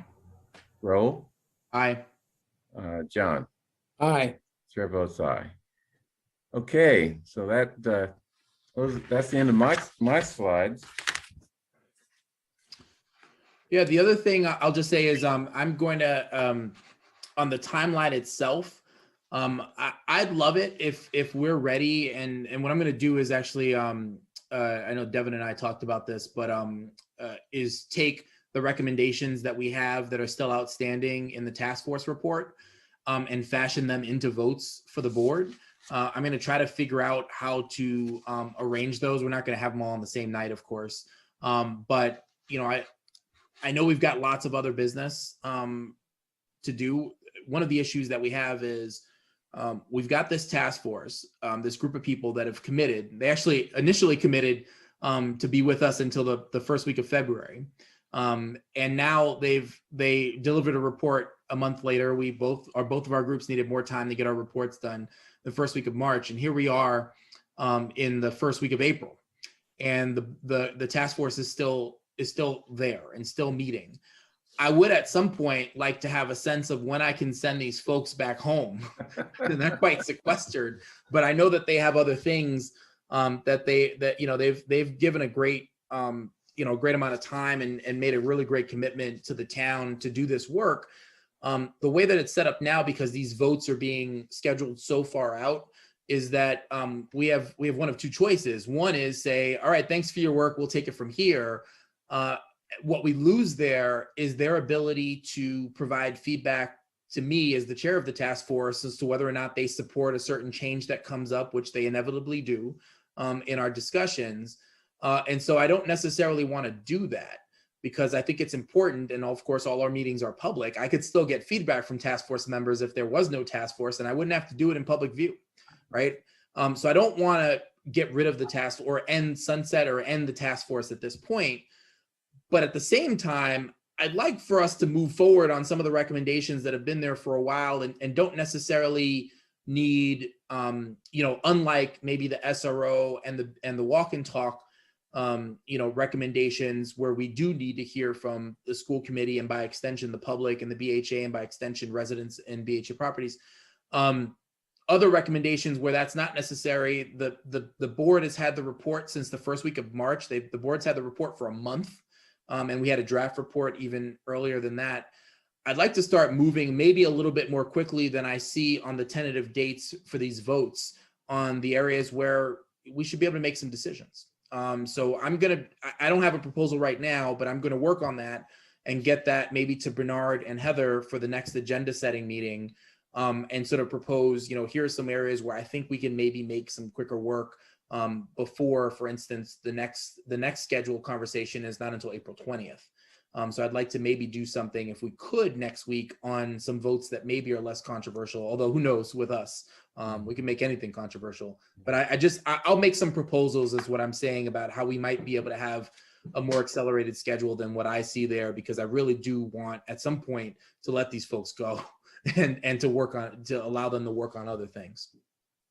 What I'm going to try to do, and my committee generated a huge number of recommendations, but many of them actually don't require board approval. I mean, for example, we just went ahead and did some of the sort of improvements to the website to make the complaint process easier, things like that. But there are a lot of other recommendations that really could be put in the form of suggestions to different departments, and that probably don't need select board support, although I guess maybe I should circulate it so that people can make that determination.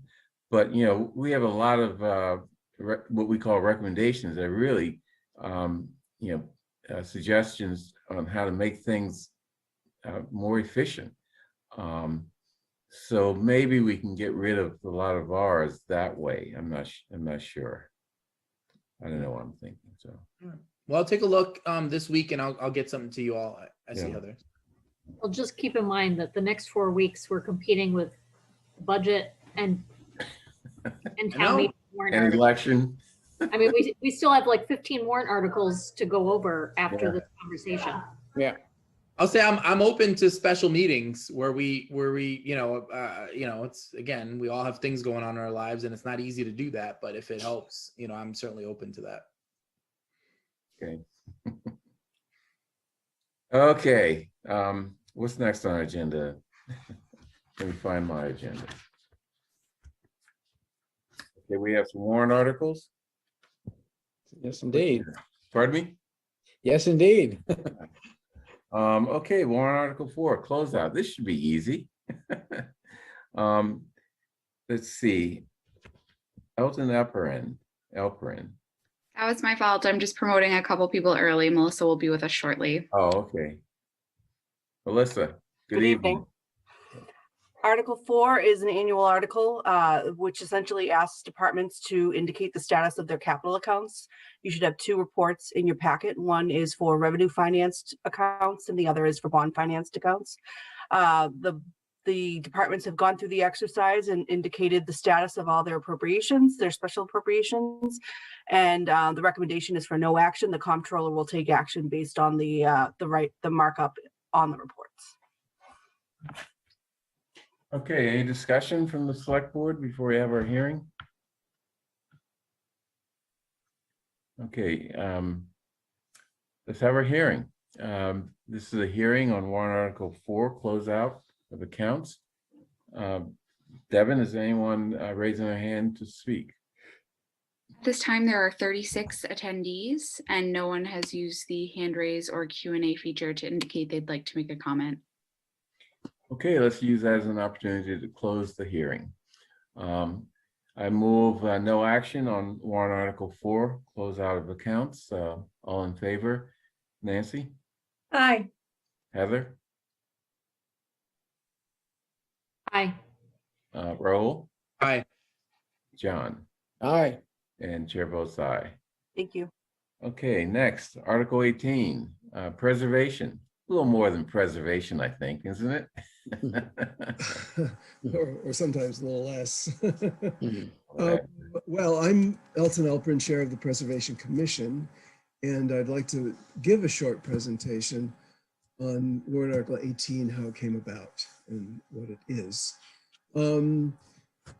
Okay, so this slide. So warrant article 18 is a proposal to extend the boundaries of the Lawrence Local Historic District.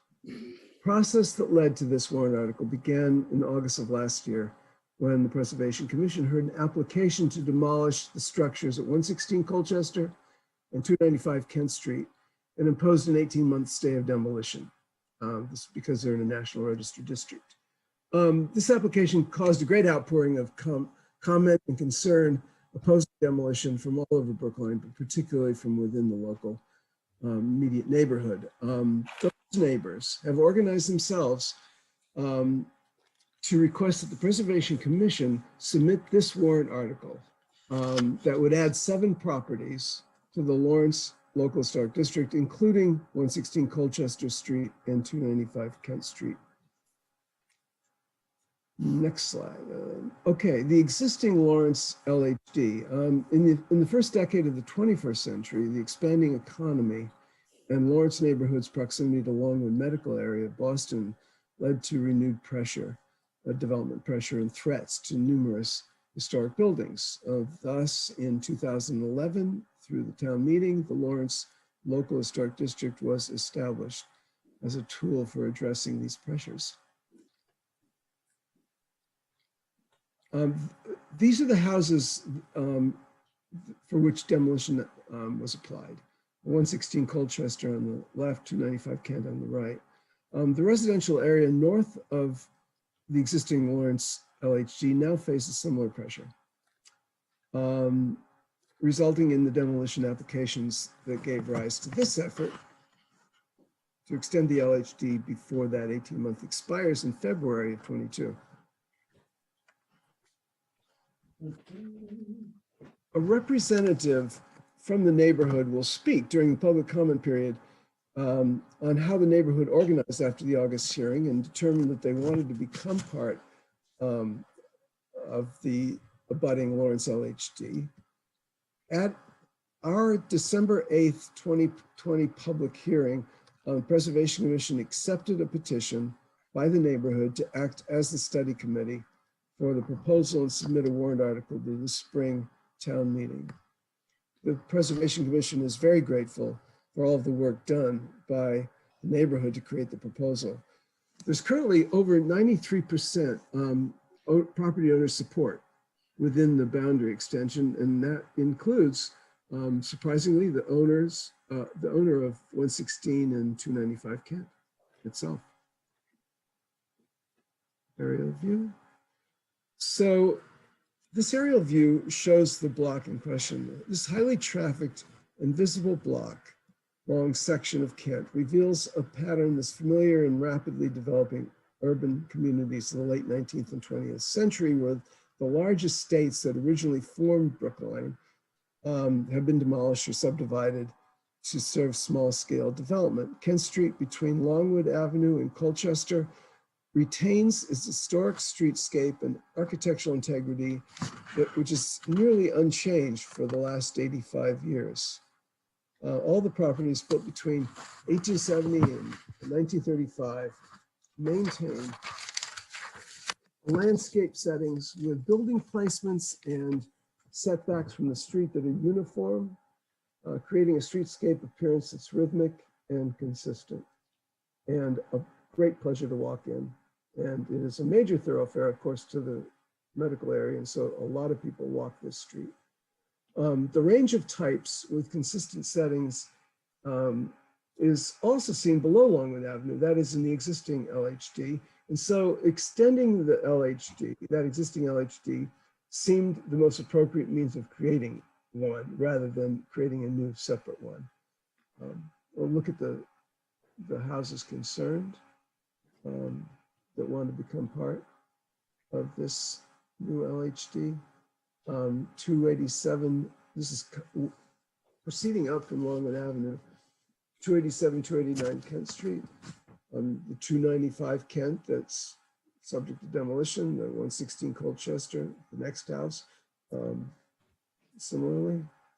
On the other side of the street, 282 Kent, these are 3 mid-century houses, 282, 288, 294, really of a piece. And then 300 Kent Street, which is also a condominium building. You've reached 5 minutes. Okay, just about done, I think. So this spells out what the state law asks of preservation: to preserve and protect the distinctive characteristics, to maintain and improve the settings of those buildings and places, and to encourage new designs. And this is important to address people's concerns, I think, about what this means regarding future development, to encourage new designs compatible with existing buildings in the district. Okay, so this does not preclude development, including dense development, multifamily development. It Just has to be consistent with.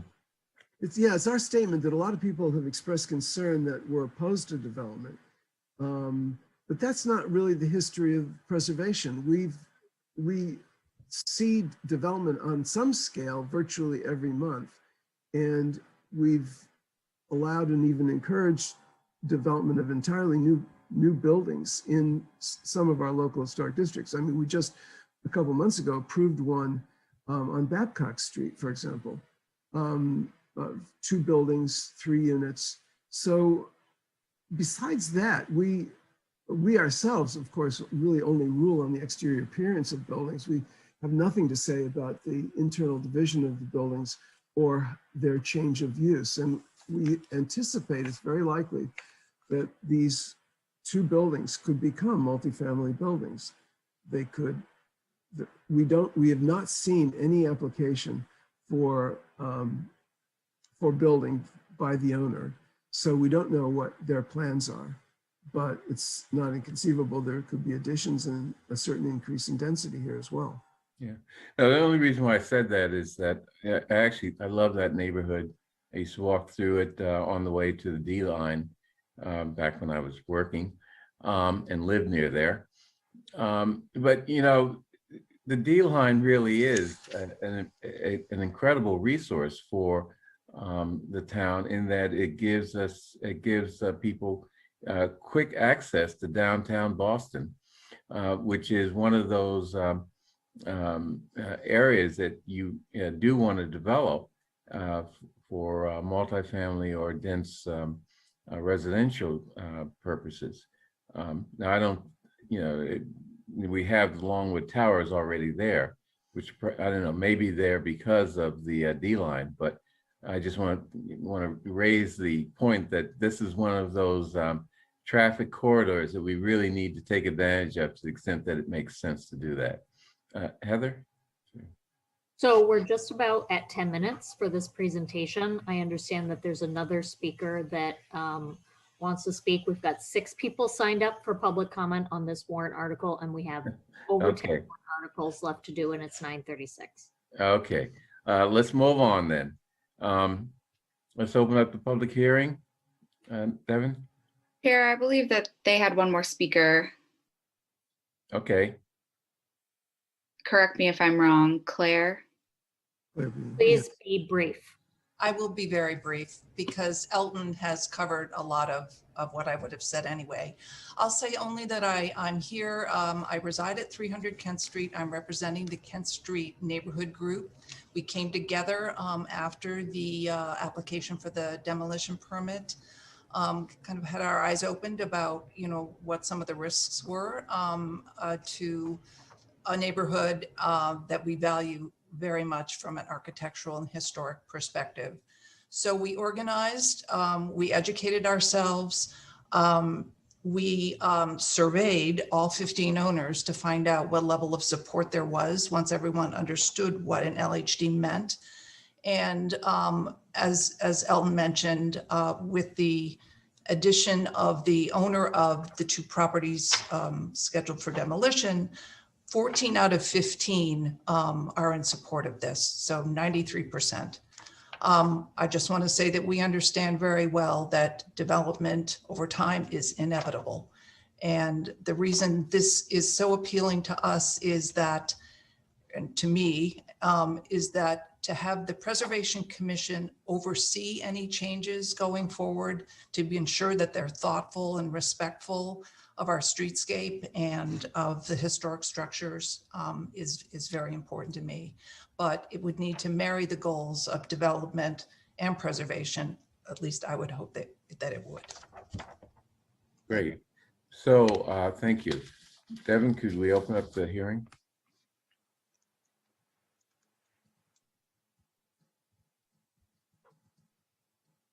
The first person signed up for public comment is Sean Lynn Jones. Sean, you've been promoted to a panelist and your time will begin when you're ready. Thank you very much. I will try to be brief because Elton and Claire have covered a lot of the important material here. I'm Sean Jones, a town meeting member from Precinct 1.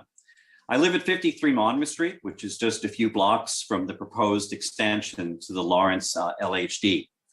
I strongly favor Article 18, and I hope the Select Board will vote to recommend favorable action. Virtually all of the Precinct 1 town meeting members have signed a letter supporting Article 18, and that letter was sent to the Select Board earlier today. There are 4 reasons, I think, why Article 18 deserves support. First and most obviously, you've already heard this, it's in the study report. This is an area that meets the basic criteria for being an LHD, or in this case, for being added to an existing LHD. There's strong historical and architectural significance, and an extraordinarily high proportion of the property owners in the area support the addition of the area to the existing Lawrence LHD. And over the years, town meeting generally has voted to establish or to, in a few cases, expand an LHD when these basic criteria are met. But we don't want to stop there, but there's a second very important reason for supporting this particular LHD.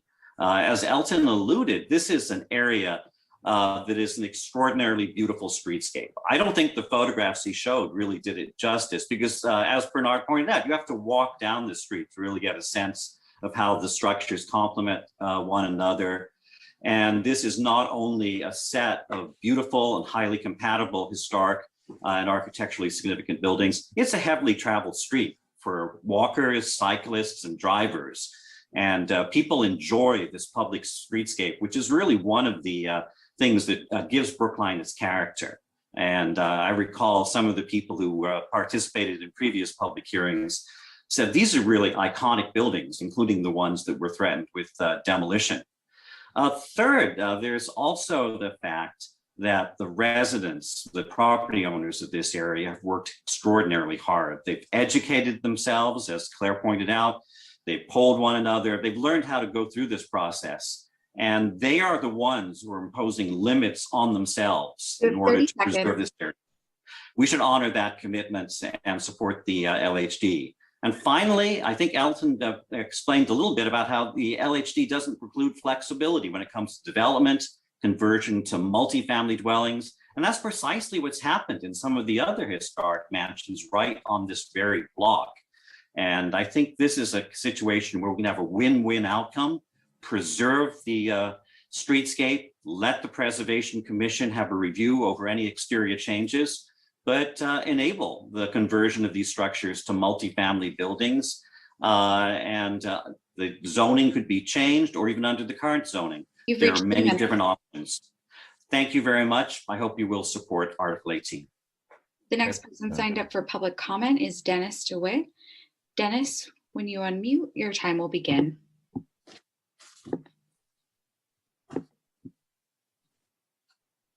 Thank you.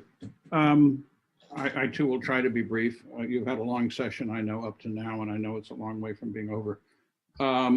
I obviously, the support was overwhelming, and what struck me was that neighbors who went into this went into it really understanding that they're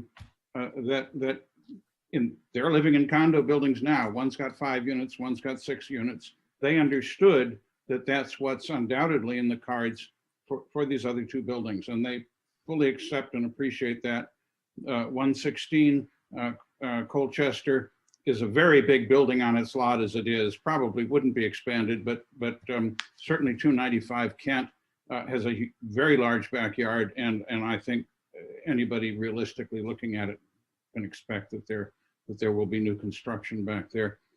I would also just point out that part of the existing Longwood, part of the existing Lawrence district is underlain by the Longwood National Register district, and that continues under this extension. The entirety of this extension is underlain by the Longwood National Register district. So the logic of extending it just makes a lot of sense. And then finally, of course, I don't think Brookline, I know Brookline has never had a local district with the level of support that this one has. 93% in favor, and the other one family is neutral. And the developers are in favor. Needless to say, that startled us when it happened, but it is a fact. So I too would urge you to support this district. It makes a lot of sense, even despite the fact that it is near the T-stop. And I would also urge the town to think about having a comprehensive plan review, which I think we're overdue for. And that is the context in which people's concerns about housing really should be addressed, and hopefully would be. So I would urge that as the other side of this coin. We have the need for local districts in some places, but we also have a need to really have a comprehensive review and look at the housing issues as well. Hey, I'd like to try something new or do something different right now. Not closing the hearing, but asking the select board if they have any particular concerns, so that speakers will speak to the issues that we're concerned with, not, tell us things that we basically may already agree with them on. Any select quickly, not. I'm trying to make this move quickly. Nancy. I'm going to vote for it. Okay. I'm going to vote for it too. I want to know if there's anyone who has any problems with it. I'm going to vote for it. Okay, Heather. Two things. I could have sworn that a couple years ago we were briefed by town council that local historic districts were ruled to be spot zoning, and therefore were no longer Neighborhood conservation districts, a whole different animal. I was on that commission, and very briefly, the town does design review in certain circumstances through the zoning, and there is an aspect of the zoning law which says that if you do something through zoning, you can't do it through home rule, but you can do it, as in the case of this, which is 40A, through state enabling legislation. Okay, great. That's what you're referring to. Thank you. The second concern that I have is just about, the ability to incentivize denser development. This area is specifically wedged between the D line and the C line. It's prime real estate for infill. I get that, it's charming, but I don't necessarily think that, each one of those buildings, there's one building in particular that I don't think is worth preserving. It's really not that pretty. So I can guess what I don't necessarily share the same sentiments as some of the speakers. Yeah.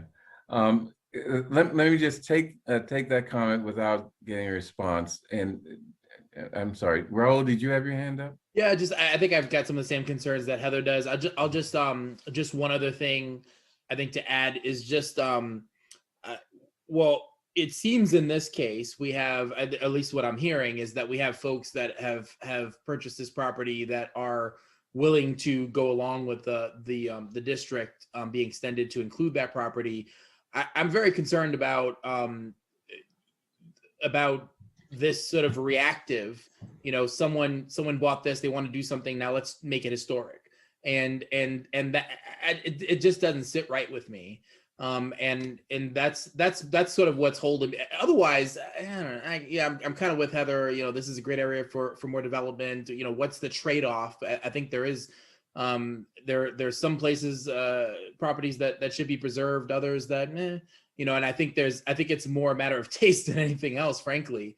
But this reactionary approach to when you said, Dennis, the notion of a comprehensive plan, what I thought you were going to say is a comprehensive plan to determine what should be preserved and create these districts and then have it be done with. But it seemed you were talking about affordable housing or something like that. I think that is more where we need to, instead of taking these up on a one-off basis, is really just determine what we feel as a community needs to be preserved and move on with anyway, that's it. Real quick. What- Yes. For what it's worth, there was a comprehensive plan done, which probably should be revisited in 1983 for preservation in Brookline, a fairly extensive plan. And so we have actually gone through that exercise once. Okay. I want to open it up. John, you had your hand. Well, I didn't express my concern. Okay, I asked for those concerns. And And the very reason why short. is so that people who are in the Yeah. queue waiting to speak, I hear you. No, I hear you. I just want to say I'm with Nancy, and my concern is that maybe people misunderstand a little bit the nature of a historic district, because it is not without sacrifice that people, opt to petition to be part of a historic district. You have to live with all kinds of restrictions and rules on your property, and much as some people might be concerned, that this is quote unquote reactive, it's for anyone who values historic preservation and for anyone who values the kind of ambience that invites people to walk through this neighborhood and enjoy thoroughly this kind of preserved history. It's a benefit to the entire town. It requires some sacrifice on the part of the homeowners in the district, and it benefits the entire town. And my concern is that people should really understand that aspect of it. Okay.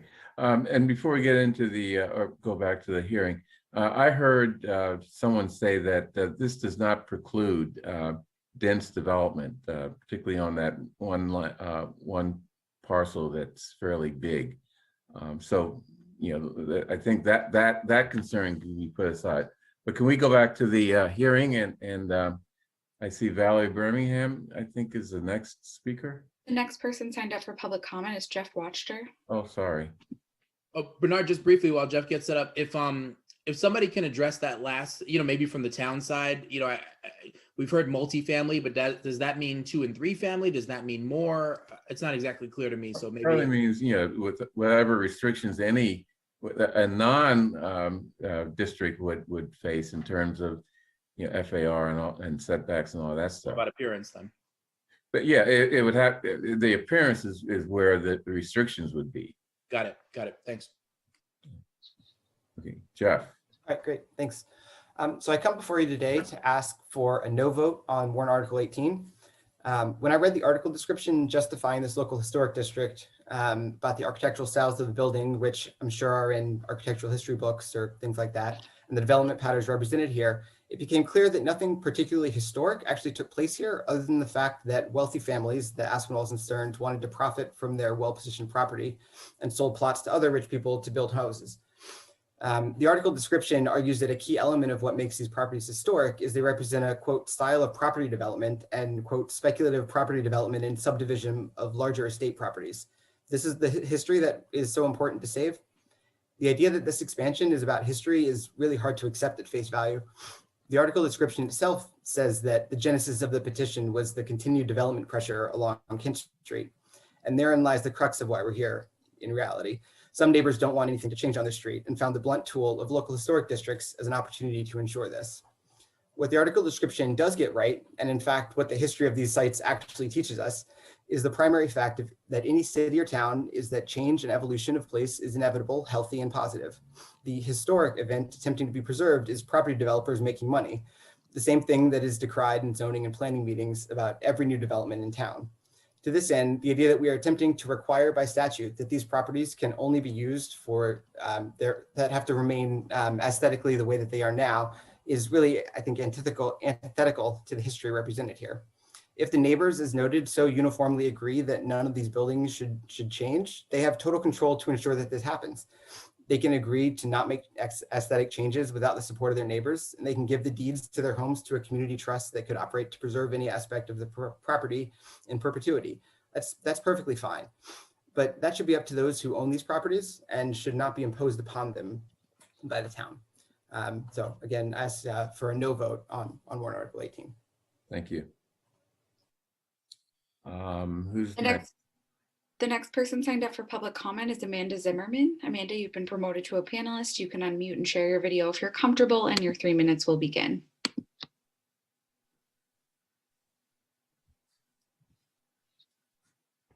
All right, thank you.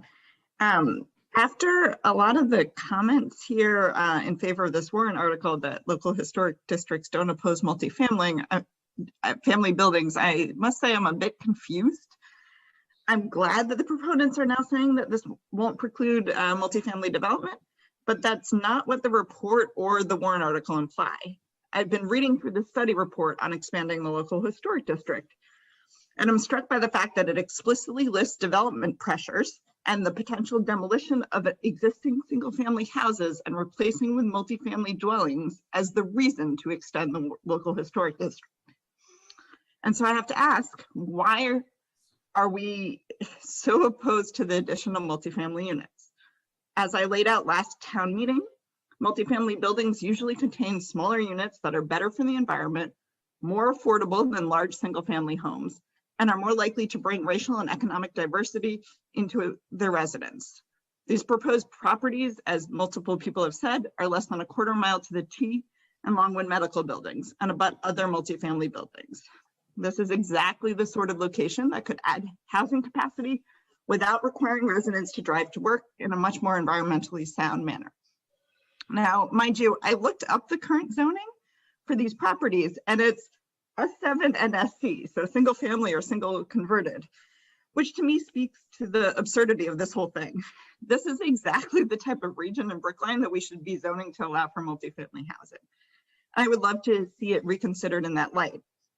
The proposed expansion of the local historic district preempts any larger conversation about whether the current exclusionary zoning restrictions make sense in an area that is so close to transit and jobs. In fact, in the study report, it explicitly mentions that the adjacency of the Brookline branch rail line as the reason for development interest at the end of the 19th century. To me, this warrant article has a lot of downside with very little for the town to gain. And so I urge you to oppose it. Thank you. The next person signed up for public comment is Lisa Schatz, who's been promoted to a panelist. You can unmute and share your video if you're comfortable, and your 3 minutes will begin.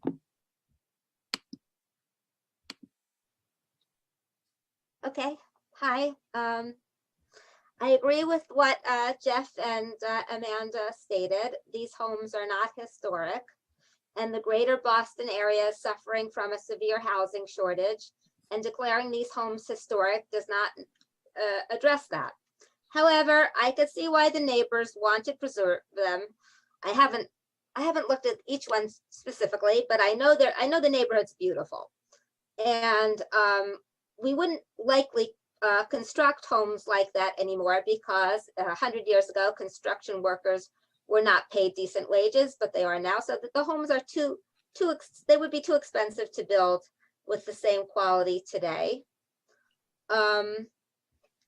So I believe that these homes should be converted to multi-unit with additional units behind them when possible, based on a formula to be decided by the planning office. And I would only support this article if that were part of conversion were part of it. So that's all I have to say. Thank you. The next person that was signed up for public comment was Alexandra Matral. It doesn't look like she made it over from the attendee list to the panelist list. At this time, there are 32 attendees, and no one is using the hand raise or Q&A feature to indicate they'd like to make a comment. If we don't hear from Alexandra, I will reach out to her via email to request comment. At this time, the next person signed up for public comment is Caitlin Rollins. Caitlin, you've been promoted to a panelist. You can unmute and share your video if you're comfortable, and your time will begin. Hi, I live at 287 10th Street, which is next door. It's been a little bit hard to hear some of the comments by the people who are speaking in opposition, because I feel like they fundamentally don't understand what we're asking for. As one of the people asking, I feel like there's an indication that we're somehow trying to block multifamily housing. I'm sitting here in my apartment with, a 3-bedroom apartment for our, 2 kids and my husband. We are perfectly happy to densify. There are 7 families that live in our building, which is directly next door. This is not about density or not density. And it is hard for people to hear people sort of imply something about your wishes that is certainly not true. As the Preservation Commission had stated, the only areas over which they have purview are those visible from the public way, and they are not opposed to densifying. And in fact, people would very much support that. From my understanding, there's room to do so. There's in the house that's next door to us, it's quite large, could easily be converted to condos. There's a garage type structure, a carriage house that's already there that could be easily converted to a couple of apartments. There's a very large backyard that could easily have many units added there. There is nothing in this that would prevent any of that. What we want is for there to be thought in what is done. Once these buildings are destroyed by this developer who lives in China, we have no control. And I don't know if any of the people who put all their research into this looked at what he's constructed in other places, but it is like huge metal, 10-story buildings. And I understand that, zoning could happen, changes down the road, but right now the goal is to try to preserve the buildings that exist there for further discussion about how they would be used and these zoning concerns that people have. It is not to prevent people from moving in. We are those people that moved in. We live in a 7-family building. That is not at all what we're opposed to. There's just no going back from their destruction.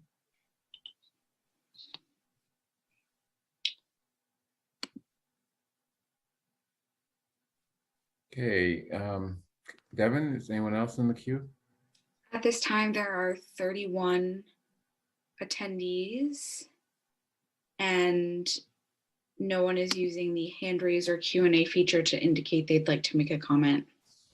Okay, let's close the hearing. And unless there are any final comments from the select board, I'd like to move on. We will vote on this at a future meeting. I don't think it's ready for a vote now. Nancy, you wanted to say something? I'll make a comment, and this is a comment about environmental concerns. There's a environmental cost to tearing down a building and building another one. And we're beginning to understand that process and what's involved in it.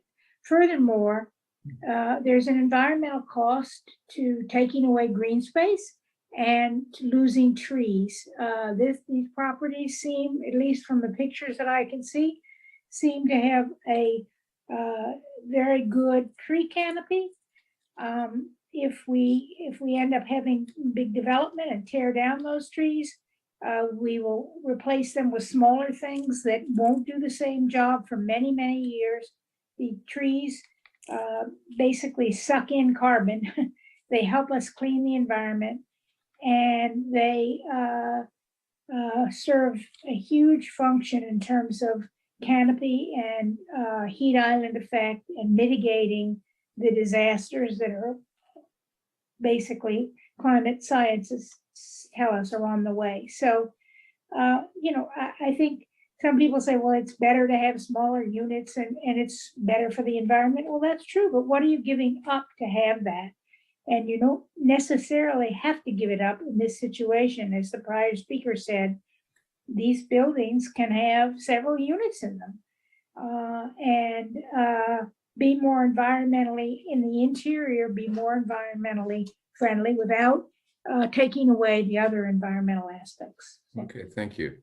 Bernard, can I just ask before we take this up again? I'll be really brief. There seems to be some disagreement between opponents and proponents about exactly what could be built on this property if this passes. I'd like to have that cleared up before the next time. Okay. And maybe this is Allison Steinfeld, not from somebody who's an opponent or proponent, but from the town staff about what the impacts would be on what could be built or not built there, just so at least we're clear on the facts. Yeah, good point. Hey, Elton, maybe not right now, but could you answer that question for us to the board, with an email or something? Well, or sure. Do you want to answer it now? I can only partially answer it anyway, because we don't do zoning, of course. We, as preservation, we see our task as moderating between the forces for density, for development, and preservation of the character of neighborhoods. And we do that on both in large and fine grain. And we would treat proposals to add to these buildings or build new buildings on these lots in that light, like trying to ensure that those proposals build on the character and not destroy the character of the neighborhood. But we can't rule on density. We can't rule specifically on density. No, I think that's the answer. I mean, that's the answer to your question, I think, Will, right? Allison has her hand up. Allison, okay. Where's Allison? I don't see her. Okay, Allison. Oh, I see you. Okay. Good evening, Allison Steinfeld, Planning Director. We'll be happy to provide a zoning analysis of the two parcels in question. Great, thank you. Okay, let's move on to warrant article 23, amend bylaw 4.08. Melissa, is that you or we have someone else presenting on that? Roger Blood is the petitioner, so he is here. Okay, Roger.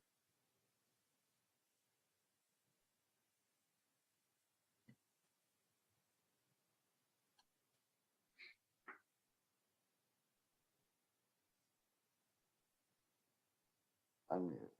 Okay. And start video. Good evening. Good evening. So I'm Roger Blood, Chair of the Housing Advisory Board, and bringing Article 23 to you and to town meeting on behalf of all 8 members of the Housing Advisory Board.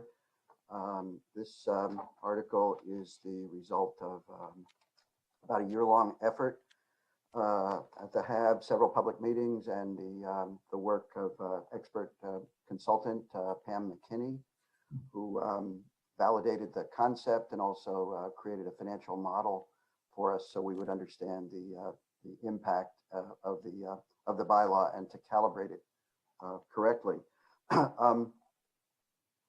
We've been through several successful hearings so far, got favorable votes without opposition, but lots of good Q&A from the planning board, the advisory subcommittee, and the zoning bylaw committee. There are 2 provisions that are in the current bylaw that actually need attention, and we began to anticipate this a year ago and are addressing those points that need attention, but at the same time using this opportunity to continue strengthening the bylaw itself. The first existing provision that needs attention is a technical one whereby the town's definition of an affordable housing unit under our inclusionary zoning bylaw is not properly aligned with the state's definition for an affordable housing unit in order to get these inclusionary zoning units onto the state's SHI, the 40B subsidized housing inventory. So the language that relates to that, having to do with household sizes, income, aligning with bedroom counts and the like, we've simply removed the language that we have there and replaced it with language that fulfills the state's definition, which we have been complying with anyway. The second existing provision has to do with the subject of income targeting.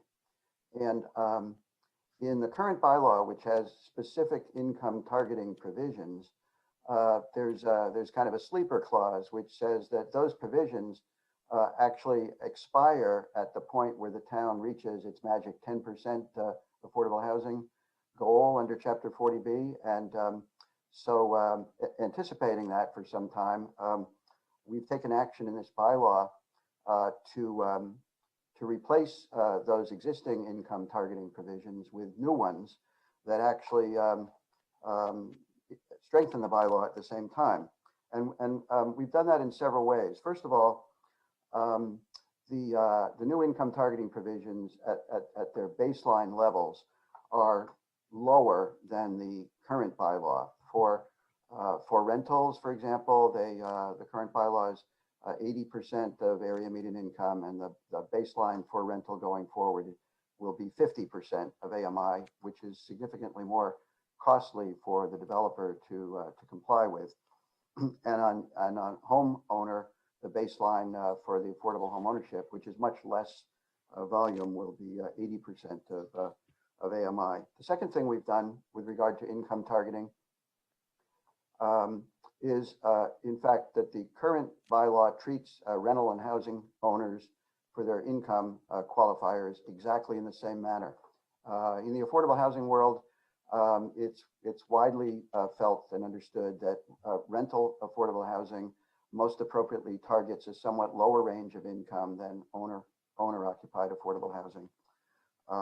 And so for the first time ever in this bylaw, we will now have a lower range of income targeted for rental housing than owner, which will be somewhat higher, although they will continue to overlap.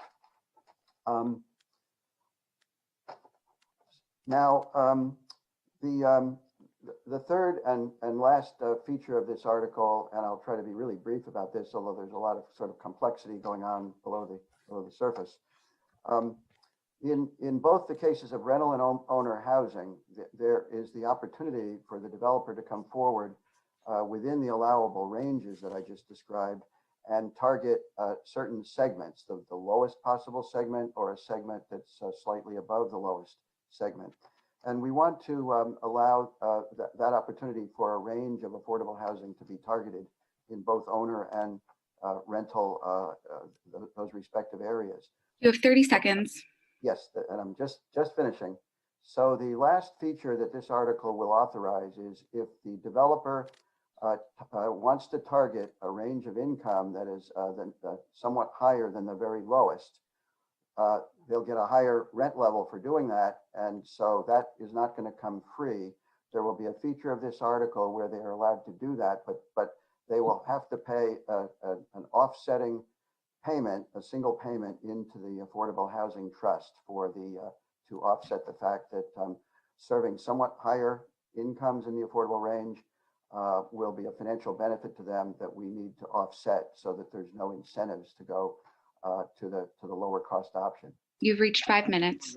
Yep, that's it. Perfect. Thank you. So any discussion from the select board before we open up for a hearing? Just a quick question. Was this supported unanimously by the HAB? It was supported unanimously by the HAB, and of the 3 committees that we went to, there were no votes opposing this. And just, sorry, one other thing. Do you have, does the HAB have a plan of how to best utilize the additional contributions to the trust in a way that makes up for the concessions that are being given on AMI to the developers? Well, the funds that the trust has had, as I think you probably are generally familiar with, have been leveraged substantially for sites and opportunities and sponsors that we've been able to find or who have come to us. In part, we are doing the housing production plan and updating that for very much this purpose, so that we are not only being opportunistic and reactive, but are also able to target opportunities and locations as well as sponsors. And one of those is, as you know, generally a general topic is what can we do with some town-owned properties, including affordable housing over municipal parking lots, such as we are currently trying and having a pilot at the Kent Station Street location. So we look forward to that process over the coming year through the housing production plan. Great. Thanks, Roger. Thank you. Okay. Devin, why don't we open it up for a public hearing? At this time, there are 23 attendees and no one has used the hand raise or Q&A feature to indicate they'd like to make a comment. Okay. Let's close the public hearing and see if there's any other comments from the board. Seeing Bernard, none? Yes. Bernard, I'm noticing that Deborah Brown's hand was raised. Okay. Devin, could you let her in? Deborah, you've been promoted to a panelist and your time will begin when you're ready.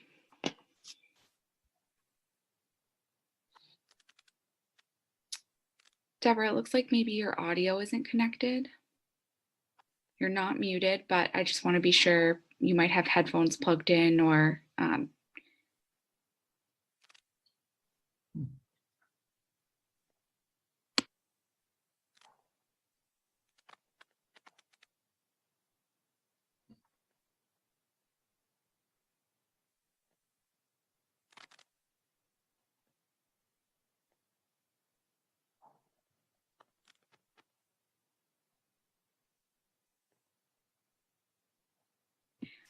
You can use the Q&A to put your comment in there, and then we can have the board members read that and then respond if necessary.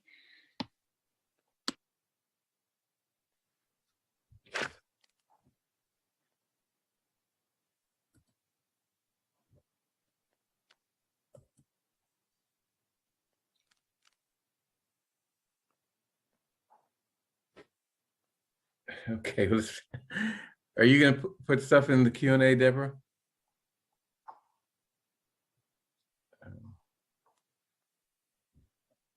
Okay, looks like she said yes.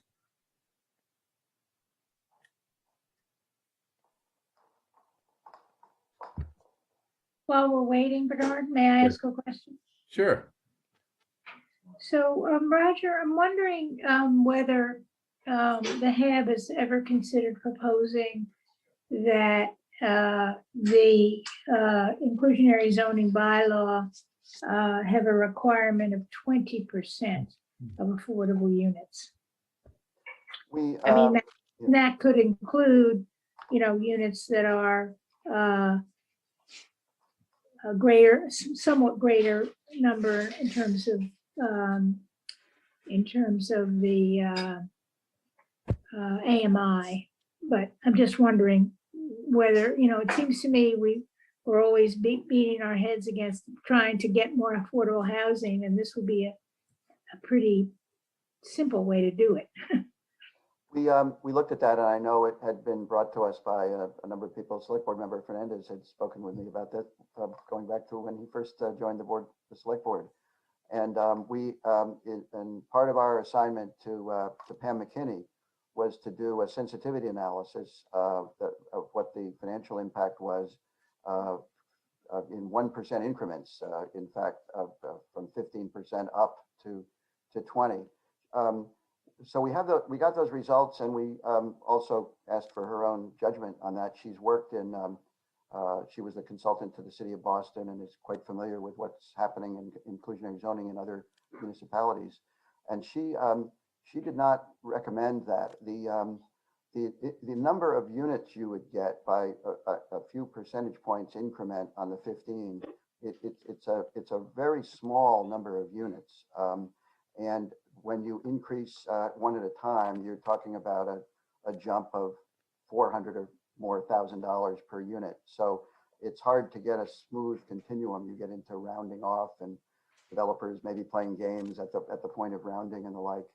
So, but it was looked at seriously, and this seemed to be a preferable way to go, where you're able to calibrate it more, and the incremental funds have such a leverage effect in terms of using them elsewhere, and yet we're still getting the on-site units that are required in the project. Well, I'm less worried about the SHI here and being able to include those units. Right. And I wouldn't change the rules for the 15%, but my concern is that we want to also have some affordable units that are a little higher on the income scale and go into sort of moderate units. Yes, that's actually. We just don't want to have this wide gap of people who need affordable housing and then people who can afford a lot. So that was very much a subject that they have addressed in our discussions, and we're very aware of that interest, and that was the reason why we created kind of an incentive for the opportunity to produce the affordable on-site units in different segments of the income range. And so now that we're no longer as constrained by that 10% and the SHI kind of dominating almost everything, while we're demanding more at the lower end, we're providing the opportunity to provide a greater range of income segments up above that. But we don't want the developer to have a financial incentive to just do that and make it cheaper for them. So this supplemental charge is an offset, so that the town ends up equally benefiting by both units, affordable units, and and an incremental contribution of funds. Okay. I do want to make board members aware, Deborah Brown posted her comment. Could low-income people be disproportionately impacted by the changes? Have you analyzed data for adverse impacts on truly low-income residents? Yes, in fact, because the baseline, which never had anything in the bylaw at the 50% AMI level, which is considerably below 80, and where the bylaw has always had the lowest number that you'd find in it, we have actually created a rental housing benchmark reaching lower on the income scale than we had before. Okay. Raul. Yeah, just briefly, Roger, I think it's an important point. Is it possible that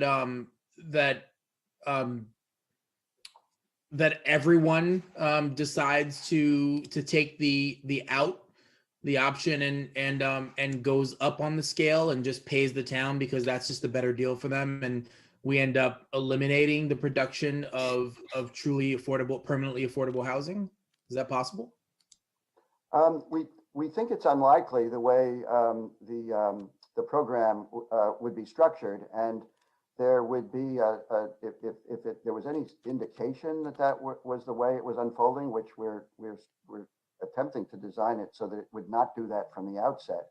But the way this whole bylaw works, with the bylaw as the baseline and then so-called guidelines that which set the fees, we don't have to come back to town meeting just to recalibrate the fee structure.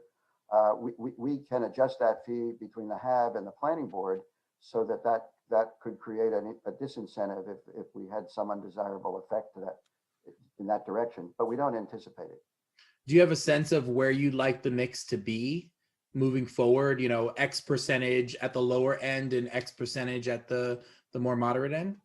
I think there might be differences of views if you talk to different folks about that, but the larger context here, I mean, we're focusing right in on just inclusionary zoning this evening, but the bigger context is that the overwhelming share and number of affordable units, both in the inventory and what's being created from year to year, is not the inclusionary zoning, and the rest of the housing, whether it's nonprofit or housing authority, which we're providing a lot of support for, is producing is very concentrated towards the lower end of the income scale. So the inclusionary zoning, while it's also there, it's the only tool in the town's kit bag, so to speak, that allows for at least a sort of a trickle of units to be in these upper moderate or so-called workforce housing. But we didn't want to have the thing entirely focused that way either. So yeah. As I just said, I'd like to see, you know, moving forward, if this passes, is to make sure that sort of what I'm calling just the opt-out money, like I'll pay and be able to have more moderate rate, that money gets used to backfill and create, you know, as you have been doing, those truly deeply affordable units. I think that addresses that concern that I mean, maybe it addresses Deborah's concern, maybe it doesn't, but at least some of my concerns about the loss of those permanently truly affordable units, that we can actually leverage those monies to create even more. And if you see, you know, the projects that where the trust fund money has been put with the nonprofit sponsors and the housing authority, overwhelmingly, that's 80 and below, and actually the majority of it at 60 and below. So I think it kind of conforms to what you're suggesting. And unlike you know, the other part of the bylaw, this is we're talking here about a supplemental payment, so the developer isn't getting to opt out of providing the affordable units entirely, but as you know, it's only the income tier they're going to serve. Right. Thank you. Mm-hmm. Thank you. Frawley has her hand up. Regina Frawley. Okay, Regina.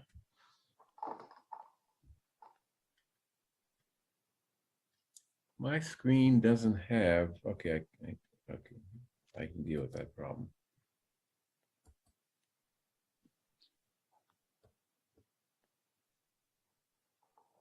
Hi, I have a question.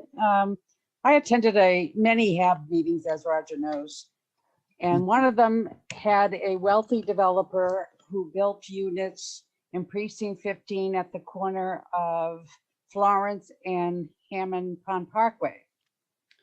And he came and asked for permission to rent the 2 affordable units, market rate, because he couldn't find suitable qualified candidates to buy those units. I think they were condos. I mentioned this to Janice Kahn a couple of years ago, and she says, "Oh yes, they're still rented out." When I brought this to the attention of some of your staff, Roger, they said, "We don't do the follow-up." So how, if that's true, and both Fran Price as well as Ginny said that, if that's true and remains true, we seem to be building these things, putting them on paper, but we have no checks and balances to ensure that the very people that we hold these hundreds of hours of discussion about are in fact served in the community by those votes that you are making and that town meeting makes.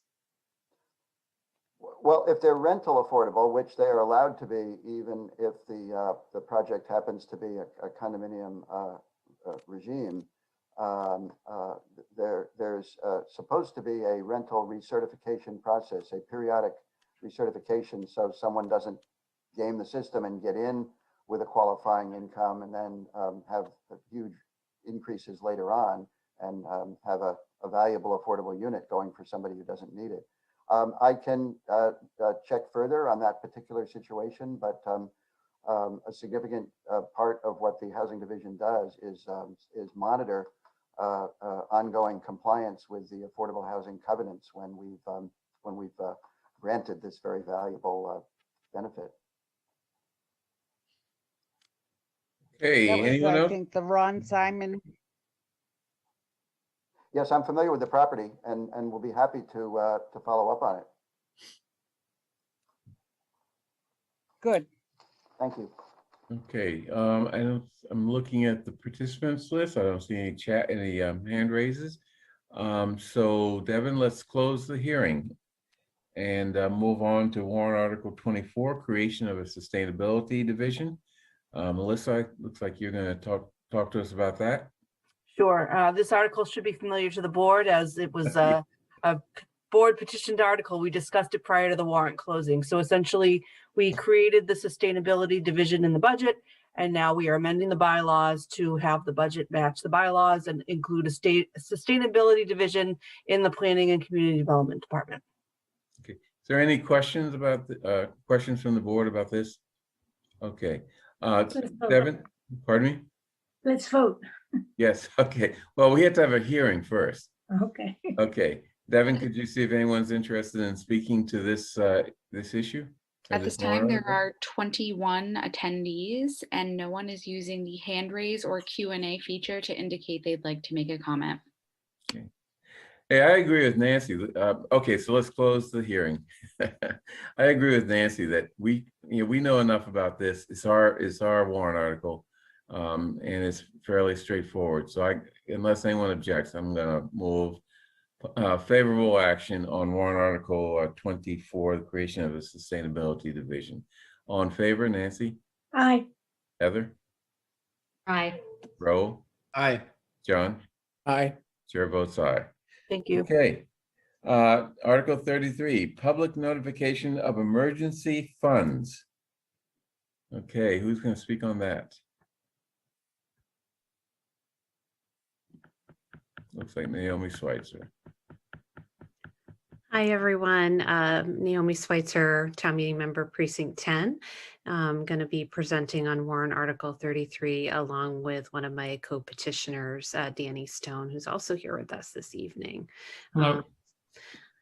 So I'll kick off and Devin, when Danny starts to present, we have some screen sharing that we'll want to do for a presentation. So I just wanted to start by thanking the town staff for their incredible and ongoing work during the extended COVID-19 emergency, which this warrant article has some relationship to.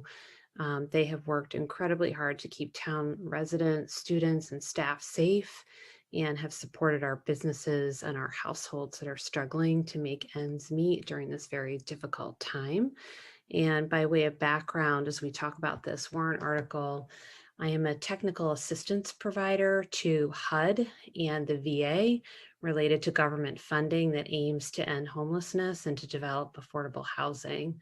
And I work with communities and states that receive these government funds to help them drive towards reducing the number of people experiencing homelessness, and also to make sure they are following the rules of the government funding they're receiving.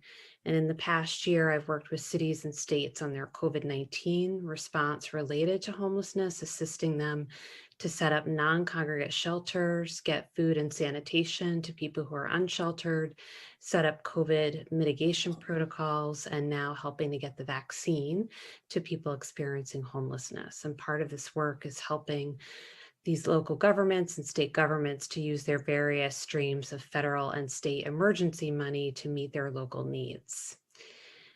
As town meeting members following our budget process, the petitioners of this warrant article have noted over the last couple of years more interest in public participation in our budget process through the BFAC process and discussions among town meeting members and residents wanting to have a better understanding of how our town money and budget works and where it's going and how to be involved in the budgeting process.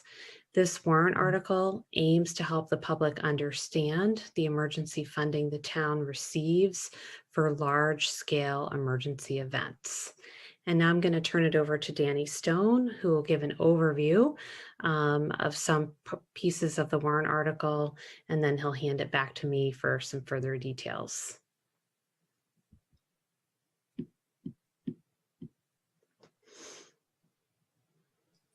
I was muted before I shared. Okay. Can you see the screen, the presentation? Yes. So thank you to Naomi and to the select board for inviting us to speak tonight. As Naomi said, I'm Danny Stone, one of the warrant articles petitioners, a town meeting member from Precinct 10. When we think of disasters. Annie, can I just interject for a minute? I think you're not in full presentation mode, so it's a little, I don't know what the select board is seeing, but the PowerPoint is very small. Yeah, and we're seeing your notes, your script. Yeah. Oh. So we know you're not talking off the cuff. Well, that really ruins my. You like to be prepared. My whole vibe, then, doesn't it? So what if I play from? There we go.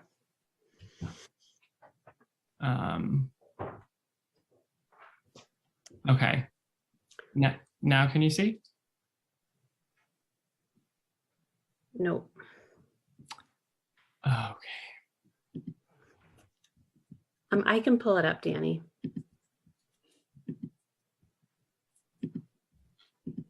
Sorry about that. Okay, and let me just go to, there you go. So usually when we think about disasters, we think about hurricanes, tornadoes, landslides, and wildfires, but these are not common in Brookline. That said, we do now find ourselves in the midst of a crisis, the COVID-19 pandemic. And it's one of the longest public health and economic disasters in living memory. Like many towns across America, Brookline has not been spared. And we unfortunately know that the future may hold more large-scale disasters and emergencies like this, some natural, others caused by human activity. The pandemic has shown us that we need clear protocols in place when it comes to receiving and spending emergency disaster and stimulus funds from outside entities for large-scale events. This warrant article addresses that need. I can go to the next slide.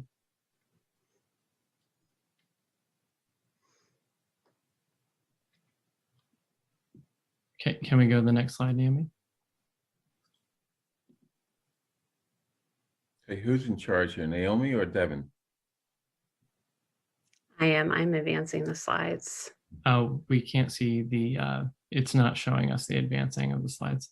Oh, it's saying sharing is paused. Let's see. That happened to me before. Try again.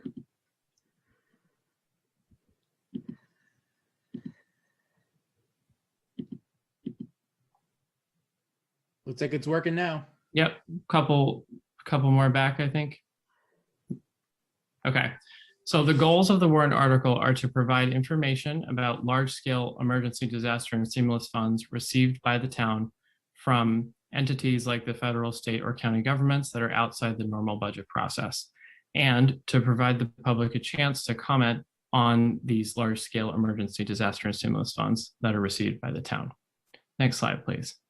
So what does the article do? Two things, essentially. First, it provides a structure for the public, the select board, school committee, advisory committee, and town meeting to receive information about these funds that are received by the town. And it provides for one public hearing to allow the public an opportunity to comment on the funds. Next slide. So what events would the warrant article cover? Large-scale events, such as the global financial crisis of 2008. You remember the American Recovery and Reinvestment Act, and currently events like the COVID-19 pandemic, examples being the CARES Act and the American Rescue Plan. So what events and funds would not be covered by the article? Here are some. Emergency disaster stimulus funds of less than $500,000 that are provided to the town. Funds for one-time emergency winter weather events, annual community development block grant, CDBG, or other annual or federal or state monies made available to the town outside of emergencies or disasters, and any funds provided to the public schools of Brookline. At this point, I think I'll turn it back over to you, Naomi, to explain the finer details of the article. Thanks, Danny. So warrant Article 33 provides basic information on the emergency funds to the public and to some of our town bodies. And this is what we mean when we say basic information on the fund. So the name of the fund, right? The name of the government funding source, right? So is it federal or state? The allowable uses of the fund. If the town has any discretion on the uses of the funds, sometimes emergency funds are very prescribed and sometimes they have more flexibility with them. The amount the town is eligible for. So for example, with the American Rescue Plan, at this time, we know that the town is approximately eligible for somewhere between $30 and $34 million. But we'll be getting more information on the specifics of that. And then any obligation and expenditure deadlines that come attached to the funding. If the town intends to accept the funds, we don't know why they wouldn't, but maybe there may be some instances where they wouldn't. And any web links to the statutory and regulatory requirements that come along with the funding source. The warrant article also asks for posting a notification about information of the fund. So when the town finds out officially that it is eligible for the funds and it's received written notification of that basic information that I showed you on the prior slide would be posted on the town website. And that within that same time period, notification would be sent to these town bodies, the select board, school committee, advisory committee, and town meeting. The warrant article also asks for reporting to the public and these town bodies on how the funds are used. So on a quarterly basis, the town would report on the town website, listing information on the fund and how the funds have been obligated and expended. And then within 30 days of all funds being expended, posting a final report and sending that report to those town bodies. So this is a sample quarterly report. The warrant article does not prescribe specifically what this would look like. We're just putting this up as a sample to show you what we had in mind. It's really just an attempt to provide the public and these town bodies with some basic information on how the town is obligating and expending the funds. You have 30 seconds. We crafted this in the context of the current COVID-19 situation. This is another sample report from OpenGov. This is from the public schools side. And so you can see here when we met with the policy committee of the school committee, Mary Ellen Norman shared, right, that she's already building out where they're going to be placing on OpenGov information about some of these emergency funds, including the American Rescue Plan and ESSER. So it's just an example of maybe where it could go or live on the town website. But just a reminder, this warrant article does not apply to the schools. And this is an example of a sample link to fund regulations that the public schools side already has up on OpenGov. So this is not something that the town created. This is a link to the funding source. So in this case, it was DESE, right, the Department of Secondary Education and Secondary Education that the town linked to.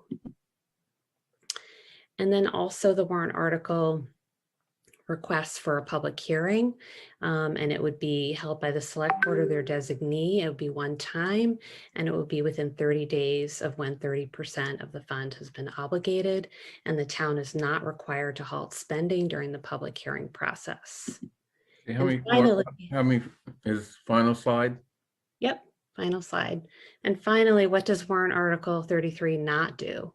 It does not tell the town how to obligate or expend the funds, and it does not require the town to stop spending any of the funds at any point.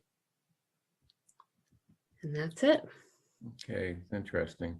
I guess my question would be, I mean, this is more work on town staff. I don't know if it's a significant amount of work. I'm just curious, what is the problem that you're trying to solve here?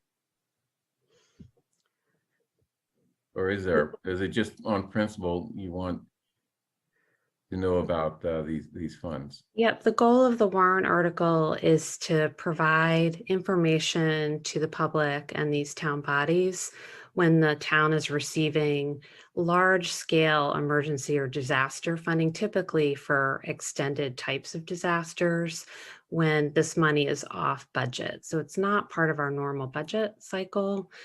So it provides a way for the public and these town bodies to have information and insight to what the town is receiving, the rules surrounding the funding sources, and how the town is spending it. Okay, I guess I'd like to know if we already provide that information. I mean, the media provides it. You know, the latest COVID stuff, our representative in Congress gave us a bunch of information and made that public. So I guess I'm trying to figure out, you know, okay, Melissa, maybe you can answer. Why do we need this? The media only provides the headline. The media does not provide the details on Yeah, our congressman how provided Brookline pretty is detailed. spent. Yeah. Thanks, Bernard. So I've been working with Naomi. Unfortunately, she filed this article without talking to staff beforehand. So That's a no-no. She's learned a great deal about the way that we currently manage grants. And, you know, the school department, it's easy enough for them to just capture that in one spot. But a lot of times you have different departments responding to different emergencies. Our preference would be that this would be a resolution. We have worked with the advisory committee on a different version of the article. We would be supportive of the advisory committee subcommittee's version at this point. But I also would say that, you know, with the federal funds, especially where there is so much interest, transparency is the only way we're going to be able to determine the prioritization for spending of these funds. And, you know, we've engaged with OpenGov. They actually have some pretty cool templates that we're working on with them in order to provide a lot of the information that is already in the warrant article as well.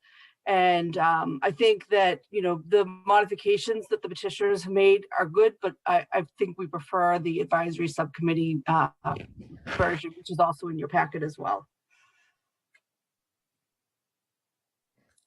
Any other discussion before we open up the public hearing?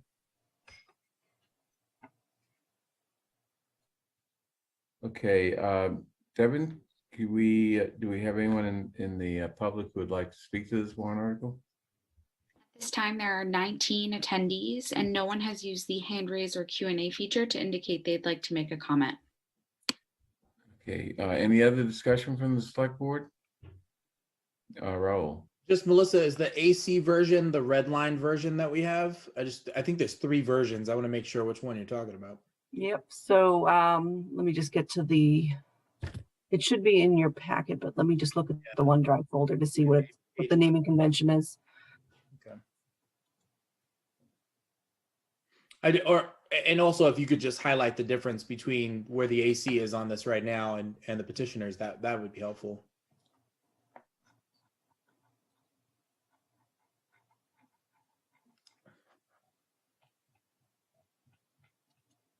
I can speak to that question if that's allowable. Yes, please. Well, thank you. So the primary difference is in the reporting. So the petitioners are asking for quarterly reporting, and the advisory school subcommittee version is asking for when the town files a required report to the granting or funding agency to post that report. And the reason for the difference on that for the petitioner's viewpoint is that we don't know what the reporting structures are going to be for each funding source. And typically the government reporting, the style of government reports that are submitted are meant to respond to the statutory and regulatory requirements and are not necessarily in a format that is kind of simple and uniform and easy to digest for the public. I see Mel has a hand up. Oh, okay. Mel, don't all of our public, I'm sorry, at least federal government grants and other monies come with a reporting requirement that is usually made public, or maybe should be? Was it Form 424? Well, I don't, of course, all governmental grants have to be reported on to some level and audited and things like that. I think what the petitioners are looking to go beyond what typical grant reporting requirements are and make it more transparent. That's my understanding. Yeah, thanks. Mel, a different question is, so with the I think it's about $34 million that Town of Brookline's getting as part of the American Rescue Plan. I would imagine the plan is at some point to present to the board, here's how we plan on spending those monies. Is that right? Yeah, well, we'll probably have a few meetings before that. 2 meetings, right? And it seems to me that the only thing, at least on that front, there's the reporting piece, but that would be allowing public comment or making that a public hearing as well to be able to get some input from the public on that, right? Well, I mean, we're gonna find out what the regulations and requirements are, but probably not for another month. Yeah. No, I'm just thinking what I see here, and the difference is with what we're probably going to do anyway, is just to make that I mean, we can call it a public hearing or allow public comment. In either case, the public has an opportunity to weigh in on our discussion. The reporting, I can understand how that might be a little bit, more work and difficult. And I don't know, I mean, maybe it's early days in this warrant article and we could find a way to reconcile what the AC is talking about or what they're thinking about it with the petitioners. But I appreciate the aim, which is to try to just add a little bit more, a little bit more sunlight on, what are unexpected funds that come off cycle, and the public should have a little bit more insight into how those funds are being used. It seems to make sense to me. Yeah, I guess I'd like to know how, in the context of the American Rescue Plan, this would work. And we got notice that money's coming in, but we don't have any details. We don't know anything about what it can be used for or how it can be used. I think part of the issue also is that with the carving out the the emergency response for weather related events, CDBG, the $500,000 threshold, this likely wouldn't get triggered very often. And so is there a need for a bylaw, or is a resolution sufficient? I think that's part of the question as well. I think some of those changes that we made that were in response to the advisory committee and town staff. So the original version of the warrant article had things that were of concern to town staff and the advisory committee. So we made those adjustments. So if you look at the original warrant article and you look at the version we have now, it's substantially changed based on that feedback. And there really are only a couple of places where our version differs with the advisory committee subcommittee's version. And it's primarily on that reporting requirement. So I think we've been very collaborative in trying to bring together, kind of making this specific to the intention of the warrant article, which is not to make sure that there's reporting on every big snowstorm, but really focusing this on big, larger scale events where there's unexpected large amounts of off-budget money coming into the town. Yeah, Nancy? I think, it's really late, and I think we need to hear what the AC has come up with and what their concerns are as well. I think we're constantly discussing these things in our board meetings, which are open to the public, and anyone can go and look on our website. I think what the petitioners are asking for is just some notice on the website that, these issues will be discussed, but I don't see a problem with that, really.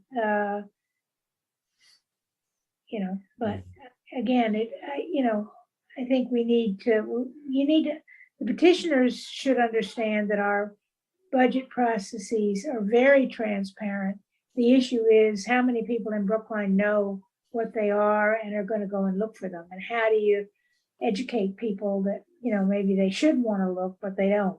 I don't know the answer to that question. I think it's a toughie, but I do think you'd hear what the AC says. Okay. Well, I hope we take Melissa's suggestion that this might be a resolution rather than a bylaw, because I do think, it's just the biggest problem with it is it's kind of micromanaging by bylaw. And, we've had so many discussions tonight and on other occasions when we discuss, could we add this or that to our array of services? Could we add social workers? Could we do this? Could we do that? We really can't afford the added expense. And by the way, what is the estimate on the added expense of the workload that this is going to place on people? Because you put it in a bylaw and it can't just be ignored. I mean, people have to try to figure out, okay, now how do we comply with this bylaw?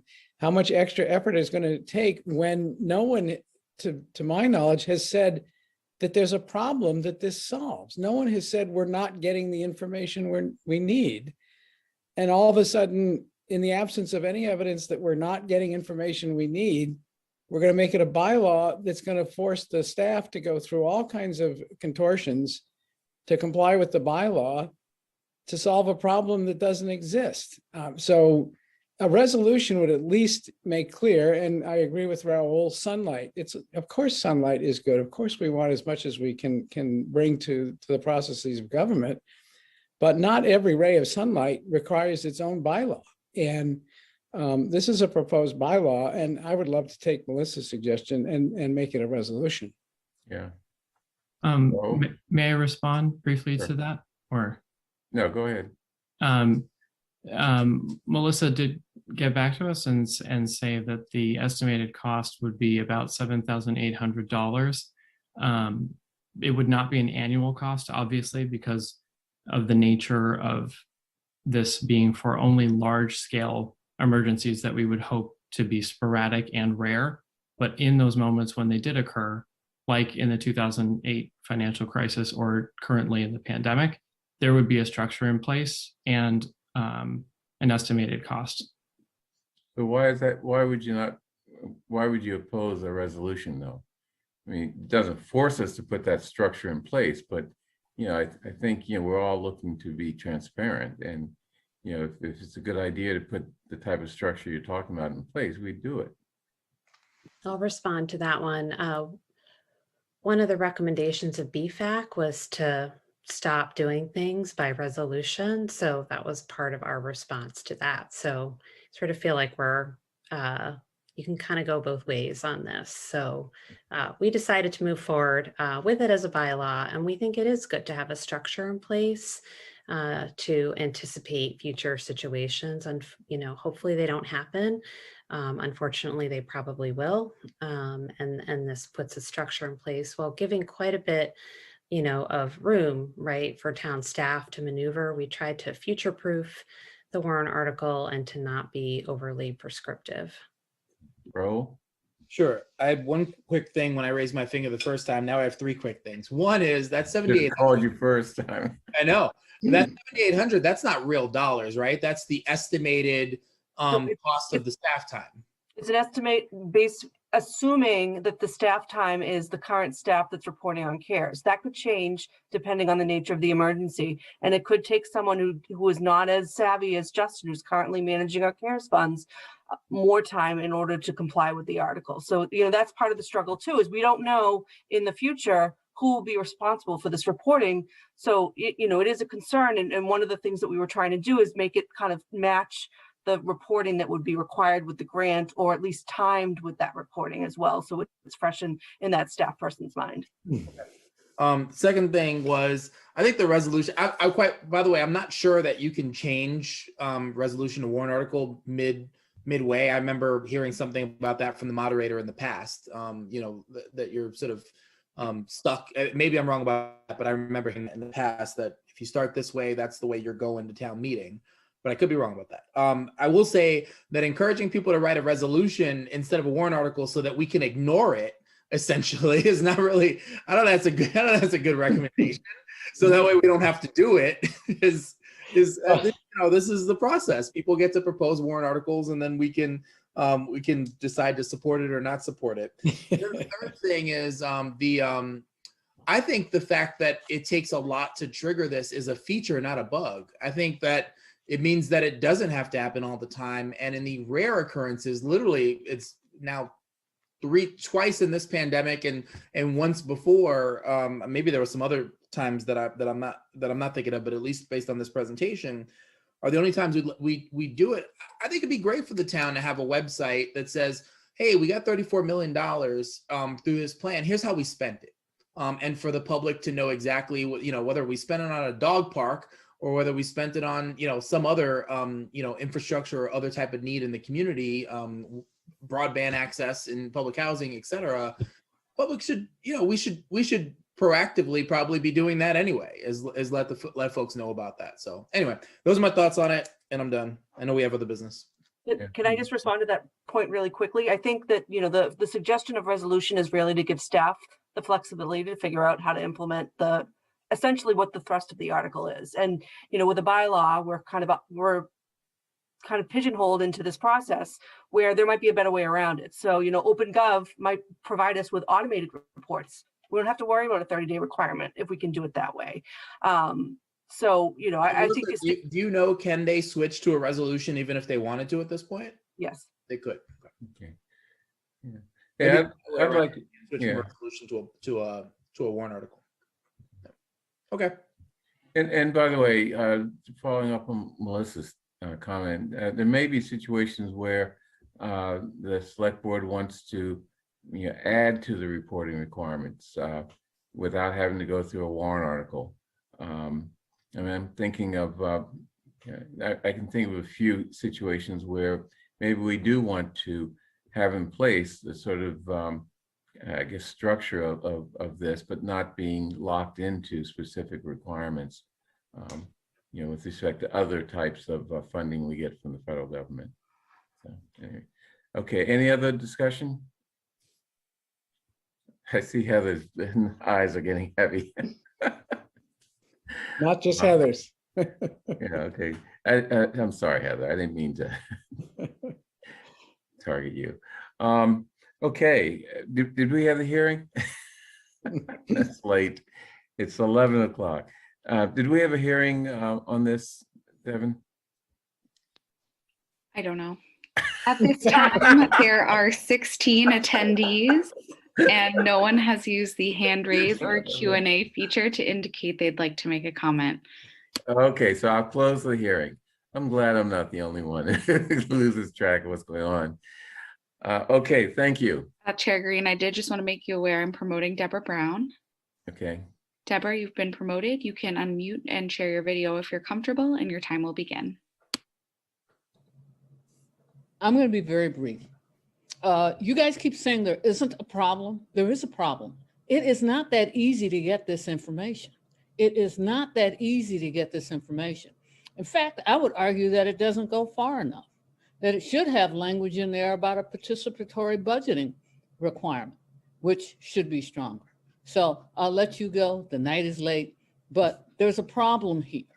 And you may not have it, but somebody just trying to figure out what the ask is and who's asking, not so easy.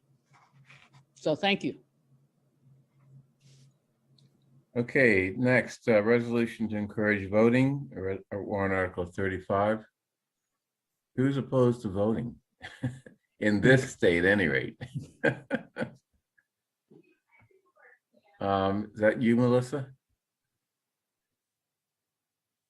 No, it's not. I think you have Kate Silva, who's one of the petitioners, and Anthony. I'm not sure if he's been promoted either.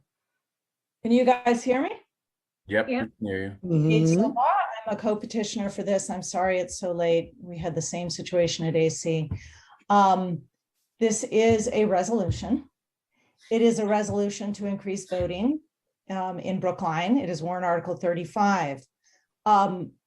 Although you may think the reason for this warrant article is intuitive because we all want to increase voting, there is more to it. See if I can get the slide to advance.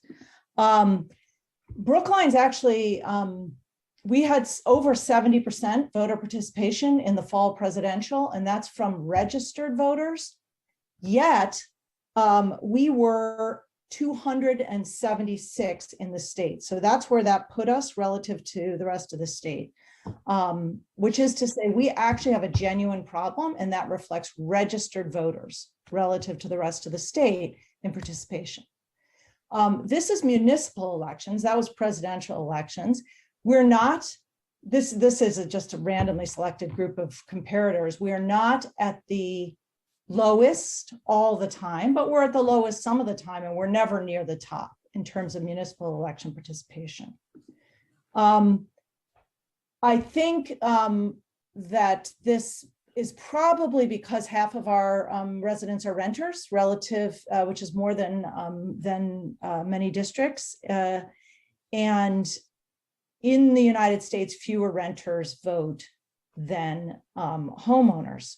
And that's probably why. And again, the participation rates of registered voters can't be explained away with our usual Brookline references to, international residents and so forth, because it reflects registered voters.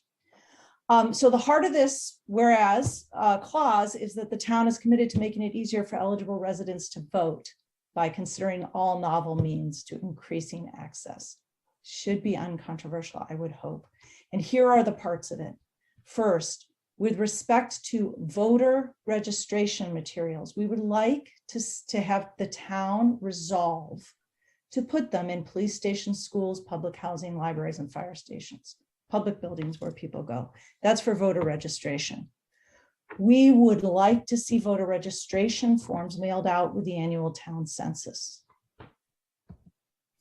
We would like to see town meeting resolve to put absentee ballot applications in those same public buildings, police stations, schools, public housing, libraries, and fire stations.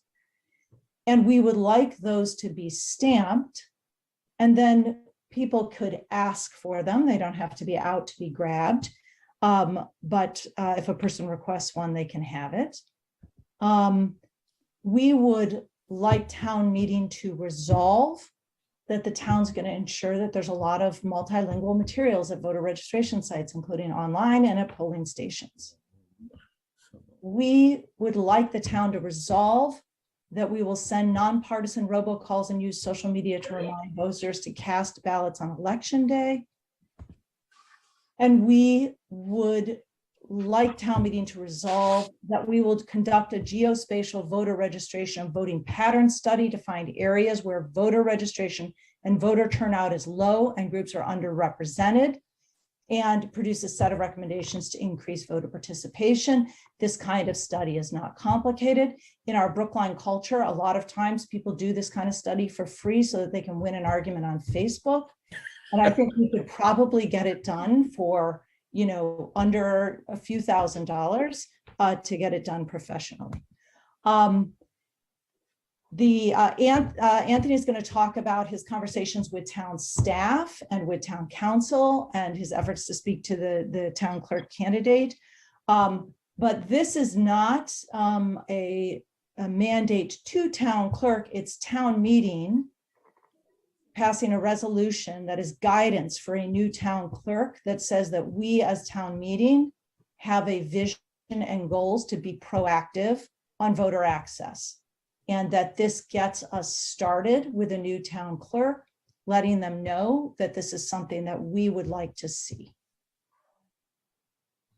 I'm going to pass it off to Anthony, but with my blessings to Raul and his new family member. Anthony?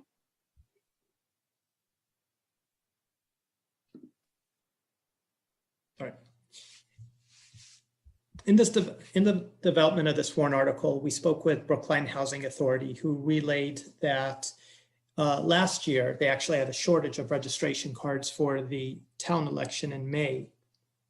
When we discussed some of these solutions, they were favorable and very supportive of this warrant article.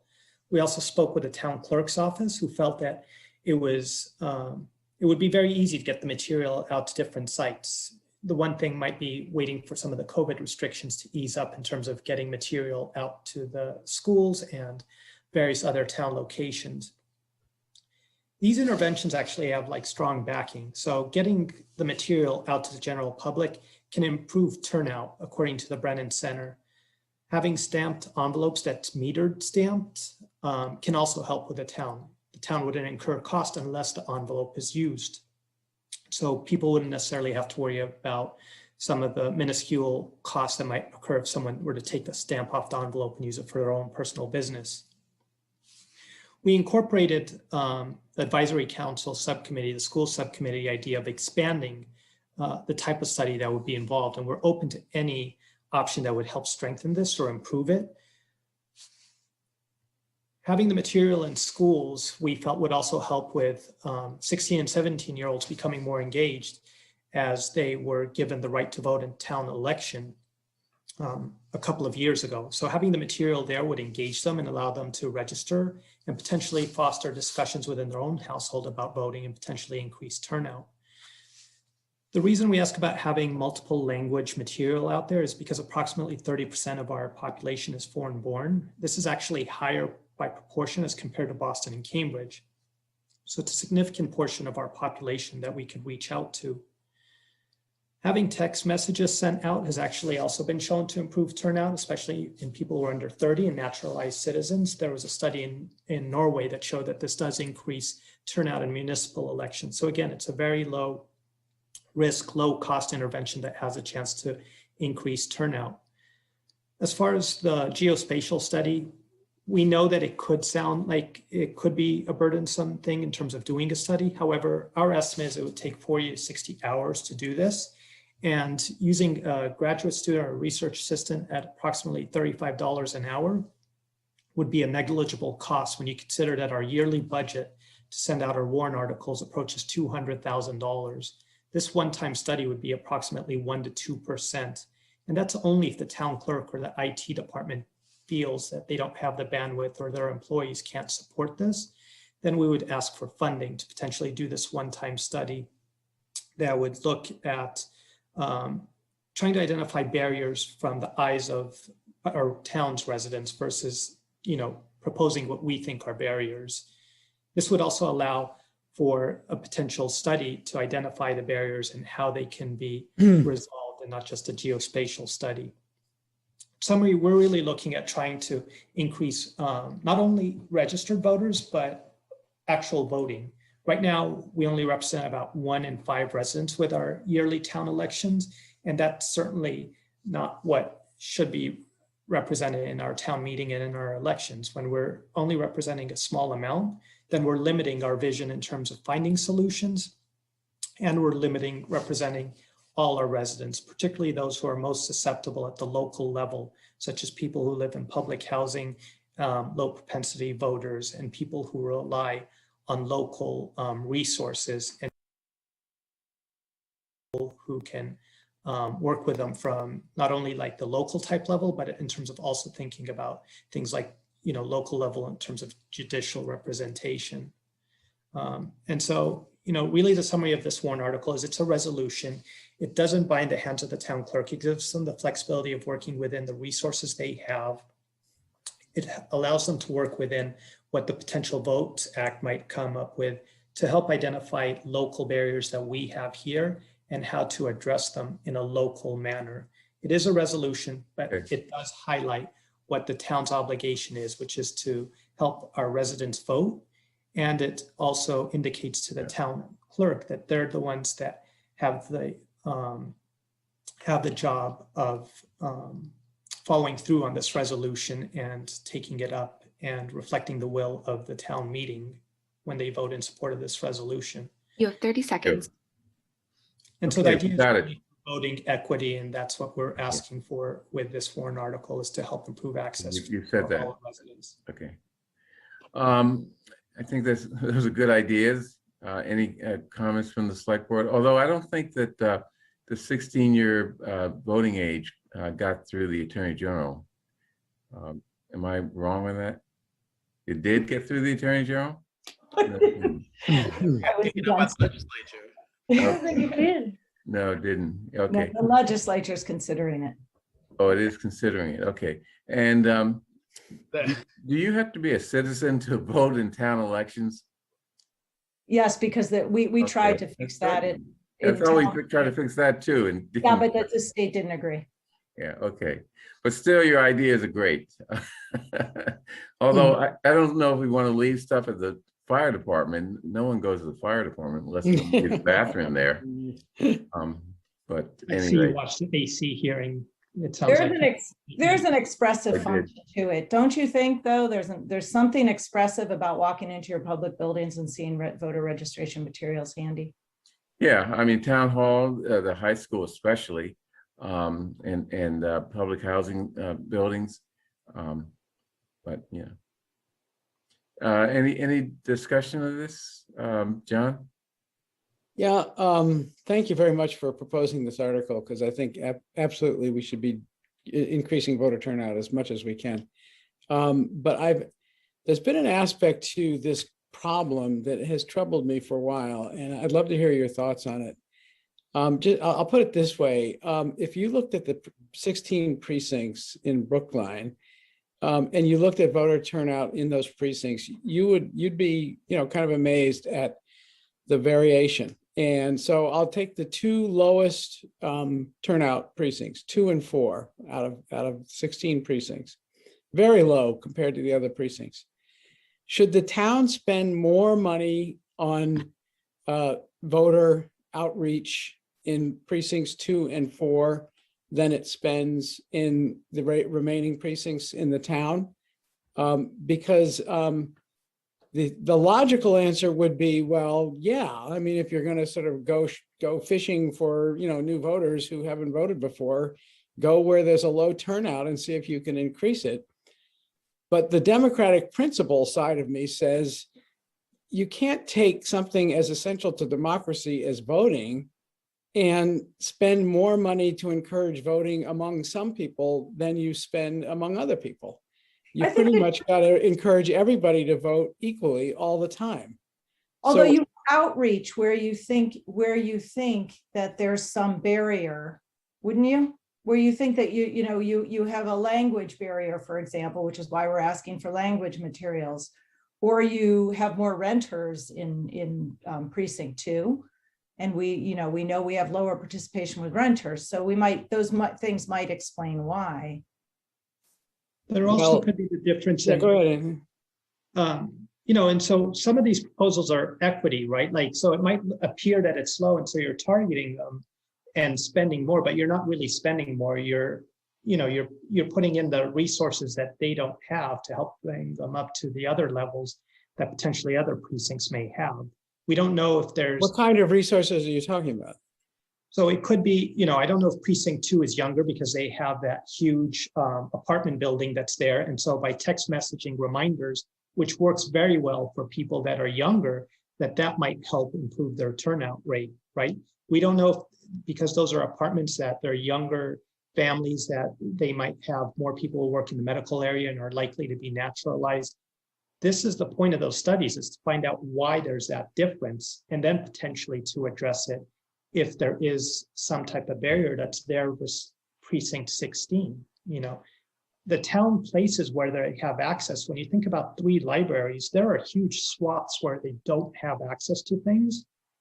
And so it's not necessarily that we're dumping in disproportionate resources, but it's to help bring them up to the level that other places may have. If you're near town hall, you have town hall and the library next to your house. If you're precinct 1, you have 1 library. Okay. I also just think if we make it our goal as town meeting to resolve to try to increase the voting, so Brookline's not towards the bottom of the state, but somewhere in the middle or maybe even towards the top of the state, then we're going to need to figure out where people aren't registering and aren't voting. Okay, good. Any further discussion before we open up for public comment? Devin, anyone in the queue waiting to speak? The first person signed up for public comment is Regina Frawley.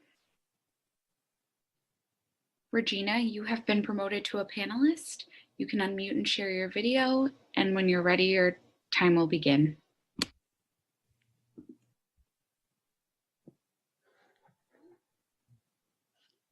Hello? We can hear you. Okay. My computer for the second time tonight just died and I had to rejoin. So I apologize if I missed the last 5 minutes. I just had to rejoin. So I might have missed something. I heard the emphasis when Kate was talking and presenting, I heard the emphasis on renters. Do you have any data and statistics on homeowners? Because we've had a tremendous turnover and people who have moved here that I know of know nothing about the town. So it would be, is that included? And then I have a follow-up after you answer that. We don't have Brookline specific data, but we think that the study help with Brookline specific data. So part of the point is to gather the information to know what we don't know. But we know that nationally, renters vote at much lower rates than homeowners.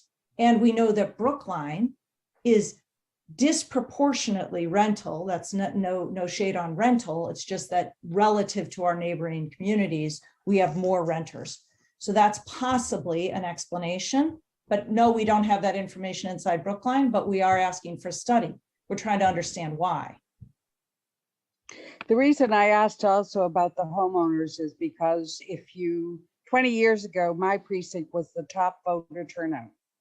And we're basically homeowners here, single family homeowners. Precinct 15 was comparable. We're now down, if you were running for selectmen, you came to my precinct and precinct 15 to ask for votes. I'm sure John knows that's true. That's no longer true. Other precincts have a much higher turnout. So there is a clear and present need for homeowners to become acquainted with municipal elections in Brookline, number one. The kind of the final salvo is renters may not be voting, but they sure run for selectmen. Until John got elected, there was 4 out of 5 renters who were selectmen. John just skewed that down to 2 homeowners and 3 renters. So somehow the word is getting out. Thank you. Okay, yeah. Can I have Anthony, two yes. points for Regina? So one, it doesn't surprise me that, with the housing turnover too, right? We have about a 20% or so mobility turnover rate, geographical mobility rate. So it doesn't have to be just renters. It could be people who have bought housing or bought houses. The other thing is one of the ideas or the seeds for this warrant article was originally the idea that occurred in Seattle and Boston deliberated it, which was having landlords, a requirement for landlords to put in voter registration forms when new tenants are signing their leases in order to register them.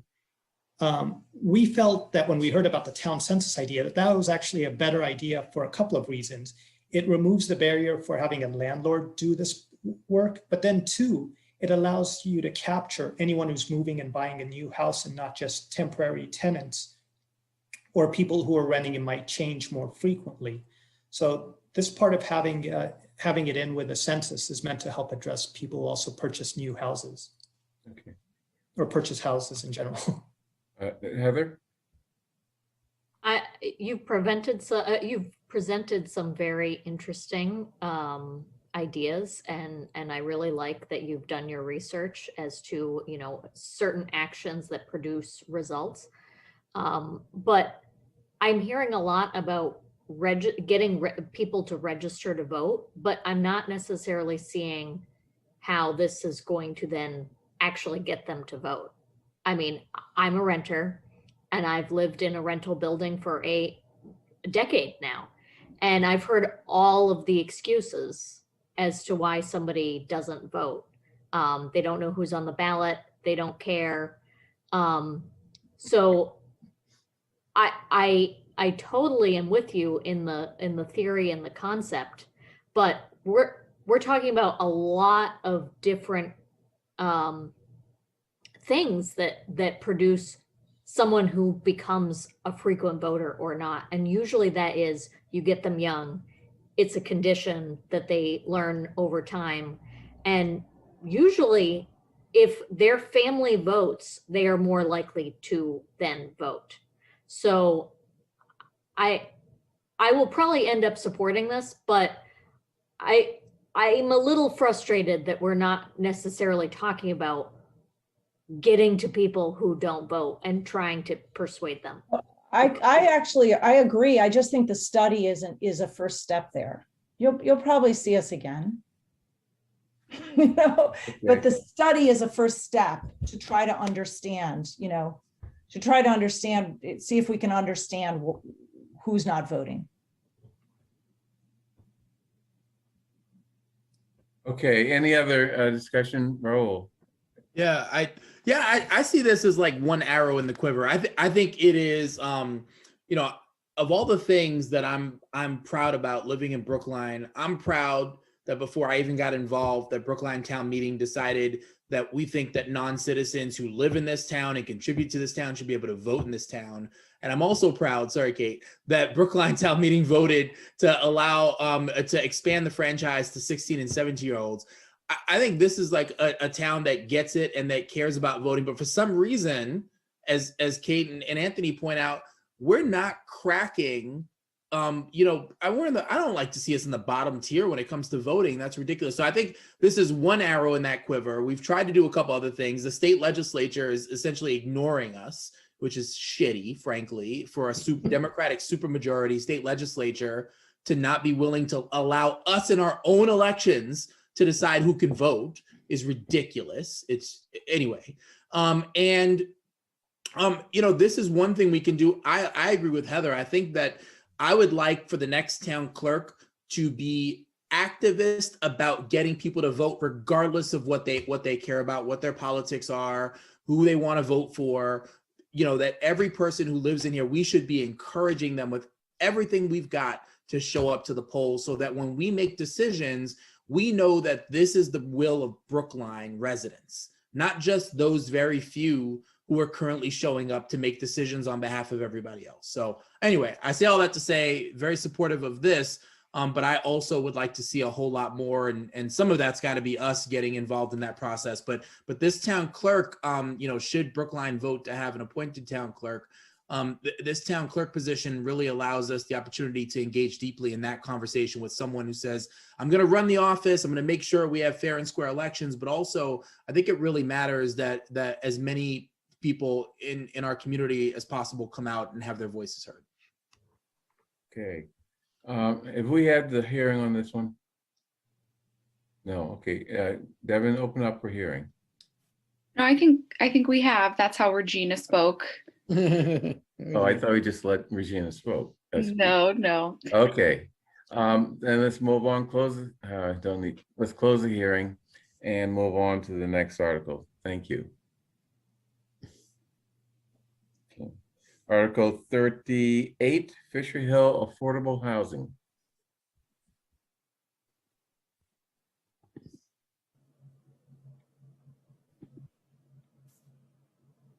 Who do we have speaking for that? Deborah Brown? Deborah Brown, sadly at 11:30. There's two warrant articles here, 38 and 39. They're basically saying the same thing. They're very different locations. And I'm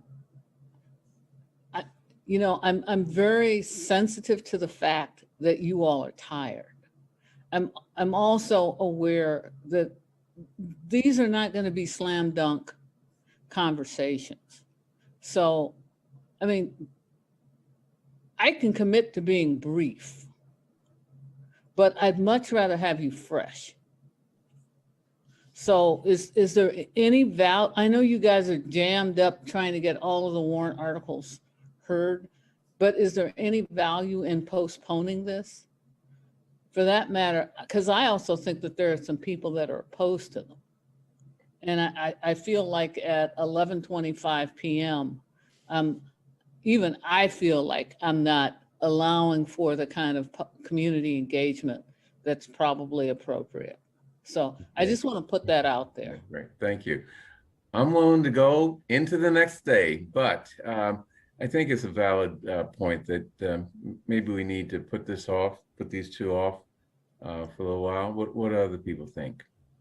Okay, Bernard, if I could just, give the board a sense of what we're taking up next week in terms of articles. Yeah. We'll be looking at short-term rental and other zoning related matters, the marijuana general bylaw and zoning bylaws as well. So we'll be here all night long. It's not uncommon. But I'll be brief. I commit to being brief. I mean, y'all have been at this a long time. Can I ask a question? Yeah. Certainly. Has the AC taken this up? Not yet. Maybe we should You know wait what? for them. We're going to end up waiting for them to discuss it at least anyway. So, and discuss it with you. So let's just put it off. Yeah. Melissa, did you have something to say about that?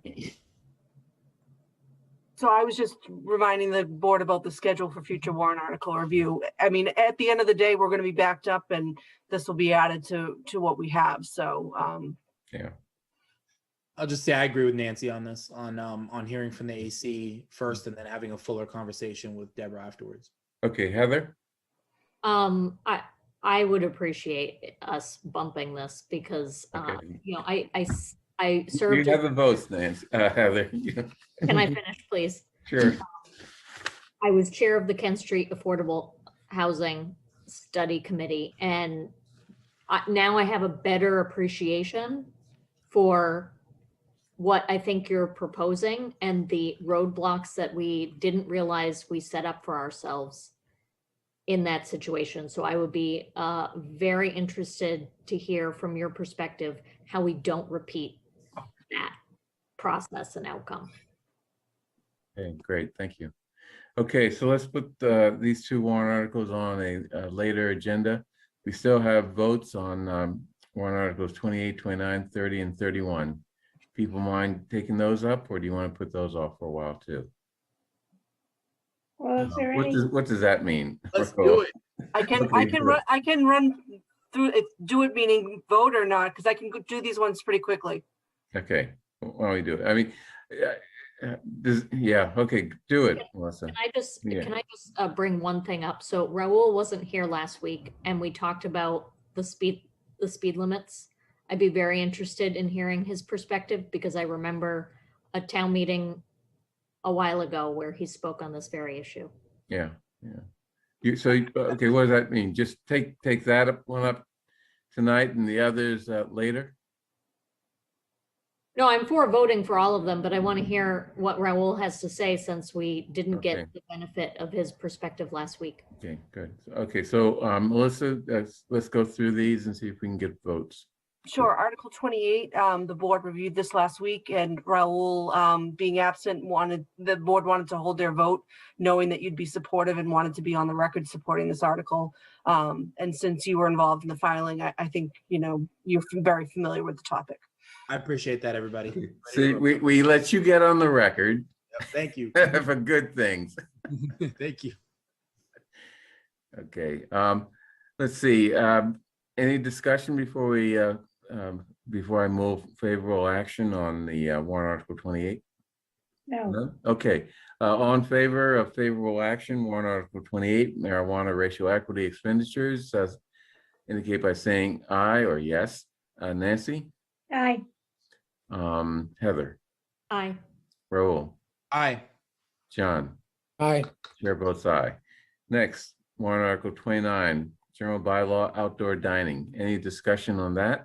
So 29 and 30, last week you had a presentation I'm from sorry. planning department staff on the minor amendments proposed by the advisory committee subcommittee. Since that time, the full committee has taken this up and have also been supportive of those amendments. They voted 25-0-1 on the subcommittee recommendations. And I believe that the recommendation from staff is also to support this with a favorable action vote. Okay. Any discussion on that? I move favorable action on both warrant article 29 and 30. All in favor, Nancy? Aye. Heather? Aye. Raul? Aye. John? Aye. Chair votes aye. Warrant article 31, speed regulations. Raul, why don't you tell us what you think about that? Well, actually, if you can just sort of tee it up for me and just to remind me a little bit about this. Oh, I I'm watched sorry. last week, but that'd be helpful. Okay. Melissa, maybe, or someone. Yeah. So I'm just trying to, I'm probably not going to describe it as artfully as Todd would, but essentially this is to provide special legislation in order to address some inconsistencies in the speed regulations where you've got sections of road that have 25 and 30 miles an hour, whereas the town had voted town-wide to make the speed limit 25 miles an hour, but there's some kind of regulation that didn't allow us to be consistent in applying it. And so this special legislation would address that. That's my understanding of the article. Hopefully I captured it. Yeah. Yeah. And the main point is to reduce the speed limit in residential areas. Well, I think from Todd's presentation, we also learned that there's some streets which, might have a 25-mile-an-hour limit for a certain section, and all of a sudden it's 30 or 35, and then it goes back to 25. It's kind of unfair to the motorist, really. Right. So, I'll weigh in briefly, and I appreciated the conversation on Tuesday night, which I got to watch afterwards.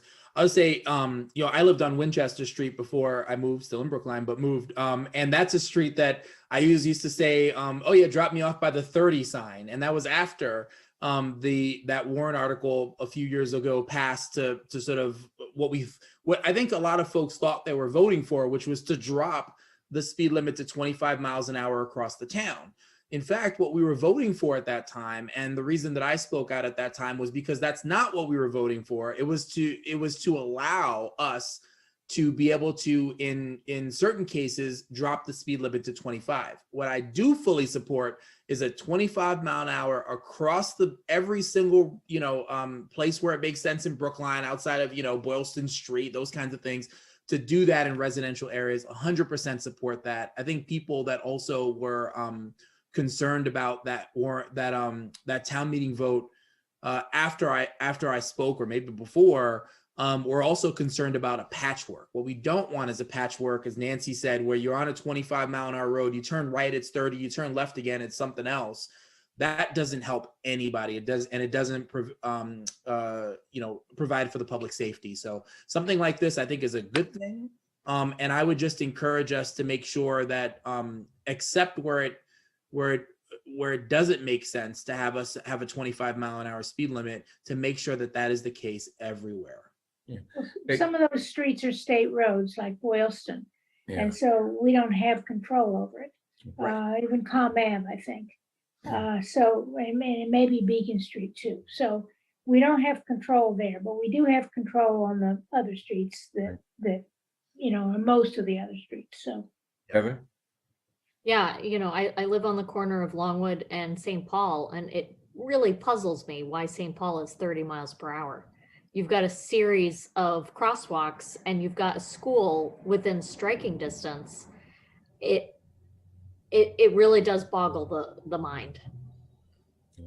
So, Let's vote. Melissa, yeah, Todd talked about the process for actually identifying streets that would be subject to this speed limit. Do you recall what that was? Todd is still here, so he can weigh in on that. Oh, okay. I was surprised to see he was still here. Yeah, I saw his name there and I forget, I must have slipped out of my mind. Okay. So how do you determine what what streets are subject to this speed limit? So there are streets that have been that went through a special speed zoning many years ago, where a speed study was done, and at that time the statutory speed limit was 30 miles per hour. So the goal was to get a posted speed limit of 30 or less, and essentially, the town went through that process. They got permission from the state to post those speed limits. Some are 30, some are 35, some are 40, some are 45. Believe it or not. So those are the streets that are already posted. So those are the streets that we would be able to target to remove those posted speed limits and bring it back to the uniform statutory speed limit of 25 miles per hour. Okay, great. Okay, I'd like to move favorable action. Any objections? No. All in favor, Nancy? Aye. Heather? Aye. Raul? Aye. John? Aye. Chair votes aye. Thank you. That is the end of our agenda, unless there's any other business for this meeting. Thank you for allowing me the opportunity to weigh in on that. Thank you. You're welcome. Okay, so I'd like to end this meeting. Have a nice evening, everyone. And we did end before the day ended.